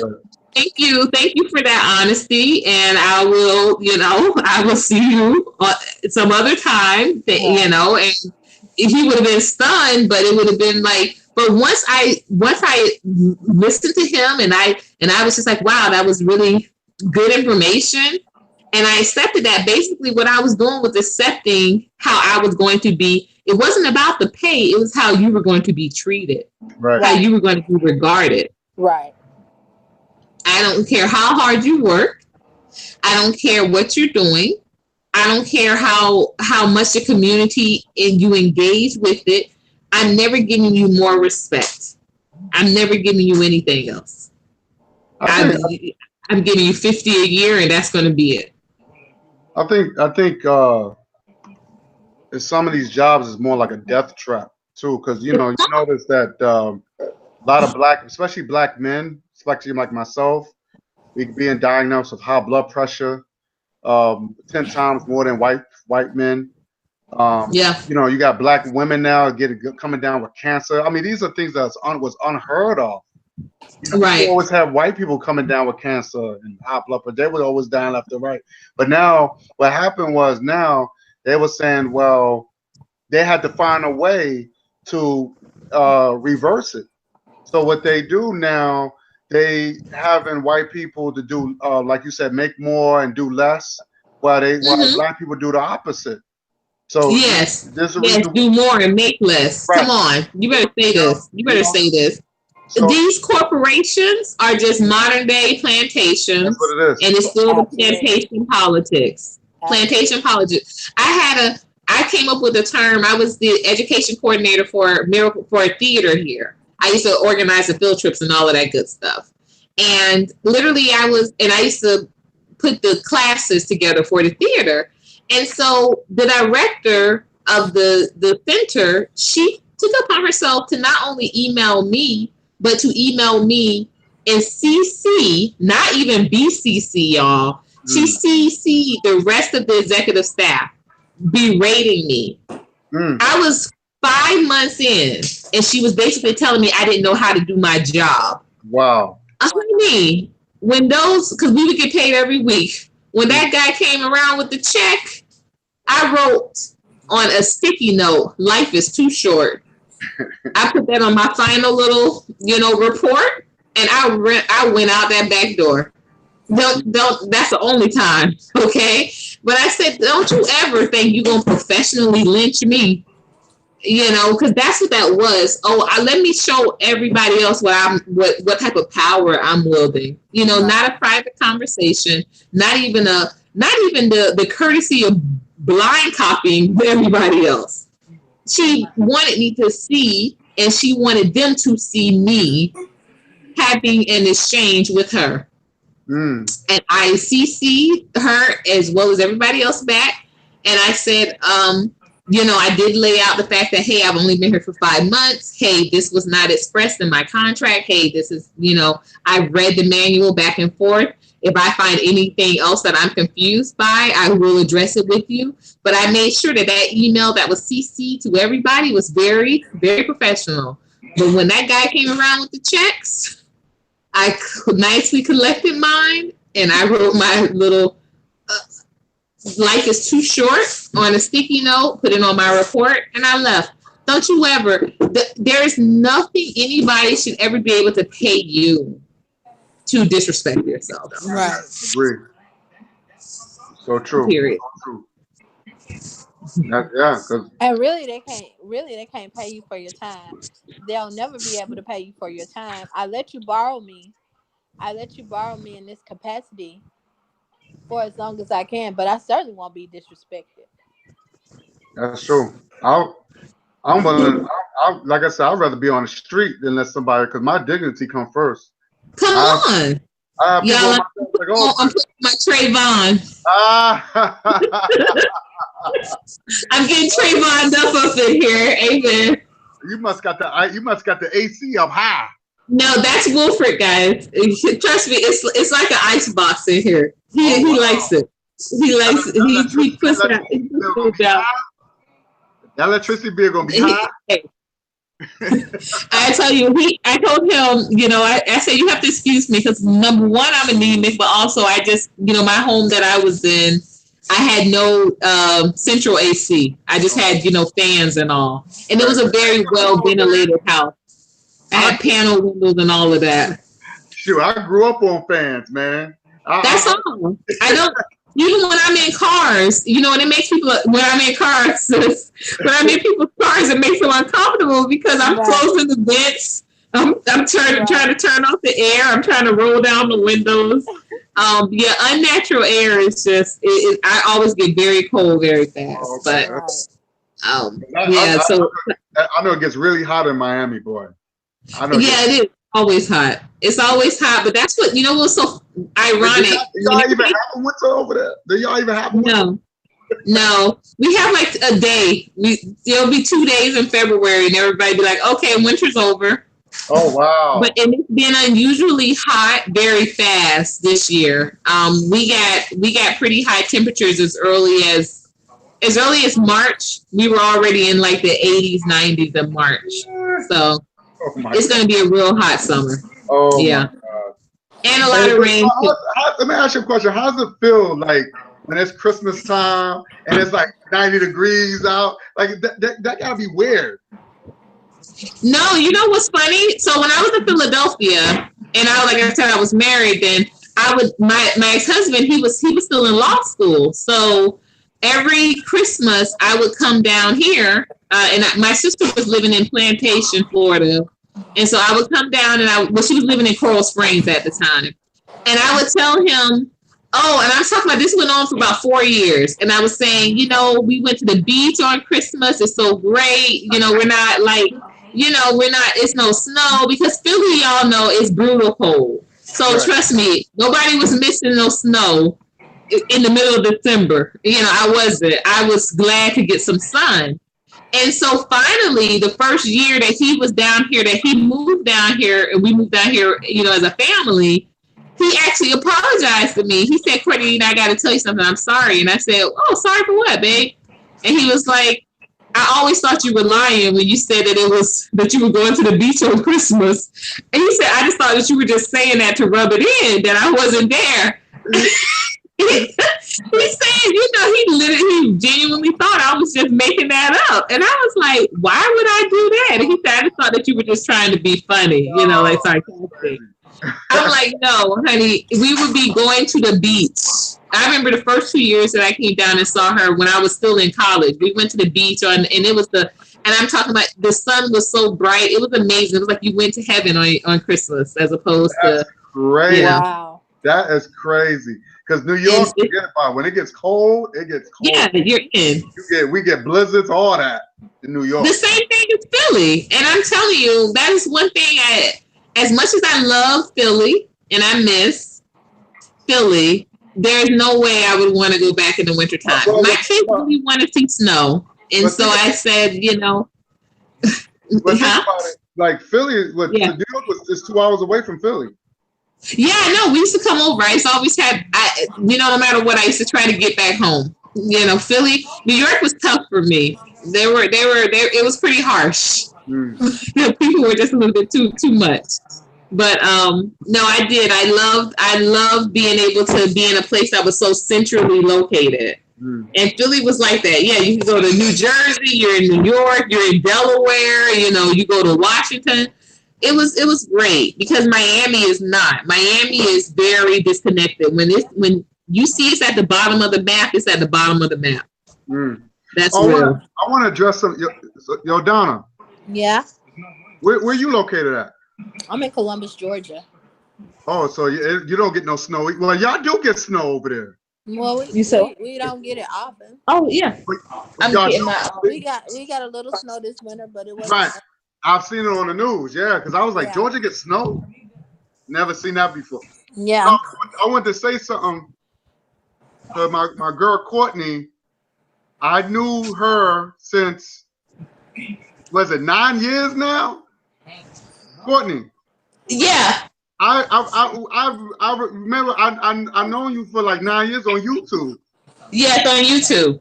Yeah, so because And we've had some very respectable conversations. yes, and I remember I haven't seen you in a long time. It was that period I haven't seen. So what happened was I saw her Donna. I saw Courtney on my old comments, Okay. and I went back and I said, "Oh shoot, I know." So I'm looking at her page, and I went back and I looked on her page on YouTube, and I noticed she got her short hair. Have you seen her now? Because I saw her. She always had, I think, braids. Yeah, it was braids. It was a. You know what I was doing? I was doing a blowout with weave. People always thought that was my hair. So what I would do, I would actually get. You know, it was. I think it wasn't even. You know, back then they didn't call it like Malaysian and Brazilian or none of that. It was just the most expensive. It was a good weave. I was living in Charlotte at the time, and I would tease it. I would blow it out. I would tease it. Okay. Make it big, and it was a natural. It was my form of being natural. Okay. So I went totally weaveless about 7 years ago when I came back from Atlanta. Wow. And so and that's why I tell people all the time, don't get it twisted. You know, when you talk about self-love and I know that that's very real. Sisters that are wearing weaves are in denial because I was. Yeah. And you couldn't tell me I wasn't conscious. Right. You couldn't tell me that I didn't love myself, but I just had to have that 18 or 20 in that head. I know I did. You know, I was conscious all the way to that hair store. And to be honest, whenever we cut that off a little bit, you really have to really consciously own yourself and look at yourself and really love yourself in order to accept the way you look without hair up there. It's true. It's true. And I never wanted to admit that you know what? I didn't feel beautiful without that hair. Right. I didn't feel beautiful without that. I didn't want to admit that. And that's not an easy thing. And that's why when I'm talking and I'm seeing my sisters and down here in Miami, it's like just literally the way of life. Like they get a pacifier and a bundle. Wow. You know, when you talk about baby bundle, that's a part of it. It's such a way of life. And I'm looking at your sisters and I know, honey, and all underneath all of that's self-hate. You can tell me all day, oh, this don't make me. Then if it don't make you, then come out without it. Mm-hmm. If it doesn't make you, oh, I just like to switch it up. But why does switching up always involve something faith on with it? Right. You know, it's mind blowing, and it does really do something to once again offsetting our priorities. Right. And imagine how many of our sisters are holding on to some dead-end jobs, are enduring sexual harassment even, just because their priorities are they want to look they want to have a certain appearance. They want to look a certain way. They want the Gucci flops. They want the expensive handbags. They want the hair to be in a certain. They want to make sure their nails are, taken up. So when it comes to it comes to not lives, it comes to lifestyles. Mm-hmm. What we're doing, we're not worried about the Black Lives Matter because we're too busy worrying about the lifestyle that we're trying to still maintain. Exactly. And you know what? I have to admit that a lot of it has to do with us as Black men, but we don't really appreciate our women's natural hair. You know, we go so quick to call her nappy headed, and you know, we saw her. We say the most we say the most horrible anti-African or black. You know what I mean? Just we, you know, we're just putting up each other down. You know what I mean? So when black women, they don't feel they feel they have to look a certain way to feel appreciated, or they feel like, well, maybe our black, maybe the brothers will like me more if I look more European or look more Caucasian, and I have to blame us as far as black men. I mean, I never did it, but I've heard brothers do that to sisters. You know what I'm saying? And It's true. it's messed up. It's really messed up. And then they look at the videos and they see the weaves and all that stuff, like the Little Kims and stuff like that, and the Nicki Minaj's. So they think that's what black men like, and that's not right. I mean, now since brothers are coming to consciousness, we tell our sisters, you don't need to wear that no more, because now I found myself. So it's true. And I hope, I pray that more. I will say this, with going natural, I haven't really had a hard time, like, because when the gentlemen do approach me, I like that. You know, it's the comedian said something a few years back. She said when she stopped doing all the fake stuff, the fake ends stopped approaching her, you know? And so I said, I find with me, it's not that fake dudes are approaching or non-fake dudes are approaching, but dudes do step to me. That's one of the first things that they always compliment me on. Oh, I love your natural. I love your hair.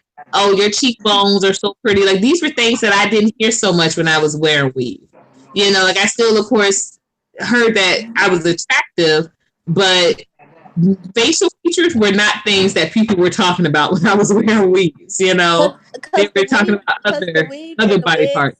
And the hair is a distraction from our true selves. Sometimes, a lot of times, it does. You see your face, you know, it does, because it's so typical and it's so everyday. It's like they see that first, really. Like,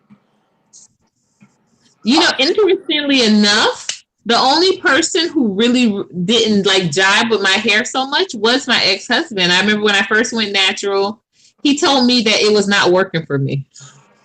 Wow.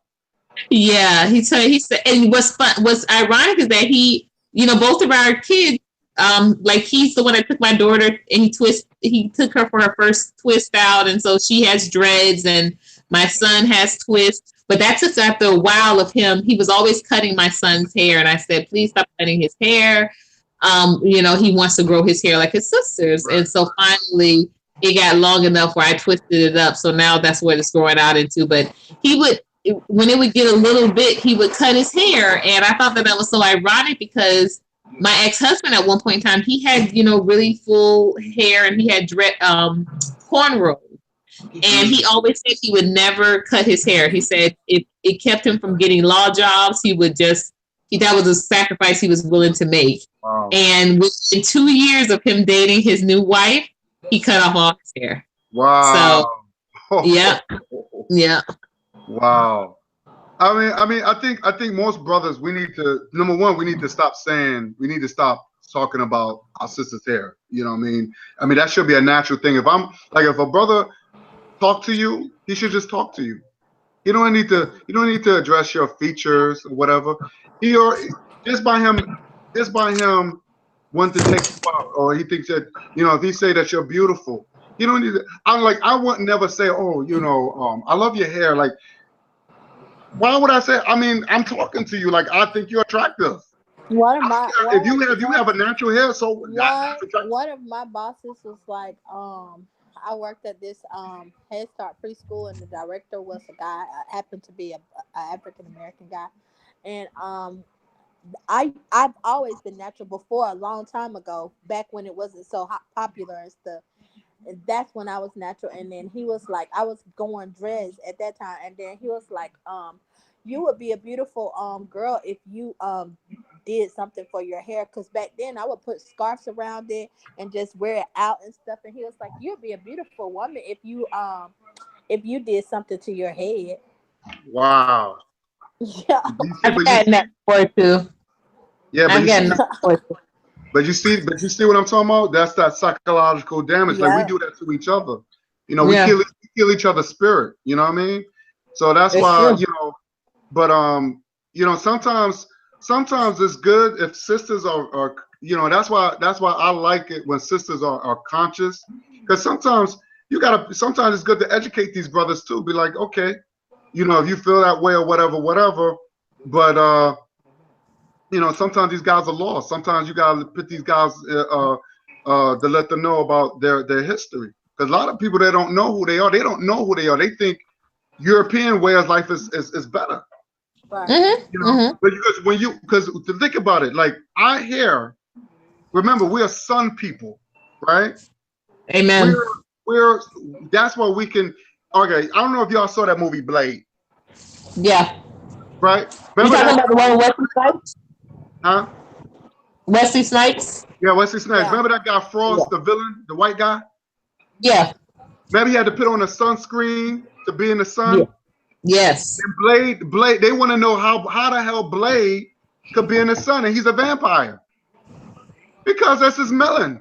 It's the melanin. Yeah. It's the melanin. And see, that was the message behind that. See, a lot of people look at these movies and they think it's, oh, we just look at for the action. But that was the message. Here's a white man, he can't be in the sun. Right. No, You know what I'm no, saying? it's absolutely true. I didn't see that. So Yeah. That's powerful. Wilfred said he said that's powerful. He said he didn't see it that way. I didn't see that. Amen. Amen. so our hair grows up like a Well, look.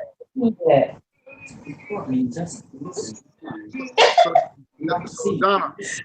Yeah. But I can still hear it. So our hair I grows can- up like a sun, like a flower. Right. Yeah, like a Like, you know how crown. like the trees grow up? Yep. That's how our hair grows up. So it reaches to the sun. It's like giving praise to the sun.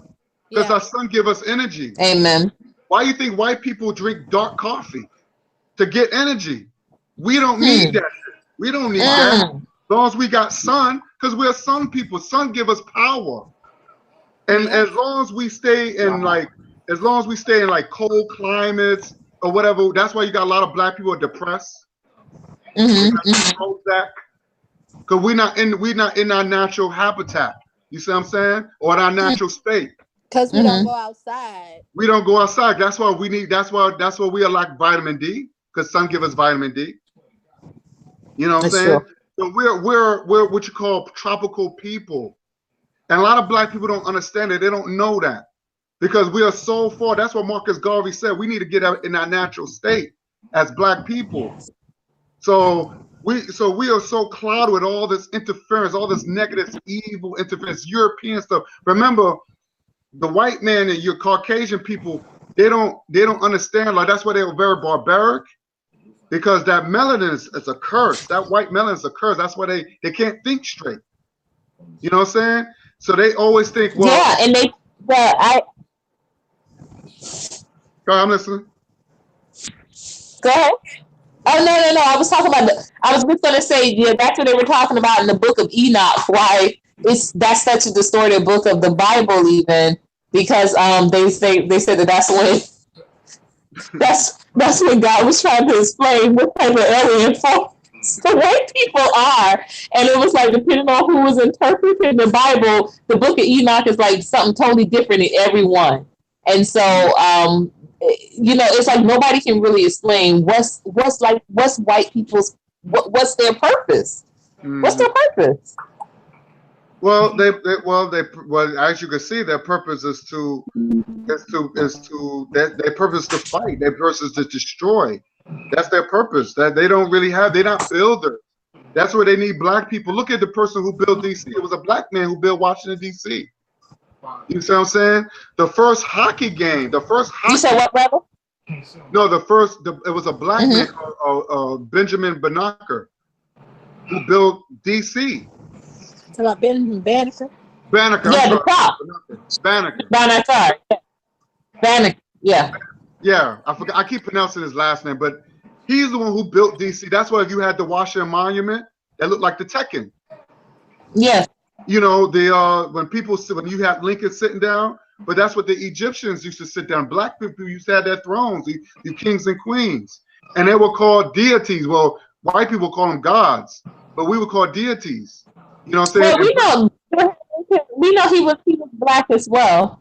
But see, what I'm saying is that they didn't build because they didn't know they wasn't builders. The first architect was Imhotep. He was the one who built the pyramids. So we're scientists, people. We're scientists. We're builders. We're engineers. So a lot of white people, they don't know how to do that. You know what I'm saying? They're not made for that because they don't have that. The melanin is not giving them energy to even think that way. You know what I'm saying? They don't, like I said, they don't even know how to love. You know what I'm saying? That's what you notice that when they want a woman, what do? They beat their woman over here and they drag her by the hair into the cave and they rape her. You see that in the cartoons. They're not lying about that in the cartoons. How they drag their women in the caves and rape them. You know, that's why they always have clubs. You know what I'm saying? I remember seeing the Clan in the Cave there when I was little with Daryl Hannah. And it was such a brutal scene. And she was just, you know, they were talking about how like she didn't want to have a baby, you know, and because that was the ritual. It was a very brutal scene the way they their sex. Yeah. Exactly. See? So they're not lying about that. That's the part of that's the history. So I always tell black people, name one thing that white people ever built without any type of influence of black people, or without the help of black people, without any type of enslavement. To name me one thing, you can't name me one thing. So now what happens? They came up with this religion called the Jewish religion. So now they're saying that, well, we built your pyramids. You see what I'm saying? So that gave them some sort of place in history. So this is what I'm saying. We can't allow them to take our history and make it seem like, well, you wouldn't be here if it wasn't for white people. And this is what they saying. Now, if you go to South Africa, this is how wicked they are. They were saying that black people wasn't nothing without apartheid. They can't survive without. White people actually said this. Oh, it wasn't nothing without us. This is the reason why they're not leaving that land. They don't want to leave that land over there. You know, that's crazy. You know, that's crazy how barbaric they are. They are determined people. They don't. It's like if they don't want you touching. They like to take, but they don't like to give back. Right. No, oh, totally not. Totally not. That's why it's like it blows my mind how they don't really see how there's no way they cannot see the irony that they're saying, "Oh, we work hard. We don't want to have the city just come and take our property. That's not fair." Really? Right. We want to talk about fair? Like, I know y'all don't talk about fair. If anything was fair, they wouldn't even part their lips to even say those things. Come on. Yeah. And you were really interested in being fair. And then oh yeah, don't let it be like, oh, they have beef with another country. Oh well, you know, they trying to take away our freedom. Oh really? Did you take away ours? Right. Yes. Right. Right. They came over here. They came to. They had to go all the way to Africa. Americans on the stance of being free, but just to enslave another people. They so contradictory. They had to go all the way to Africa to brainwash some of our people, because some of our people took part of that shit too. They helped white people. Of course.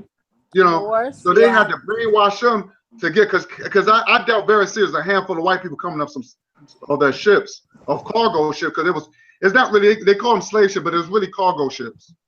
Right. And it came over here, a handful of white people, and then start have all that great power. That's bullshit. They gave black people something to kidnap them. We saw that in Roots. How they took Kunta Kinte and they put net over him to bring him to the white man. So they had a lot of help. White people had a lot of help. A lot of help. From us. And From just us, like with the brothers in my neighborhood for a couple of dollars. they Right. said they're For a selling. couple of dollars. Look, ask black people this. Ask black people this. And I've Ask witnessed yourself. black people said this. Ask them this. Would you suck another man off for $1 million?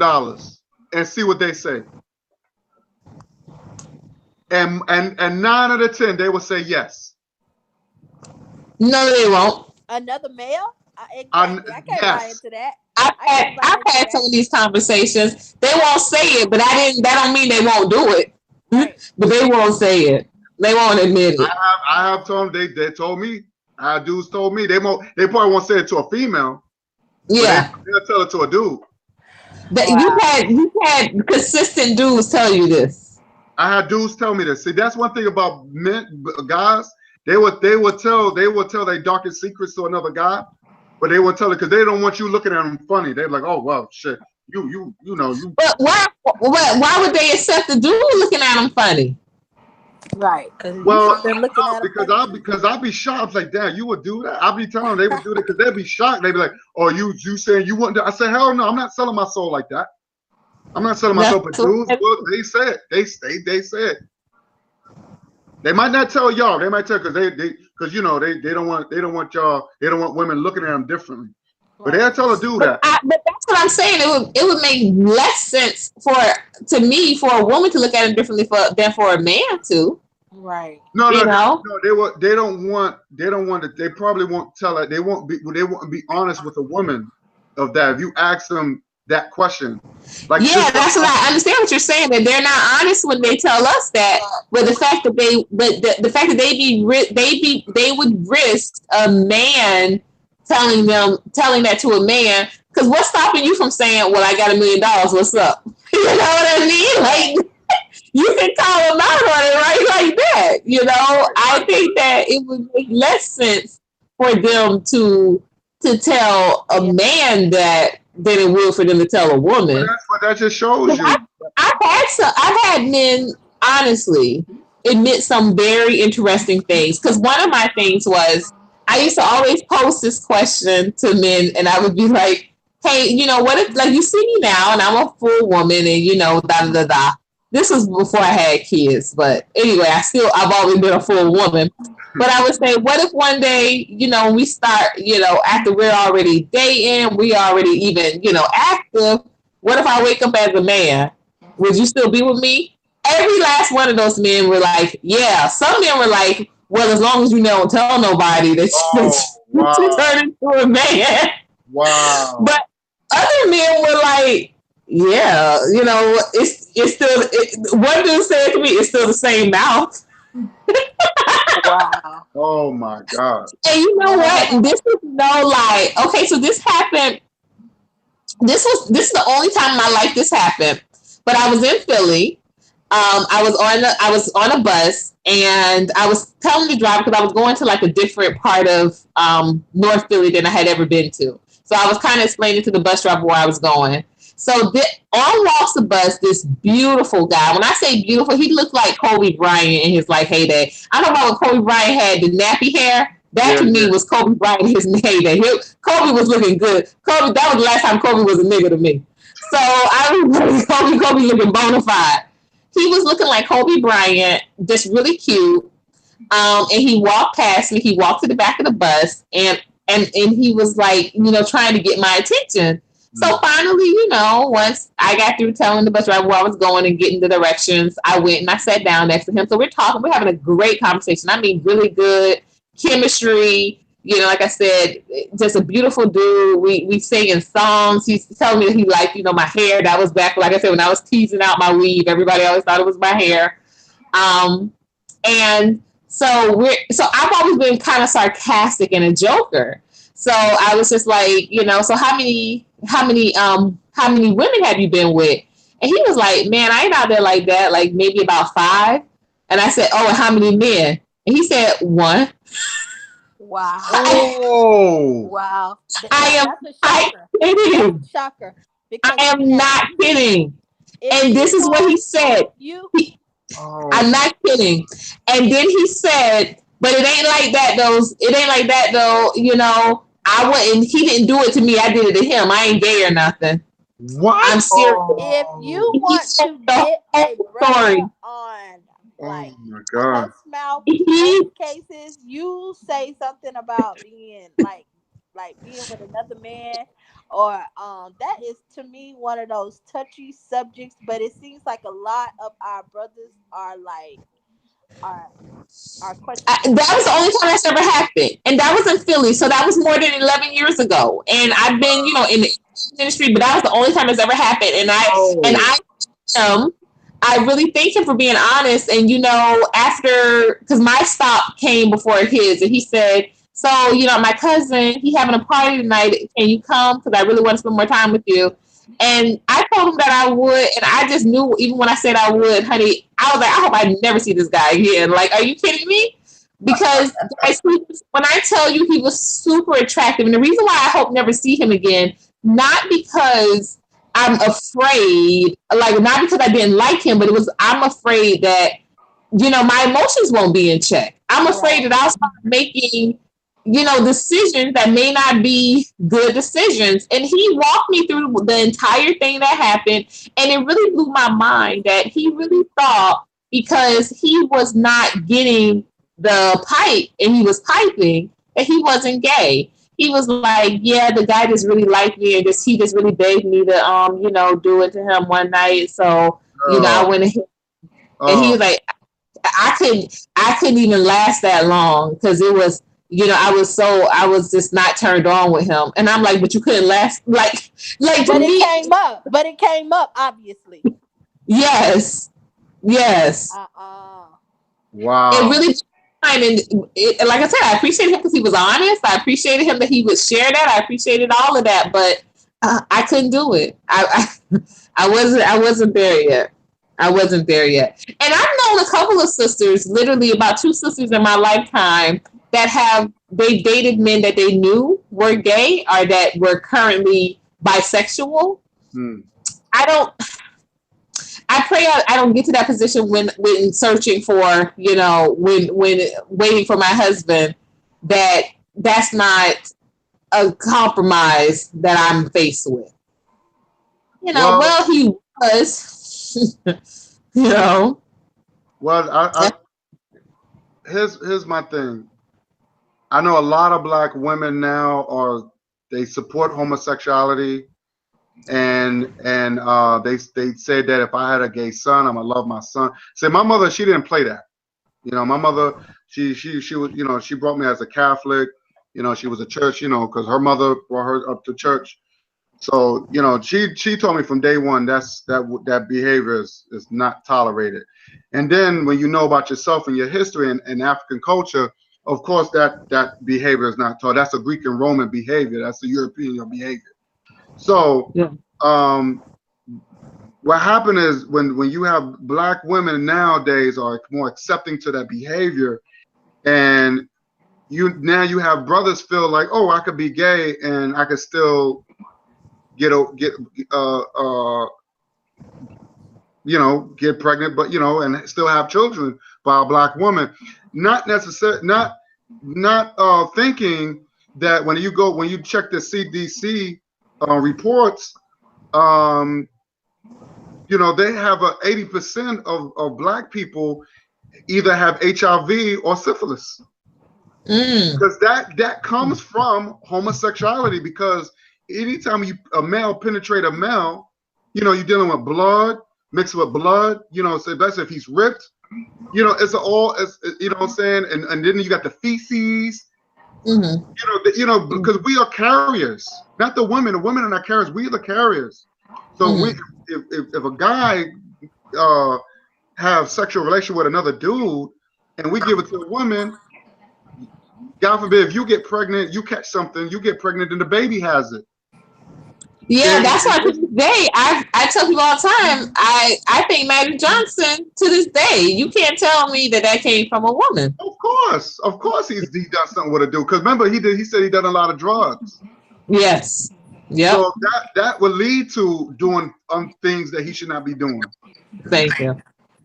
So thank you. I mean, Come on. I mean, it's science. I mean, that's why when I don't know why women. I'm not saying all women, but women have a problem with me saying that I'm not for homosexuality. I don't like it. It's not for me. It's not in my culture. Are you almost? No, it's not in my culture. I just say that it's not in my culture. So what do you mean it's your culture? I'm African. That's not in my culture. That's not, because it's true. It's not in my culture. So I'm not getting in a lifestyle that has nothing to do with me. You know, I don't believe it. There's no such thing as no gay gene, because if that's the truth, then you would see it in animals. Show me one animal that's a homosexual. Show me one. Lizard. Huh? Lizards. Lizards? Show me. Yeah. Well, they yeah, I mean they can't produce, you know, but they because they need warmth. And so if a male lizard is close, they just mount the male lizard. I need to see that. I need to show proof. I always say, show me an insect, show me an animal. Reptile, show me. Yeah, you can look them up and observe their behavior. They're because they need the heat. But I'm talking about sex. I'm talking about sex. We talking about sex. I don't know if they penetrate, but I know they mount one another. We love lizards. We call them lucky lizards in the household. And so there's a particular type. I don't want to mix up their species, but they like I said, they're not selective at all. Like they need the heat, and if the male lizard is close, then they just mount the male lizard because they need the warmth. Oh, so like I said, I don't know. I don't think it's about penetrating, but it's literally about. Yeah, but it is survivable. Right, but that's what I'm talking about. I'm talking about penetration. Sex is penetration. Yeah. So what I'm saying is that I don't know about that. Show me a two male lions penetrating each other. Right, you're very true. You're very right with that. If it was natural, you're very right with that. Remember, we're talking about sex. Penetration is sex.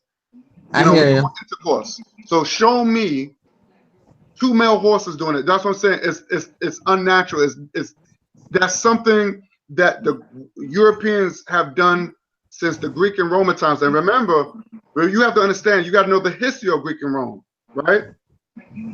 They came up with this guy called Zeus, and a lot of these guys were homosexuals. Mm-hmm. So they think that in order to become closer to their God, this is what Christianity comes in with Constantine, because a lot of that stuff came from Greek and Rome. That's why Constantine was a homosexual. King James was a homosexual. Yes, I know. Yeah, you got to know these white men. Huh? Yeah, I said I know about King James being a homosexual. Right. So that's what I'm saying. So these white men were homosexual, but a lot of this stuff came from Greek and Rome, because a lot of these white men felt like, well, in order for me to be closer to this God, I gotta be with the same sex. Because remember, they thought the women were evil. You know, they thought the women were a curse. Even Constantine said, brother, how did they think? How did they think they were created if women that were? Don't even make sense. That don't. It don't. I'm sick. They believe. I'm sick. Even look at the priests. They have to molest boys because they said that in order to get closer to God, they can't have sex with a woman. Right, but how did you think they were going to have babies? Right. This is the Even belief. Jesus was born from a virgin. Hello? Right. But pedophilia and homosexual go hand in hand. I know, yeah. Even the old man would mess with the young teenager boy, and that's what what they call. That's where the word mentor came from. Wow. Socrates and Plato was a teenager, and he got so messed up where he thought that relations between a man and woman were inferior. He said this. Wow. So this is it's really deep. So a lot of this stuff come from Greek and Roman. A lot of our people are lost. They think this is okay. And we have to let the black, see, that's what I'm saying.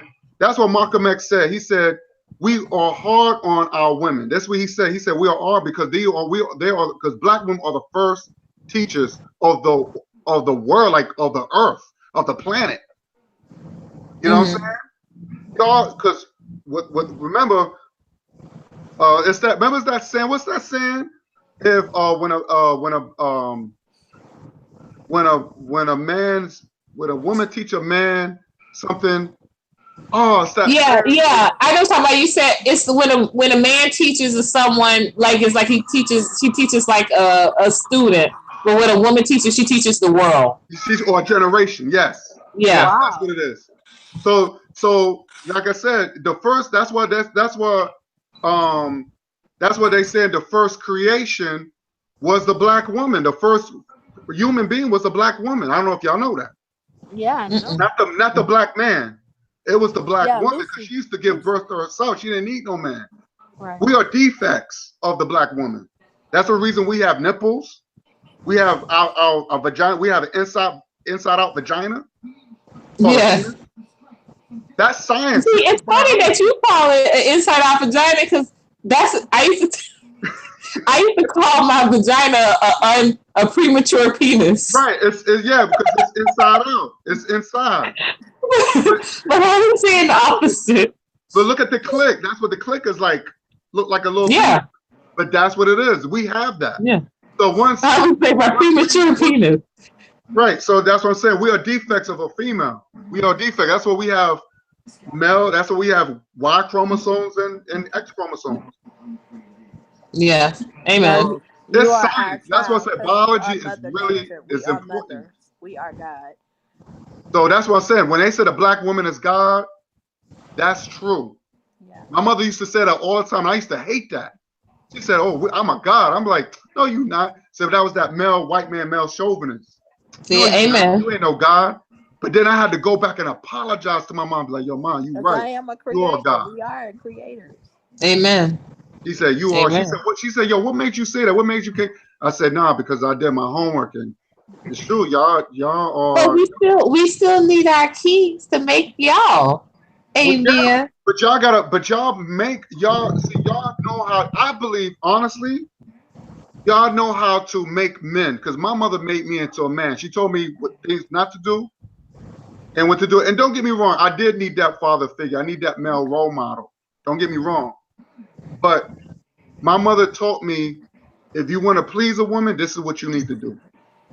You know, men, they protect their women. They provide for their women. And she said, don't get us wrong. Don't get us twisted. We provide too. So we provide too. We've been providing from before y'all wasn't even created.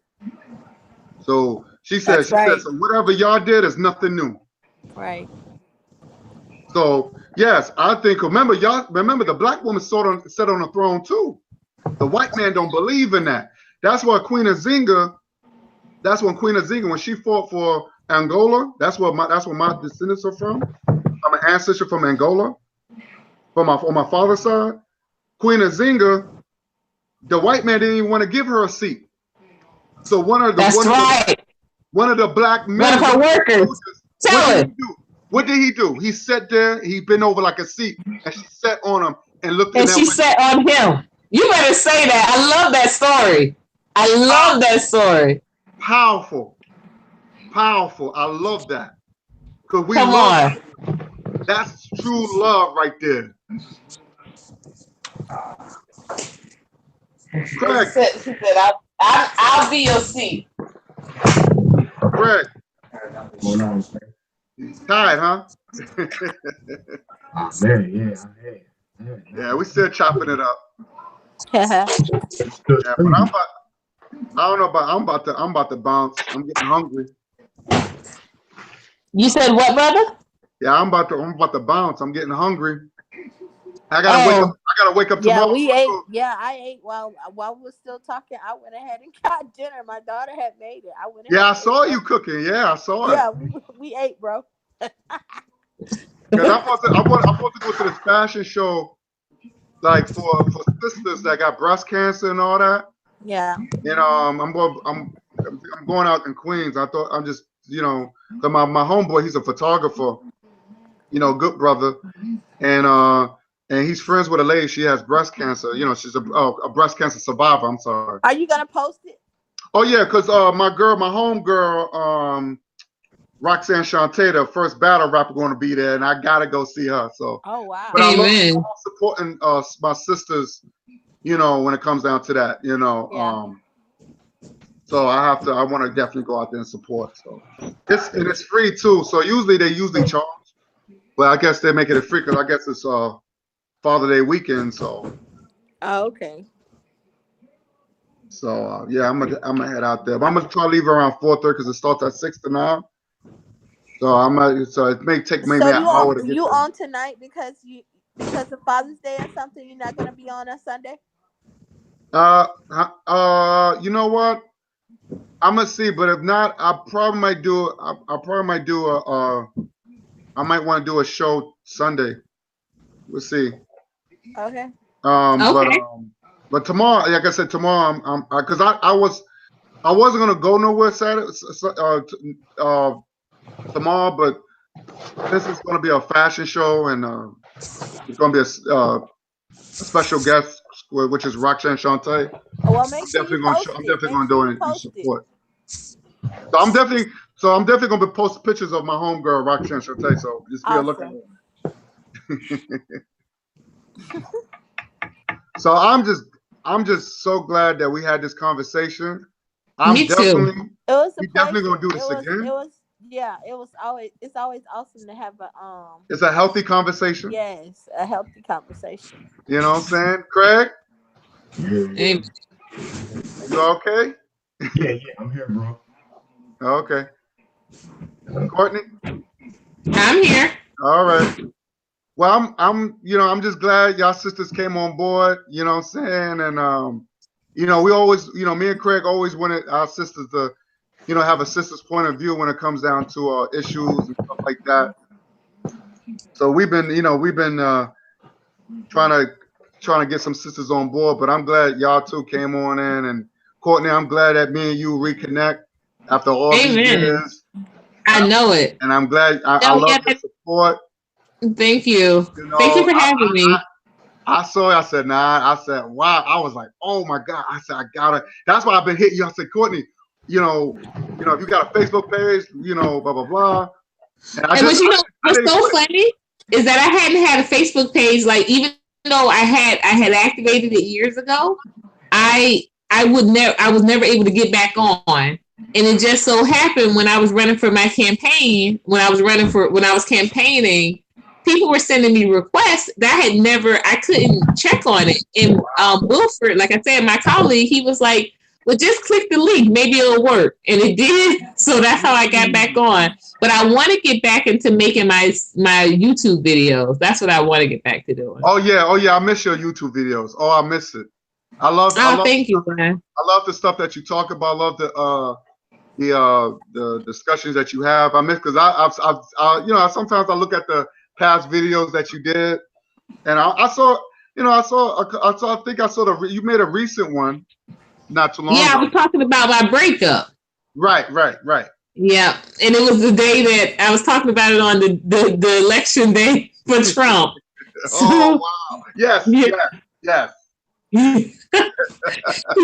So and I've made more, but I just can't figure out how to upload them because I've been making them from my phone, and this keeps telling me that it's kind of too large to send. Because I made a few of them. Like I've gone through fast, and I've been celibate and single going on 4 years now. So it's been a journey. Been a journey. That's a beautiful thing. It really has been. But it's been lonely at times, but it's been worth it, definitely. But at least you could get to concentrate on yourself, and sometimes you need that break. Sometimes you need to reflect and say just cancel what's important and what's not important. Amen. And I tell you, I'm glad I'll be looking forward to being a wife again. Yeah, I'm just glad that you're well. You look healthy.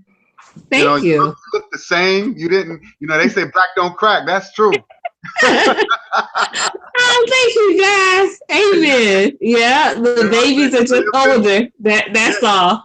Because it's been a long time. It's really been. It has been. It's been almost a decade. You're absolutely right. Yes. Because that was when I started when I was in Charlotte, and my daughter is 11, and she was born the year that I left Philly. Wow. So, yeah. Yes, because you was in Philly when you had the long hair and all that. Yeah, I was in Philly and Charlotte with the long hair. Right. Absolutely. Yeah. Because I met because it's funny. I met you and Craig at the same time. That's how me and Craig. I met you and Craig at the same time. But me and Craig, Oh, right. we still kept in touch. Amen, amen. So yeah, so if you decide to do a Facebook, hangout, I'm gonna come back to the YouTube, definitely. yeah, Definitely. we here, I just gotta get a camera. I gotta stop doing it from my phone. I gotta kind of. I've been trying, but the thing with this is that it keeps telling me that the video is too long. Like it takes too long to upload it, and so. So I just think I have to invest again in a camera because I had a camera when I was in Philly. I had a camera, and I got a better one when I was in Charlotte. You have a laptop? Miami. I did that one that I did from Trump was from the laptop. Gotcha. But I no longer had it. It was a MacBook, and so it's just out. I never updated it. Oh, okay. Yeah. Basically, that's what's the problem with my iPad. It's not updated. That's why it took so long for it to download stuff. And that's what my daughter was talking about. I have her phone now, but I'm gonna see what's going on with this with that Hangout. So because I'm using my phone, I gotta see what's going on with it. But I'm now on my daughter's phone. Yeah, Donna, just update everything because now you're gonna be talking to us for quite a bit. No doubt. So you gotta update everything. That's probably why you couldn't get on because everything. Right. Right. My junk is old and decrepit. Because I never really got up into this, and that's really you introduced me to something with the YouTube because all I did was listen to YouTube, listen to the music on YouTube, pull up old music that I haven't heard in a long time. So I wasn't familiar with it, and then my daughter uploaded, and then I heard my voice on there, and I was like, "Dang, you can do all that stupid stuff on YouTube." I see videos where people download themselves, and you know what I'm saying, but I didn't realize it was a YouTube channel, and you can link it to all this and stuff. I ain't never got off into all that. Yeah, and try to get a YouTube account too. Okay. Yeah, that's like good. my daughter said, I probably got a YouTube account because some of my kids were had me on something at Christmas time. They were playing the video games and they had a YouTube channel and they did something to my phone. So I'm sure I'm linked into YouTube and got a YouTube account because they wanted me to listen to them while they were playing the game. Oh, Yeah. Okay. That's what's up. So yeah. All right, ladies. But it was great, y'all. It was great. Yes, it was definitely fun. We got to do this again soon. Definitely. So I'll keep y'all posted. So if anything, but I would say that if anything that you want to discuss, we can just let me know. We'll put it on wax on Google Hangouts. We put it on wax.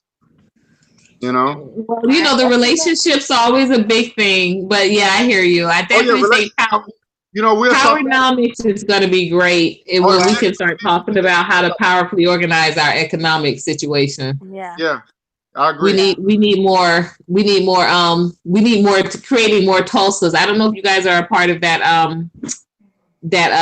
online community with the New Tulsa. The guy Jay created it. No, the one that led that boycott against Houston's. Oh no, I'm not familiar. Yeah, he created. Okay, so I'm gonna look up that address and I'll send it to you guys on Facebook, and you can share it. Definitely. Yeah, that's good. Yeah, they're creating like a whole it'll be an IPO, so you're able to actually buy stocks into this organization, and they create opportunities to buy different properties all over the United States. Oh, nice. I like that. Yeah. So I'll send it to you. All right, cool. All right, ladies. All right, thank y'all. All right, you have a wonderful weekend, and we'll talk soon. Okay. All right, Donna. All right. All right. Later. Okay. Peace. Peace.